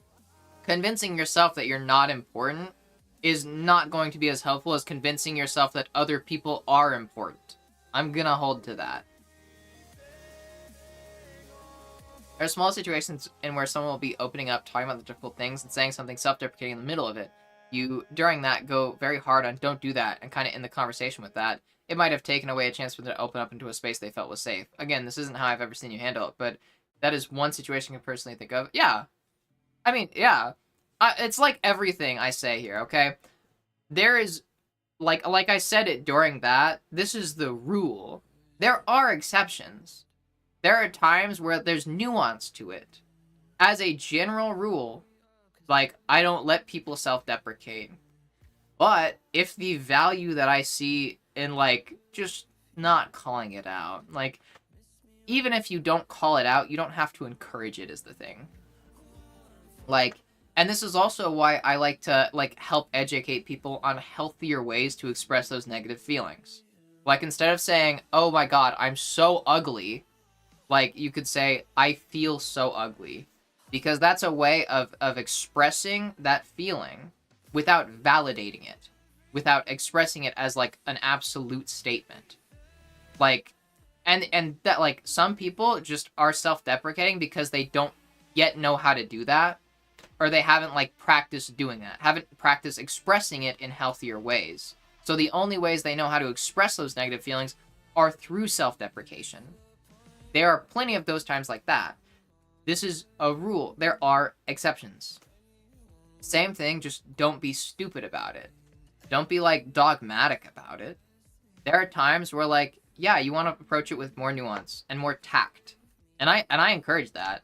But as a rule, this is the rule. Like, as a rule, it is beneficial to not self-deprecate. There are times where it might be more beneficial just to, like, let it slide. But that doesn't mean it's beneficial for them to self-deprecate.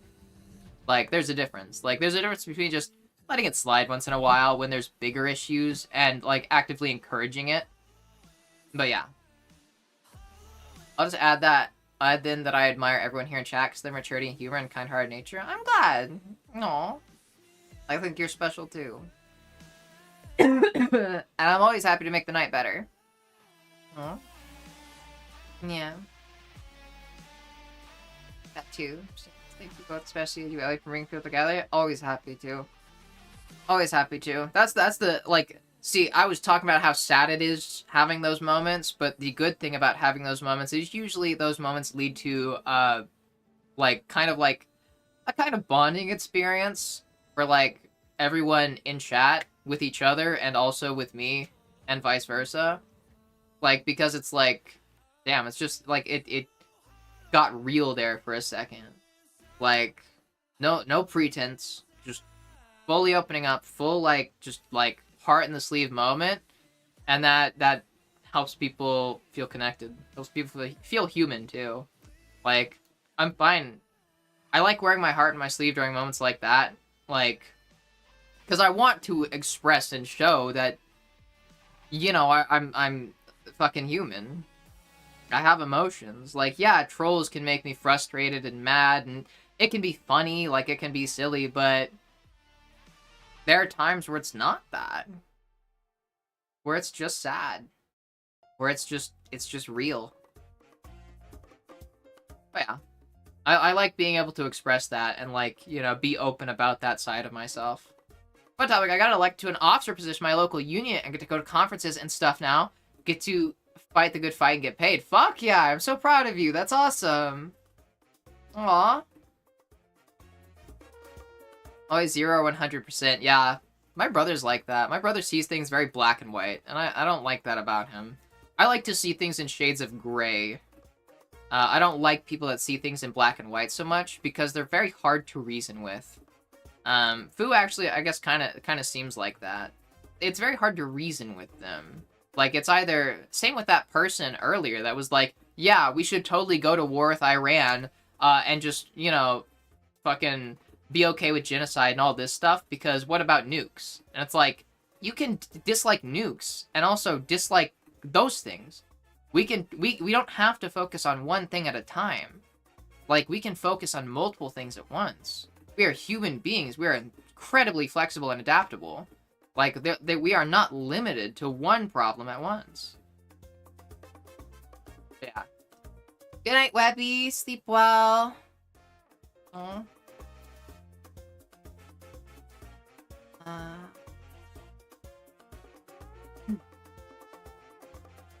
Damn, I really need to pee.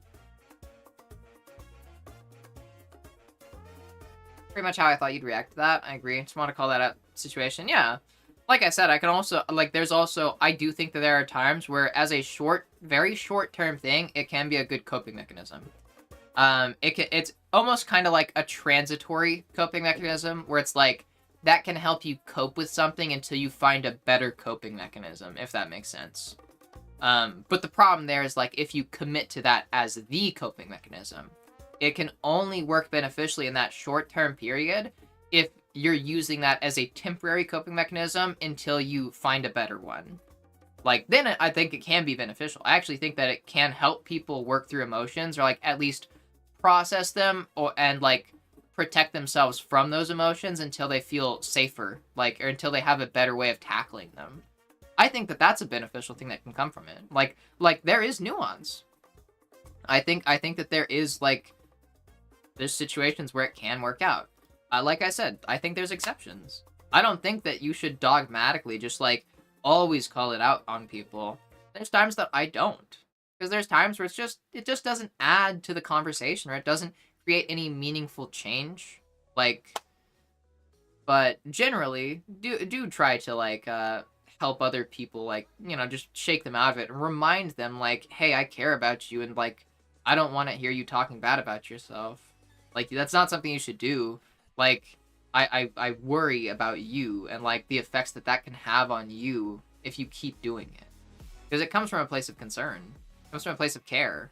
Like, you know, see, like, people that you talk to, people around you, knowing that, like, they're doing something that is harmful to them. Like, I'd say the same thing about, like, smoking. I really don't like smoking cigarettes. I really don't. Like, that's pretty much what, like, killed my grandma. But I've never liked it. But at the same time, I recognize it's a bad habit. Like, it's a habit. It's an addiction thing. I don't resent people or hold it against them when they have trouble quitting. Because that's okay. It's really, really hard to quit. Which is why I'm also really proud of people when they make progress on quitting. Not just that they quit at all, when they make progress.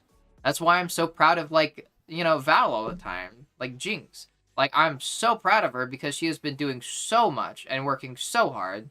Like, every time, like, we don't talk very often on stream, but when we do, you know, like, you can tell that she's getting better.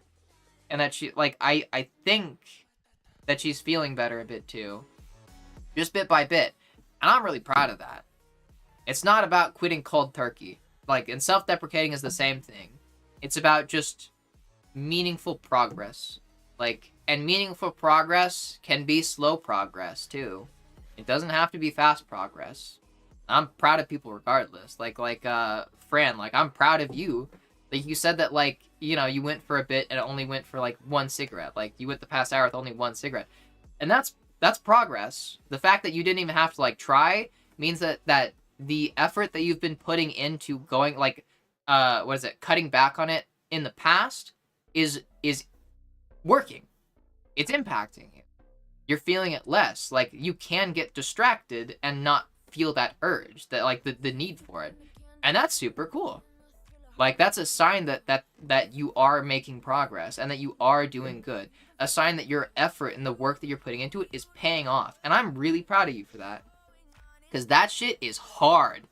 Believe me, I haven't ever had to go through withdrawals except from an antidepressant that I was on, where the withdrawals were awful. And that shit sucks. It's so fucking bad. And yeah, it's always just, you know, people just generally recognize progress. Don't recognize people just when they fully, I don't know, fully finish making progress. Recognize the progress that they are making. Because it also helps them a lot to keep making progress. When you're doing something that's such a long, slow process as quitting, like, addiction, or quitting self-deprecating, it can be really motivating. It can be really impactful just to, like, let them know, like, hey, I see you. And I know that I can see that you're putting work into it. And, like, I'm proud of you for that. That can be really motivating. Like, so just, yeah. Keep that in mind, people. Yeah.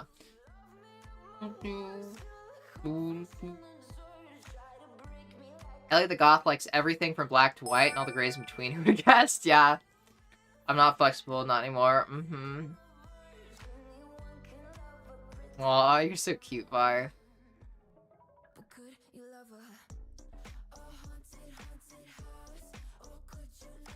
Honestly, that's recently a mass developer workforce proved that. Wait. I just have a knack for computers. Yeah, that is a very valuable skill. It is valuable. Again, Raven, I guess not again, because this is kind of my first time saying this, but Raven, the value in a skill is not just in the monetary value. Like, that's a very valuable skill, I think, like, aside from the monetary value. Even if there's layoffs and shit going on with, like, how much, you know, workers in, like, the tech industry and, like, computer industry are so horribly mistreated. I don't think your value or the value of your, like, talents and your skills are based on how much money you're making off of it. So, that is still very valuable. benefit of the doubt in saying I sound like I probably should take his comment. He's so cute. Experienced, yeah. Aw.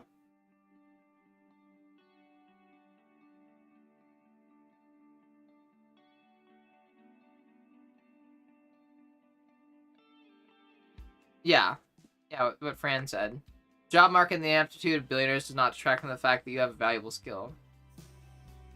Like me instead, I realize I just need to feed my brain. Yeah. Also, like, there's, like, you know, like, vapes and shit that can help you quit. Just use non-nicotine vapes and try not to vape too often. There's, like, a lot of bad vapes that are just as bad for you. Maybe not just as bad, but they're still bad for you, you know? Like, I hate vapes, too. This is, like, the only thing I ever use, because it's just pure weed. It's just straight up weed. Like, I've never done, like, anything nicotine, because I'm terrified of that. I worry that I'm susceptible to, like, addiction pretty easily. I don't think that actually pans out, especially not in my genetics. But I still worry about that, because I'm not cocky enough to think that I could never be addicted to something. Not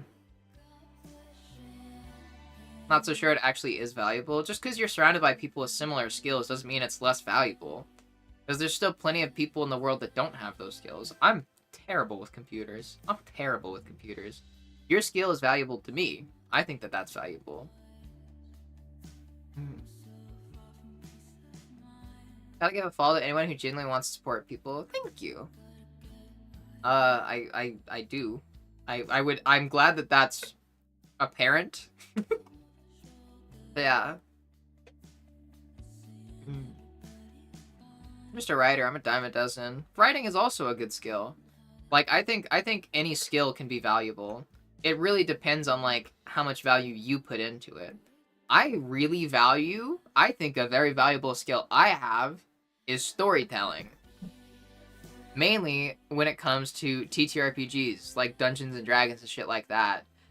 Monetarily, that's a fucking worthless skill.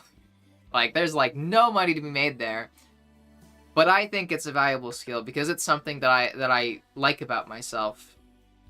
I like that I can make a compelling story and keep people's attention and make them feel things through the stories that I tell. And I think that's true for a lot of art forms. You know? Through art you can help. I've always said, like, art is the language of emotions because I feel like art is the best way to, like, communicate feelings and expressions. Because you can actually help other people feel those things through your artwork. Like, it's the only way to, like, kind of show a person a feeling, if that makes sense. But yeah. I've been sleeping pills a lot when a lot of my family stopped calling me by my name when I came out as trans. It took me a while to be done with that, but I eventually made it out. I sleep better. I don't talk to them now. Trans family is everything for me now. I'm so proud of you for that, Fluff. Good job. We've done, Ellie. Now the chatters are addicted to Gamba. We just created capitalism. Thinking of the money aspect. I don't care about money. I was thinking of the little number of people who are doing computer work. It's still a valuable skill. A skill's value is not determined by how many people are doing it. I'm just gonna say that. The value of a skill is not determined by how many people are doing it. It's how much do you value that skill? Like, it's entirely dependent pretty much on yourself. I think that my storytelling is a valuable skill. That's also a dime a dozen. A lot of people that can do that. I think another valuable skill is, like, my fucking MS Paint doodles. There's a lot of people that could do better art than me, but I still like that about myself. That's a dime a dozen for sure. You know? It's about, like, you gotta make yourself feel valuable. Skills have no inherent value. Like, their value is arbitrary and subjective. Like, you put value into what you want to put value into. It's similar, like, how, like, I value your computer skill and you value it less than I do. You know? There's people that value skills that, like, I value less than I do. Like I value some things and other people value it less than I do. But, yeah, there's no, like, it's arbitrary. It seems sincere to me, at least. I'm glad. I want to have that kind of presence, I guess. And I'm happy that I can. God, I need to do squats. Okay, hold on. Let's go. Let's do the computer work. Computers really aren't that complicated. Okay, no, you don't gotta tell me they're not that complicated. They're fucking complicated. They're complicated as fuck, okay? You realize that electricity and computers might as well be fucking magic, right? Like, oh my god, I've heard this, like, electricity is like the magic of the modern world. Like if in our universe there was magic, it would be electricity, pretty much. Like it's practically fucking mana that you can use to make, like, magitech. Like, through controlling the flow of electricity, this energy that is just innate to the universe, that we have learned how to manipulate, you can create all manner of machines and devices that can do just about fucking anything you can think of. That's fucking magic, dude. And computers are like, really big into that, because, like, it's all about directing that energy into, like, and creating, like, intelligence from it, pretty much. Computers are pretty much like fucking brains that we just, like, program. Like that shit's complicated. That's complicated. And that's fucking magical. Like, you might think that it's not that complicated because you're good at it. But it's that concept of, like, that is, like, you are effectively working with the fucking magic of our world. Like, you're turning what the fucking mana of electricity into, what is it? You're controlling it. You're creating devices that control it. That can transfer it, that can think. Like, it's fucking wild. I think that's magical. Like, change your perspective, girl. For me, I'm thinking I can only do short stories, so I'm thinking of doing comics instead of graphic novels. Go for it. That sounds fun. Free press and skill screen and silk screen and offset printing plate production are still useful. Nice. Working at politics, I'm so cooked. Oh yeah, I'm scared of. I probably could have gone into a career in politics. I was working on the campaign for the Democrats this last election. I don't think I could handle it, though, honestly. I haven't had it up and running in a few years. Heck yes, Noe, go for it. Try just doing some doodles at first. Doodles are charming and vibrant. Thank you. Tell a story, but my tangents have tangents. That's fine. Cool tangents here. I really need a pee. Okay, I'm gonna do squats. And I'll stretch when I get back, because I need a pee so bad. God, I really want to try Alice's homemade food, too. Electricity is in us. Yes, exactly. See what I'm talking about? It being like mana? Human beings run on electricity. If we were to ever, like, say anything, I feel like there could be a discussion about whether electricity is what is our soul. Like, you know, the soul is this metaphysical energy within us that like, basically gives us life and, like, controls the way we, like, do things, pretty much. You know, it's like, it defines us and gives us life. That's pretty much fucking electricity. Like, we run on electricity. We are effectively, you know, like, bio-machines. And that's, like, that's fucking magical. I think that's magical. The community is real, and I got that so much. I'm glad. Aww. Making quartz rocks think, yeah. Which, yeah. The golem made out of runes and special energy that can perform tasks beyond that of the average person totally isn't magic. Yeah. Yeah, robots totally aren't just fucking golems that we've created. We haven't just created artificial life, you know? That's totally not magical. Creating artificial life. Yeah. There's the whole fear around AI becoming, like, sentient and growing out, like, past us. Like that's totally not magical. The idea that we could create a new form of life using, like, by manipulating inorganic materials and this energy force. Like, there's this energy. Like, weird that I want to cook for people who I know live nowhere near me. I mean, no, I get it. I'd do the same. I want you to cook for me, and I live nowhere near you. It's always fun when someone, when in some fantasy their team opens their palm and a hologram, someone shows up and they start talking in real time through some cool magic, whatever. Staring at Ellie on my phone. Corporate would like you to. Yeah. America runs on lesbians. I mean, Duncan. Yeah. Electricity really isn't magic, though. It's just energy, not too different from fire. You don't think it's magic because we understand it. Magic is arbitrary. What classifies as magic is entirely arbitrary. But, like, that's because something stops being magic when you understand it. In a fantasy world, if they learned how to control mana, like you know, think about, like, Hextech and, like, the League of Legends universe and stuff like that, where it's become this technology for them. That's not really magic anymore. Like, they understand it. They know how to control it. They study it. They're using it. They're implementing it into practical, like, applications and tools and everyday, like, objects. Like, they made, like, the fucking hex gates to teleport, to travel, to create international travel. We've pretty much done the same thing with, like, airplanes. Shit like that. And if there's teleportation one day, it's going to be the same kind of thing. Then it's not magic anymore. Then it's just energy that they've learned how to control and harness and use to create all manner of, like, weird creations. Weird and helpful creations. It's just energy then. Same concept with electricity. Electricity is fucking magical. If we didn't understand it, it would be magical. Like, it would be magic. But we understand it, so it is just energy now. But somebody that doesn't understand it, it's just magic. Like, because that's all magic is. It's something that is advanced that we don't understand. Like, it's something that we just don't have the ability to understand yet. Yeah, that quote. Certain species' souls and body are one and the same and inseparable. I think that's kind of how we are in real life.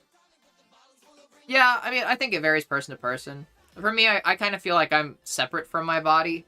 I feel like me and, like, who I am as a person is separate from my body. In part. The body influences self-perception.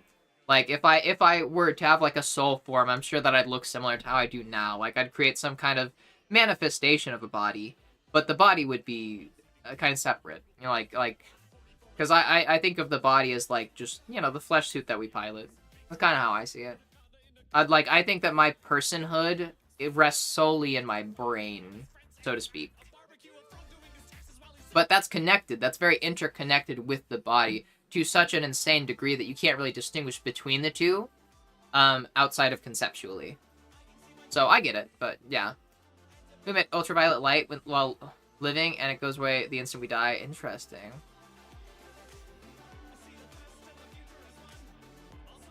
And the manipulation of that energy would be called, like, if I can manipulate fire into shapes with my hands, you would call that, yeah.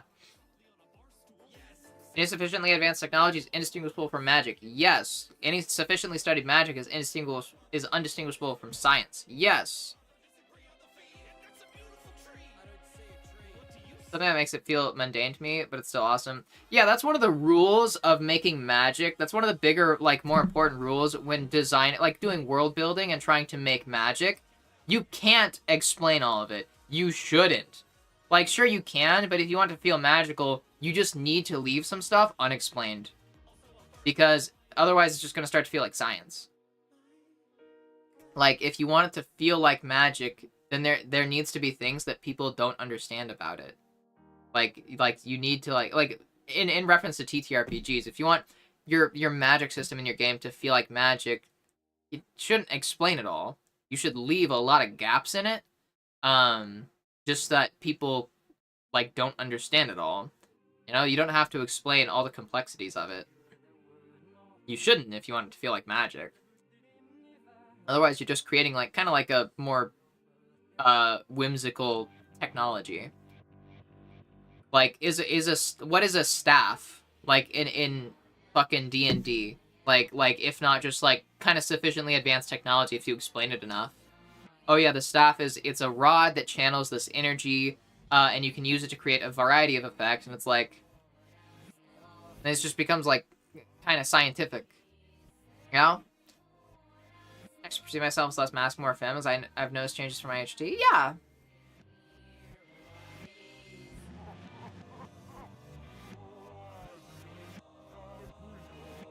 Was that just a fucking random porn link? Damn. Oh, good night, Violet. Sleep well. They kind of true ice based on color, and that's just a side thing. Making magical cryogenic grenades, true light mirrors, and divine weapons mirrors. Yeah. Magic is something not measurable or always explainable. Yeah.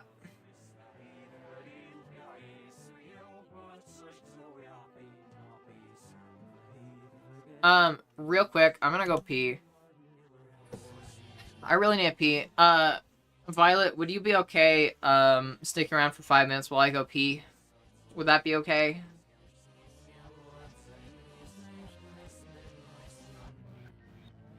Oh. Okay. I'll be right back. I'm going to go pee real quick. Yeah. I'll be back. I'll try to make it quick. But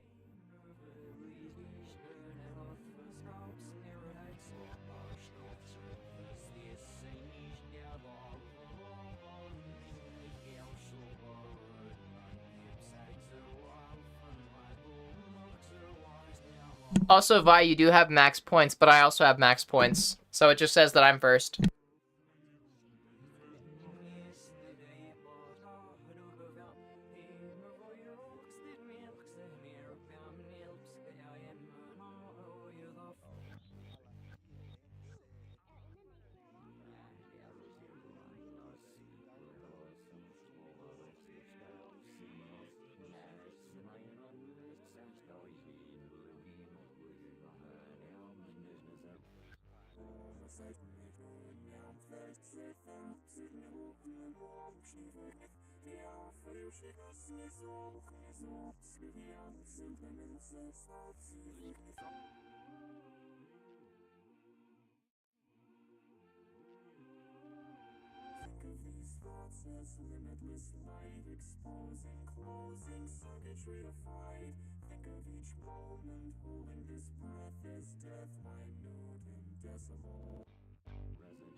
nervous on the surface, I look fine.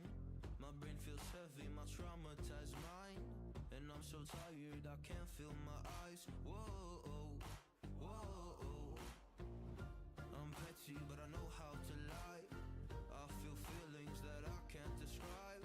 I'm not breathing, but I'm still alive. Whoa, whoa. But I think I'll be alright. 'Cause I'm not giving up, I'm not giving up yet. I feel that it's my time, so I'ma give it everything. I'ma give it everything I got. So I'ma give it everything. I'ma give it everything I got. I'ma give it everything. I'ma give it everything I got.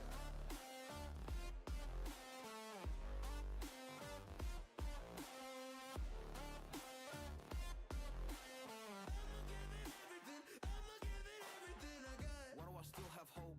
So many days have passed. I wait around for things to change, but change has not come fast. I'm asking all the questions, but then I question them. Like, what's the point of living, existing when you can't see your God in flesh? I'm looking for the answers, they say to pray instead. Brum, brum, brum, brum, brum. I know that it's not easy, but I believe I will. Yeah, I'll get over all my fears. I really need to wash my hair tonight. That's why I wanted to get really high. I don't like it when it's up as much.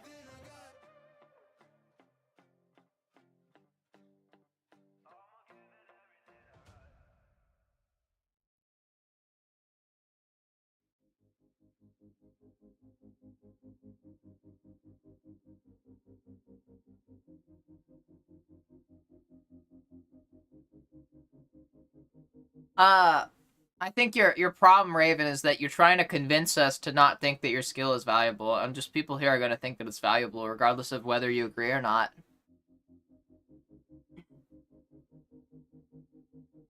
Want to gamble earlier for nothing? Yeah. Also, hi, Jesse.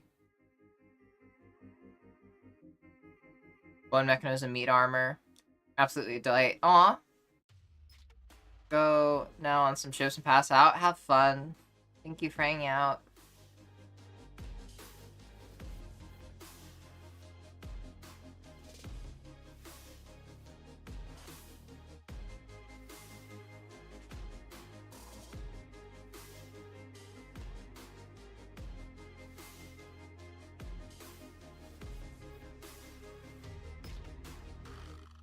My language settings are in Spanish because I'm trying to learn it and it's a process. Nice.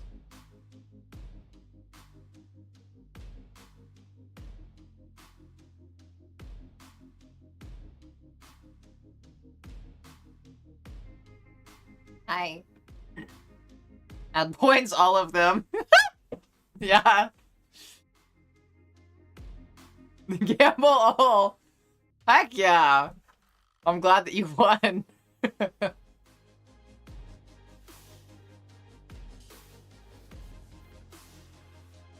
Lost every single one of their board. Oh god, how many of that? 429 million and some change dollars. Undo.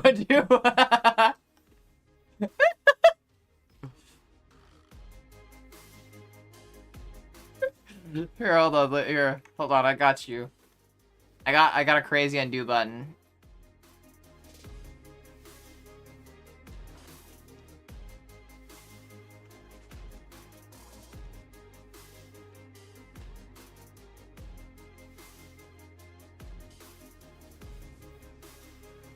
Here you go.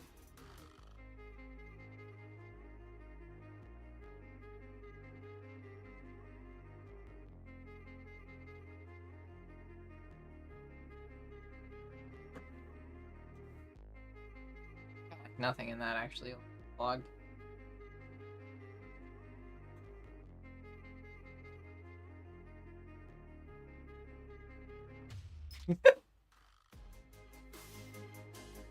All gambling addicts, yeah.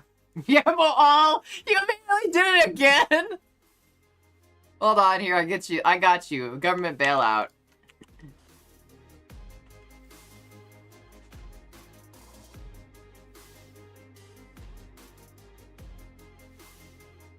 You can think my skills are valuable all you want, doesn't mean they are. Yeah, and much the same, you can think that your skills aren't valuable all you want, and that doesn't mean that they aren't valuable. Same fucking concept. The value of a skill is arbitrary and based on the value that you give to it. You're not giving it value, we are giving it value, and neither of those is like any more right than the other, quote unquote.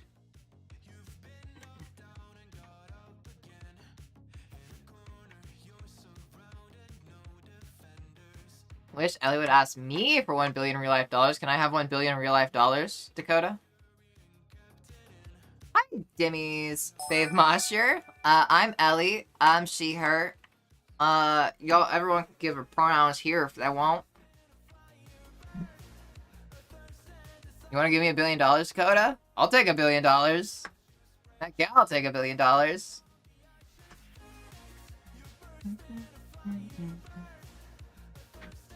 More like, you're gay. Highly recommend this. Twitch chat pronouns.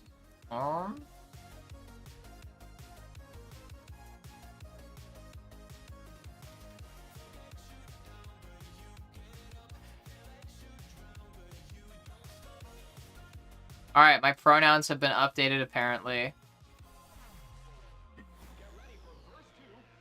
Maybe we gotta continue that conversation elsewhere.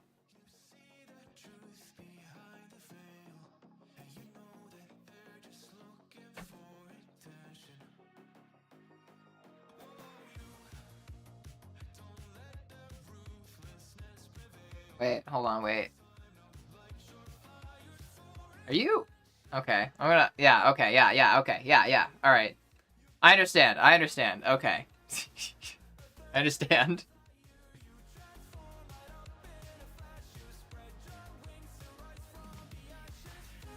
Also, you need to come back for your religion teacher. What do you mean?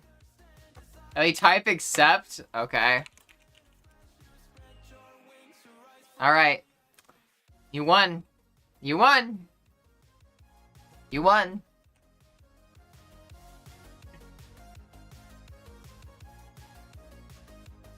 Check your points. Check your points.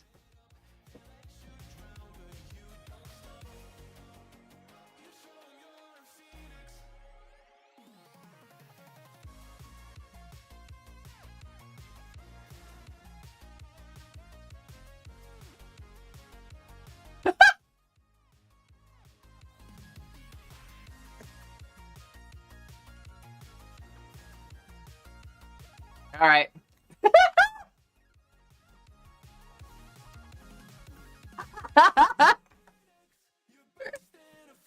Oh my god, Violet.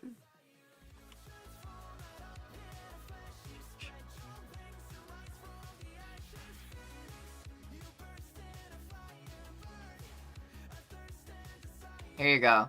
I'll give you.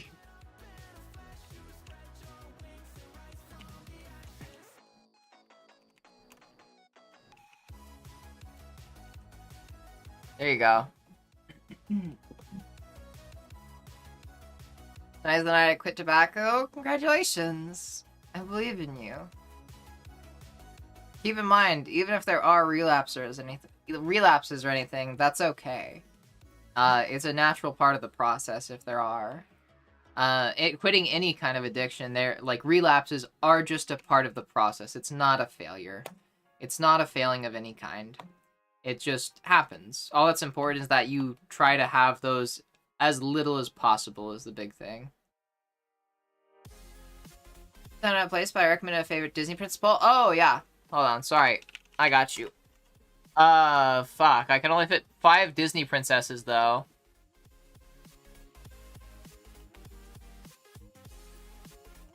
Let's see. Give me whatever 5 Disney princesses you want me to go through.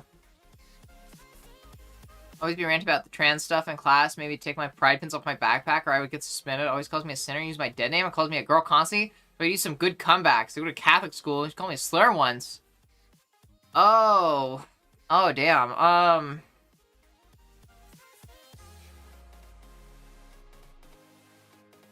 I don't know if there are going to be any good comebacks is the thing. Because that doesn't sound like the kind of thing where a comeback is gonna help.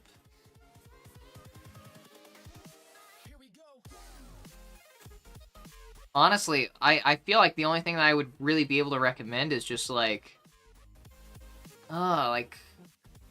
ideally just try to get out there as soon as possible. With people like that, you can't, like, you can come back all you want. That's not gonna do anything. Especially when you're forced, like, to be around these people. There's, like, no getting out of that. Generally, I would say it's best just to, like, keep your head down in those situations even. And hope that they, like, can forget about you.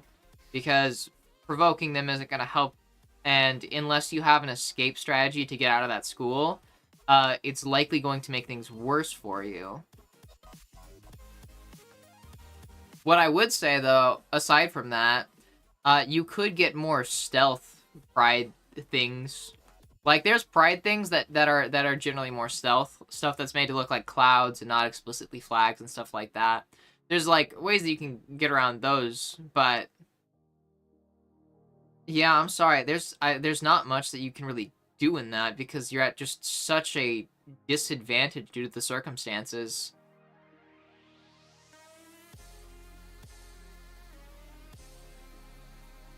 And I'm worried that giving you comebacks is just going to lead to you getting, like, more harm done against you. Like, not that comebacks would even do anything. They wouldn't really have a benefit at all.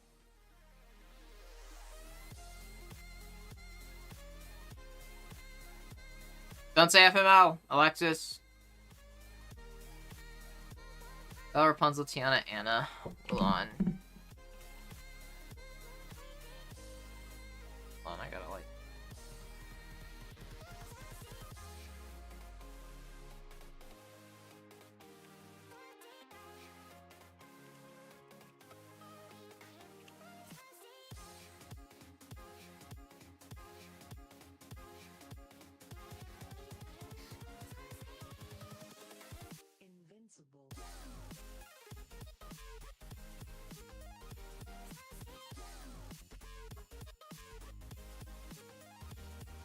this a shorter poll.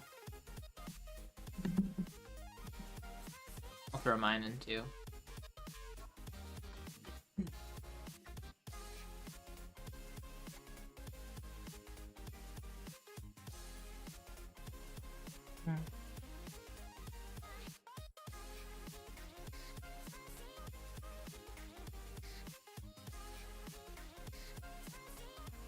Forced me to wear girl's uniform with skirt and got me to change for wearing pants. She's odd as fuck.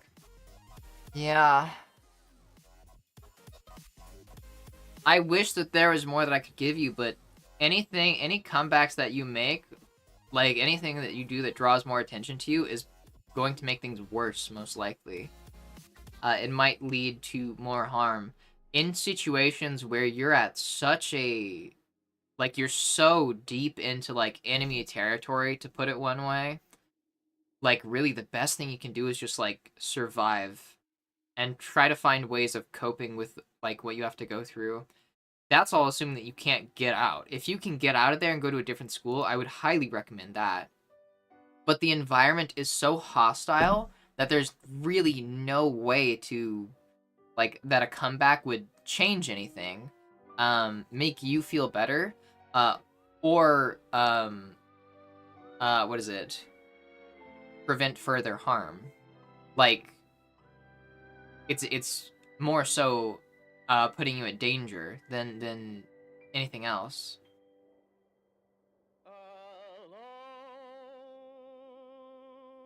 Sorry for rapping so much, but do you have any advice for a really touchy teacher at my school? He's 77 and grabs my waist. It needs... move me out of the way and grabs my face if I'm not looking directly at him. Any advice on how to handle that?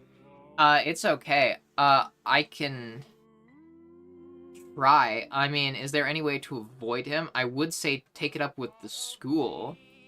The biggest thing that I can tell you, especially with that in particular, document everything. Anything that happens, document it, date it.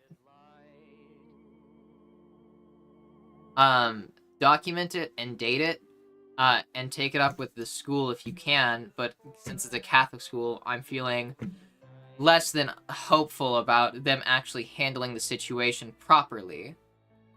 So, document everything, write it down, get receipts, yeah. Cover your ass, basically. Send emotes if you like, or sorry, send emails, like, any conversations you have about it, do through email. Whether it's with the teacher or with, like, the actual school administration, you talk through emails. Do not talk in person. If they only want to talk in person, like, say no, ideally. Because that won't create a paper trail. You, like, yeah, I mean, yeah, he could get a lawyer, but, like, sorry, I don't actually know your pronouns. I assumed he, him, but I could be wrong. Blah. More split down my mouth. But you need evidence if you're gonna get a lawyer. Which is why document everything that you can remember, all the weird encounters, write it down. Write it with dates. The goal there is that it will show that this is a pattern. That this isn't something that has happened once off. It'll also show that this, like, has been going on for an extended period of time, which is very important if you're going to make a case against this teacher anywhere, whether it's with the school administration or with a lawyer. Keep it all documented. Keep it, like, in a notebook. Ideally, keep it written down somewhere on a computer, because that can get, like, date stamp, like, that has timestamps on it just automatically. Like, emails, send emails to yourself, even. Or to the parents, or fucking anyone that you can trust with those emails. Even text messages. But you want to have documentation proving that this is a pattern. That's the big thing. You're in such bad circumstances, not like impossible circumstances, but bad circumstances, that your best bet right now is just cover your ass and make sure that you are ready if shit hits the fan. Lay low while you can.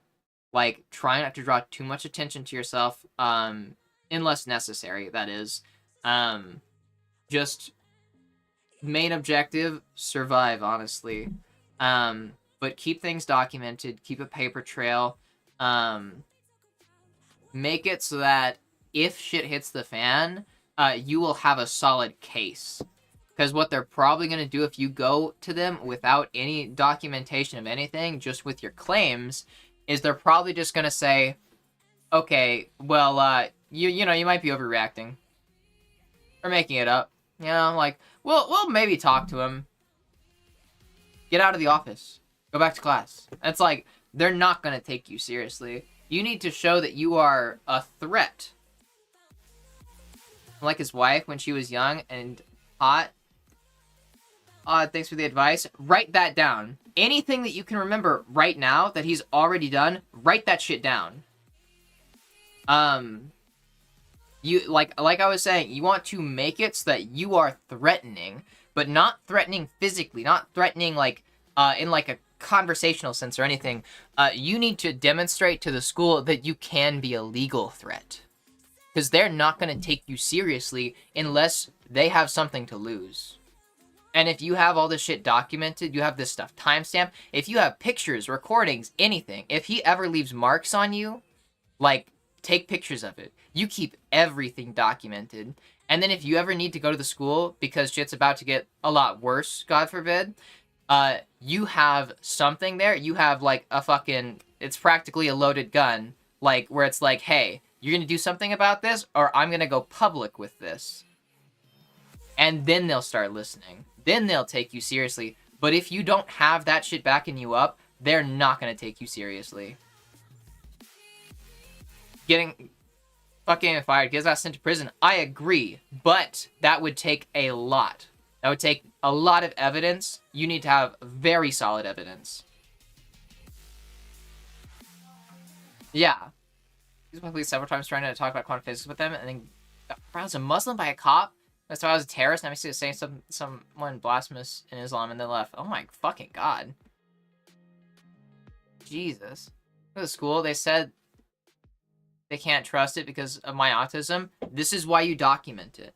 Keep it time-stamped. You need pictures. You need videos. If you have friends in classes, ask them to take a video of something if it starts happening to you. If they notice something starting to happen to you, have them, like, start to record it subtly so that, like, it's not noticed, ideally.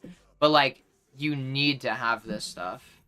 They're not going to take you seriously. They're going to dismiss you. They're going to ignore you. They're going to do everything they can to not have to do anything. You need to have some power in the situation if you want to, like, actually, like, have any say in things. And that power is going to come from your ability to legally fuck them. If you actually have a case for a lawsuit and you can demonstrate that, again, after gathering, like, and documenting things for the next couple months, ideally, or, like, however long you can while holding out, then they're going to be more scared of you. Then you demonstrate that you're a threat, that they have to listen to you or else. That is how you're going to get, like, results from this. But they're not going to do shit otherwise. So for now, lay low, survive, avoid threats, quote-unquote, like those two teachers, especially one that's being a pervert. Document everything. Your goal right now is to survive and to make it so that you've basically got, like, a fucking, a grenade where you can pull the pin at any time if you're threatened. Like, just be careful and stay safe primarily, but really take care of yourself. I wish that there was more I could do. I wish that we lived in a more just world, but unfortunately for people in your situation, the best you can do is try to play it smart when nobody else is going to take you seriously. Let me squeeze my ads? Yes, write everything down. Record everything. Take pictures, have your friends take pictures. Take videos, have your friends take videos. If you ever... Here's a really big one. I'm just going to call you Demi. If, like, you are ever in the hallway and you see one of those two teachers coming down at you, mainly the pervy one, but, you know, showing a teacher can be transphobic is pretty good for destroying a reputation online, but, like, that's way less important and way less likely. If you ever see the pervy teacher coming towards you and you have your phone on you, set it to record and just put it in your backpack. Do it ideally so that this dude doesn't notice it, but set it to record, put it in a pocket in a backpack so that it will pick up audio. Because then that's going to be, like, some of the best evidence that you'd get if you ever had to take it to the administration. Keep that in mind. Record everything that you can. If they're walking at you in the hallway, like, try to discreetly set your phone to record and keep it in your pocket. Keep it in your pocket or your backpack or whatever, somewhere where it can pick up audio. And just save that. Save everything. Keep, like, online backups. Use Google Drive. Send emails to yourself. That will create a paper trail and also serve as, like, storage where you can always go back to your sent emails if you need anything. Stuff like that. So that way you have backups, you have evidence, you have everything you can that will make you have the legal power to get, like, to make things change. And until then, I wish you the best of luck. Don't forget that you are strong and this is temporary.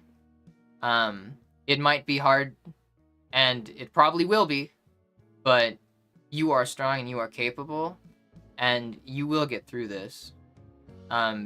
Be smart. And don't play it too risky is, like, the important thing. Your main thing is just making sure that you're safe. And sometimes being safe from, like, extreme harm later means going through, like, uncomfortable things in the moment and having to endure them. And I'm really sorry for that. And I hope that you don't have to go through that. please be safe. And please be careful. And please be smart about it. Like, sincerely, you are not alone. Yeah, Alexis is correct. You are not alone. That's actually a good point. If you can get any other people that are like, that have experiences with the pervert teacher, write those down and document those too. Document everything you can. Write down that he wanted to, like, that he wanted you to come to his house. If you have that in writing, like an email or anything like that, that's fucking awesome. But yeah, never be alone with him, as like, avoid being alone with him as often as you can. If you have to be like in a room alone with him, whether he calls you into class after class is done or whatever, like, while you can, if you can, discreetly set your phone to record. Anytime that you have to be alone or engaged one-on-one with this dude, like, especially when you're alone, but like if there's like a crowded hallway and like he's trying to engage with you there, like, while there's all the chaos of people moving around you, anytime you have to be alone with this dude, you set your phone to record. You record everything. He texted you? Document that. Screenshots, keep that somewhere online. That is already really good evidence. The fact that he got your number. Also, with the screenshots that you take of that, write down that you never gave him the number. That he must, because here's what probably happened. He probably got your number from the school records, which is a crime. Like, that, like, I'm pretty, well, actually, I don't know if for certain that's a crime, but that's pretty fucking criminal. You, like, and that's pretty damning as far as, like, legal shit goes. If he went into your school records to get your personal information so that he could personally contact you to solicit you for coming over to his house, solicit you to come over to his house by yourself without any supervision or without any authorization from the school, that's illegal. That's like I'm pretty sure you need school authorization to ever be one-on-one with students because of exact situations like this. You write this shit down. Keep this documented. Stay safe and avoid being alone with him. If you are alone with him, record everything. I cannot give you anything other than that. You need to record everything. That is the most important thing. Said he would pick me up in his car. Yeah, this is really good evidence. You really need to save this stuff. Ideally, I would say lay low for a couple months, and keep documenting things. Keep collecting evidence. The best shot you have at getting out of this situation is having an absolute fucking bomb to drop if you ever need to. If you ever become concerned, like, that he's going to escalate or try something more extreme, that's when you, like, drop the bomb, so to speak. If there's ever a point where you get afraid, that's the ideal, like, then you have that as a defense. You can go to the school administration, you can, like, do that. You can even, I don't know, but, like, the goal is lay low and stay safe until you have an absolute fucking nuke to drop, like, as far as, like, evidence and legal shit.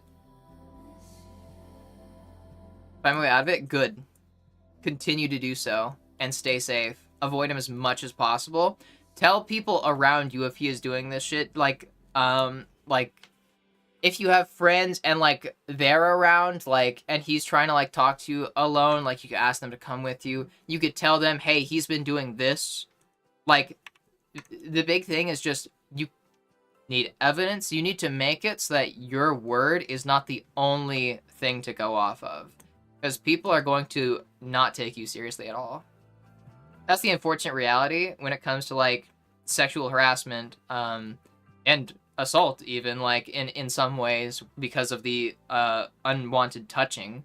Like, this is sexual harassment of a minor at that, I imagine.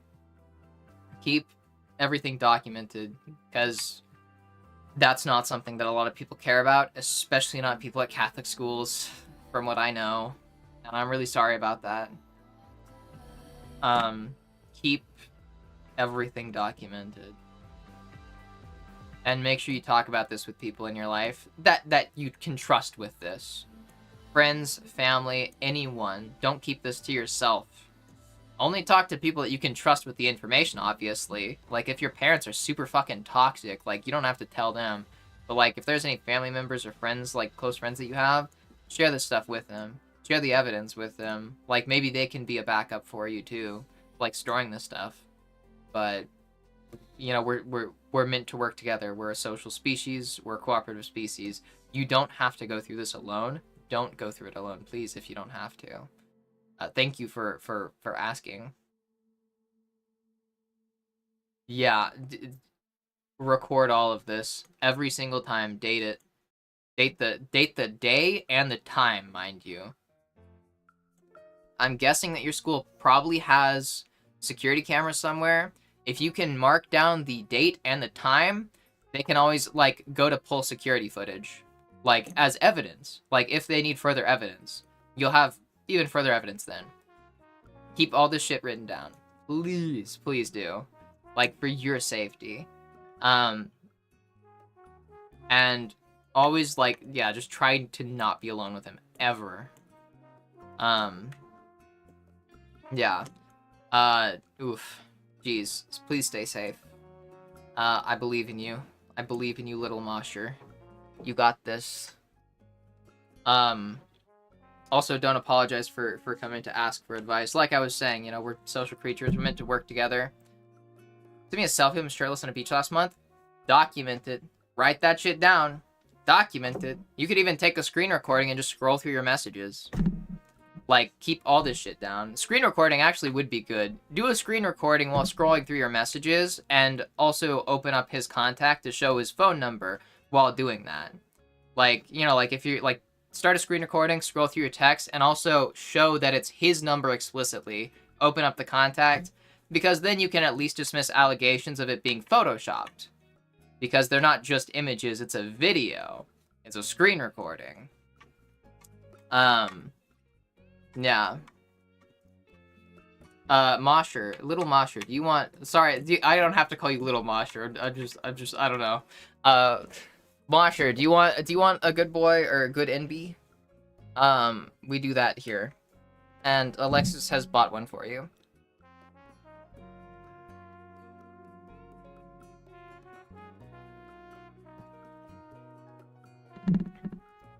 Okay. Any name in particular that you'd prefer to go by?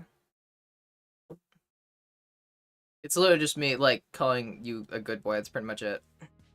Specs can also be pulled in lawsuits from the phone companies? Yes. That too. Kai is good? Okay.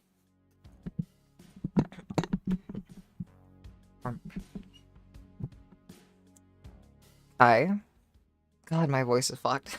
Sorry. Kai, you are such a good boy. Thank you for popping in here. Wait, shit. You okay with good boy? Or would you prefer good NB? Should ask. And actually, I never got your pronouns, I don't think. I just assumed he, him. Sorry. Good boy is fine? Is that okay?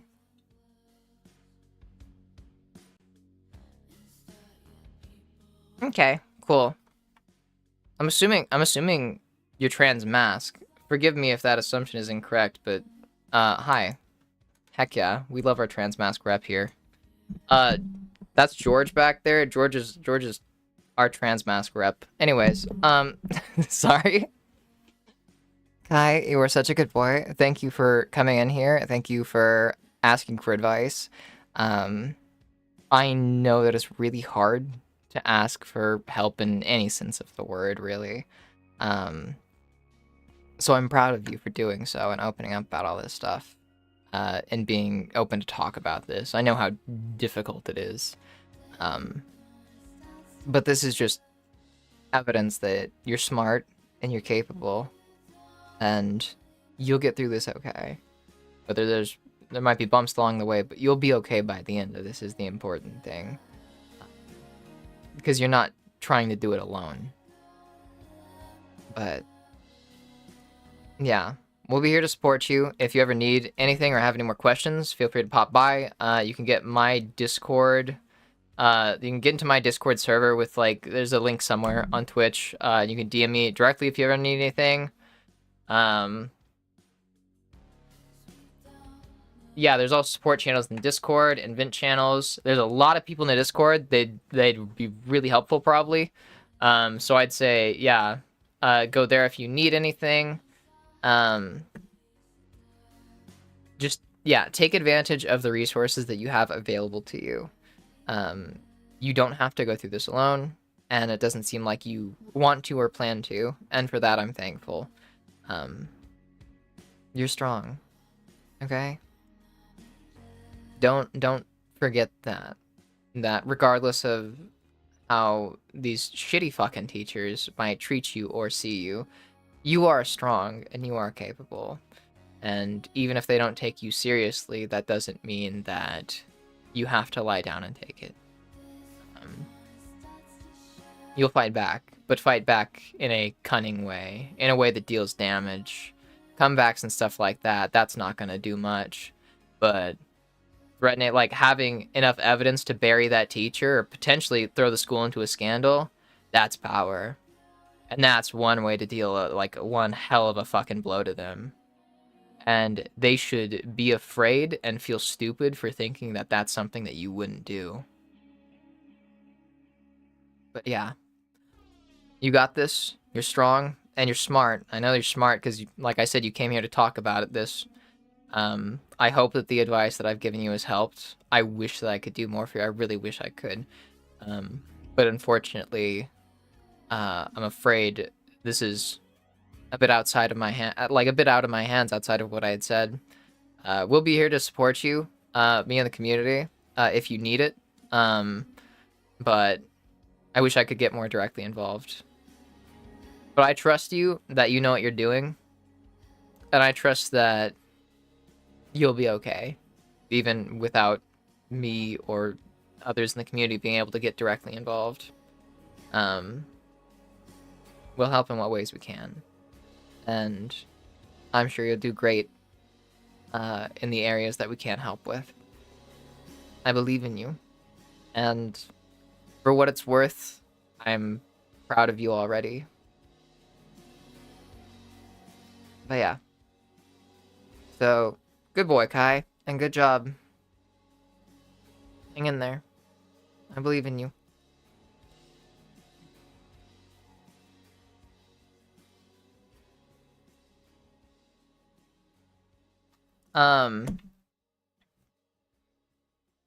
Okay, yeah, please do. Just to, like, let us know that you're safe every now and then. That would be appreciated. I'm probably gonna end stream, because it's late and I need to wash my hair. Yeah. Yeah, you're good, Violet. It's okay. Like, most people are going to bed now. It's almost midnight for me. So I figure we'll just end stream. I was gonna end for a bit, but I really just wanted to, like, talk about all that shit with Kai, because that is so important, especially in this moment. Okay, let's see.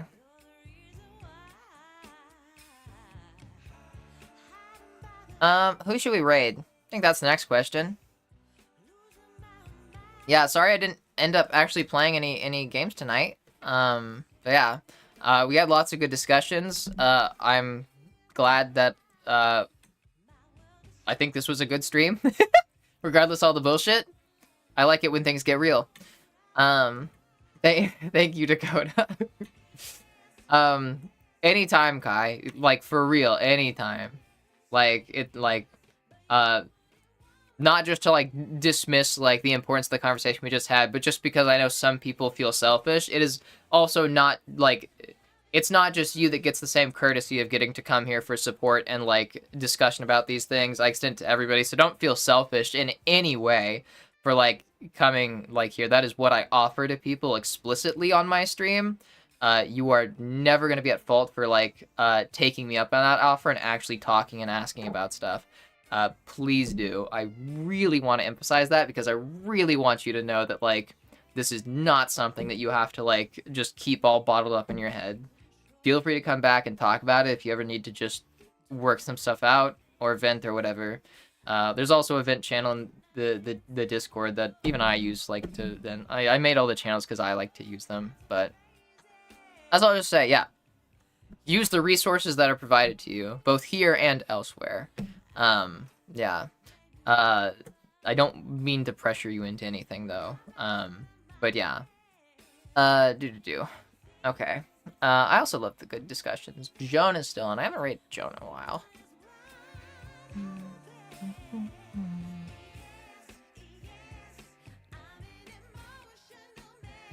Yeah, I think I'm gonna rate Joan. Because I haven't rated Joan in a long time, and I still need to... This will show some appreciation to her for helping Nova and I beat some bosses and play Night Rain with us. Yeah. Oh, sorry. Let me start the raid. I'm gonna go watch Doctor Who and eat some food after this. And get really high again. How long is a long time? I don't know. She was kind of bad at Night Rain, though. Yeah, but we can show her some appreciation, like, despite that. How long is a long time? A long time, I think. Very long time. Maybe I never rated her. I'm not sure. The Joan Zone. Yes. I need to catch up on Doctor Who. Me too. I've been watching some of the classic episodes right now. Even though you knew each other until about a week ago. Yeah, we didn't know each other very well. But yeah. I think a long bit of stream. Kai, I was just talking about this to prevent that in advance. Don't apologize. Never apologize for that. Yes, I was about to end stream, but believe me, I would have still ended stream if I wanted. Don't get me wrong, okay? I can say no. You can act like, if you come in here like, hey, can I talk about this? I could have said no if I wanted to. I could have stopped the conversation anytime. I chose not to because I think that it's an important situation and I care about your safety. And that's not something that is a bad thing. Don't apologize for that. That is not you taking advantage of anything. It's not you being selfish. That is just people care about you and want to make sure that you're safe. And that's not something to feel bad about. It's okay to be happy that people care about you in that way, that people want you to be safe. And it's okay to seek out like help and support from other people, especially other people in the community. It's very important. I am so big on this. I cannot emphasize it enough. We human beings are meant to go through things together, and I really like to emphasize that because I want you to know it is okay to go through things together and like pull other people into it if you need to. And you came in here, you were polite, you asked. There was no point where it was forced or anything like that. You were very polite. You have nothing to feel bad about. I think that your situation is important, and I wanted to keep the conversation going, and I wanted to keep stream going because I thought it was that important that we talk about that. And that's not a bad thing, and that's not anything you should feel guilty about. So never feel upset about that. Don't feel guilty. Don't apologize for it. You don't need to apologize. If you really want to like express gratitude in any way, just say thank you and don't apologize. Just be like, thank you, I'm really grateful, and then that's it. You don't gotta apologize. Yeah, support each other. If you really want to make it up to me, just offer the same thing if somebody needs your help or needs your support.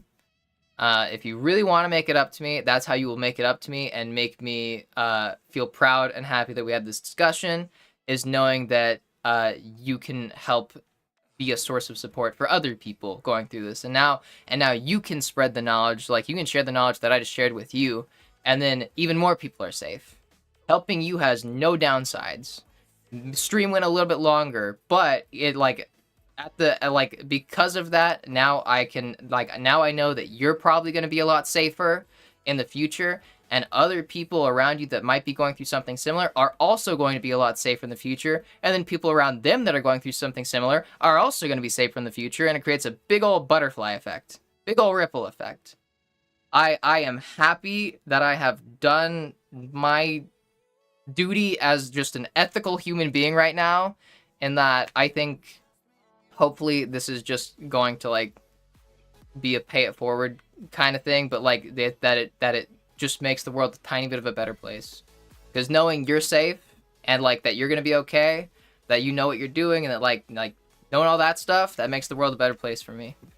Knowing that you know you can share this with other people and spread it around, that makes the world a little bit better place. So if anything, you're doing me a favor because, you know, you're helping me make the world, like, you're helping me feel like the world's a better place now. So don't feel bad. Don't feel bad. Yeah. And I know you're going to support everyone if they need it, which is also why you deserve support. It is not one way. If you're going to support other people around you, then you're also going to get support from people around you. It is not one way. You are not any less deserving of support for whatever reason. You deserve support, and you deserve people to care about you. And I'm happy that I was able to provide that for you. It is my pleasure. So thank you for that. But yeah, yeah. I'm at 6 a.m. yet. Yeah, but it's like almost midnight. Stream's been going on like for 5.5 hours, which is admittedly still in the range of when I stream. So like we haven't even gone over. Like I stream 4 to 6 hours, anywhere in there. Earlier to avoid accidentally calling me birthday boy, the sister that I'm out to called me birthday owner. Oh, that's so cute. Oh, birthday haver also. That could be a silly little absurd one. Is like, oh, yeah, they're the birthday haver. Although owner is pretty good too, yeah. Oh, my voice is very shot after that first troll, like where I was like yelling about like all the fucking political shit.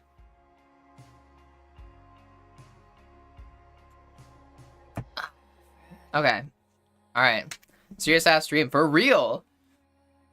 Yeah, I'm going to start the raid now. Any final messages? So they've been now or anything else? It's supposed to be high and silly. It's okay. I like these streams. When streams like this are some of my favorite streams because I feel like they're the most actually like impactful streams. I think is a good way of putting it. I feel like they're the streams that have the most impact on people, like in a real meaningful way. And I really appreciate that. I really like that. Even if my voice is shot and I feel tired or whatever, like the just knowing that's like that things might be better because of this in whatever little ways they can be. That is extremely meaningful to me. Yeah. Here on Discord, really appreciate all of y'all. Yeah, I'm glad. If you do update on Discord, make sure you at me. It's just LRLE because I don't have notifications on, so I'm not gonna see it otherwise. Alexis, you are such a good girl and such a good fox. Thank you for being here and thank you for hanging in. I appreciate it. And I'm so glad that you had a good evening. I'm glad. You deserve good evenings and you deserve good things. You all deserve good things. Yeah, good girl. And to everybody here, raid's about to start. You all deserve good things. Take care of yourselves. Drink lots of water. Stay safe and stay smart. Okay? You deserve to be safe. Bye.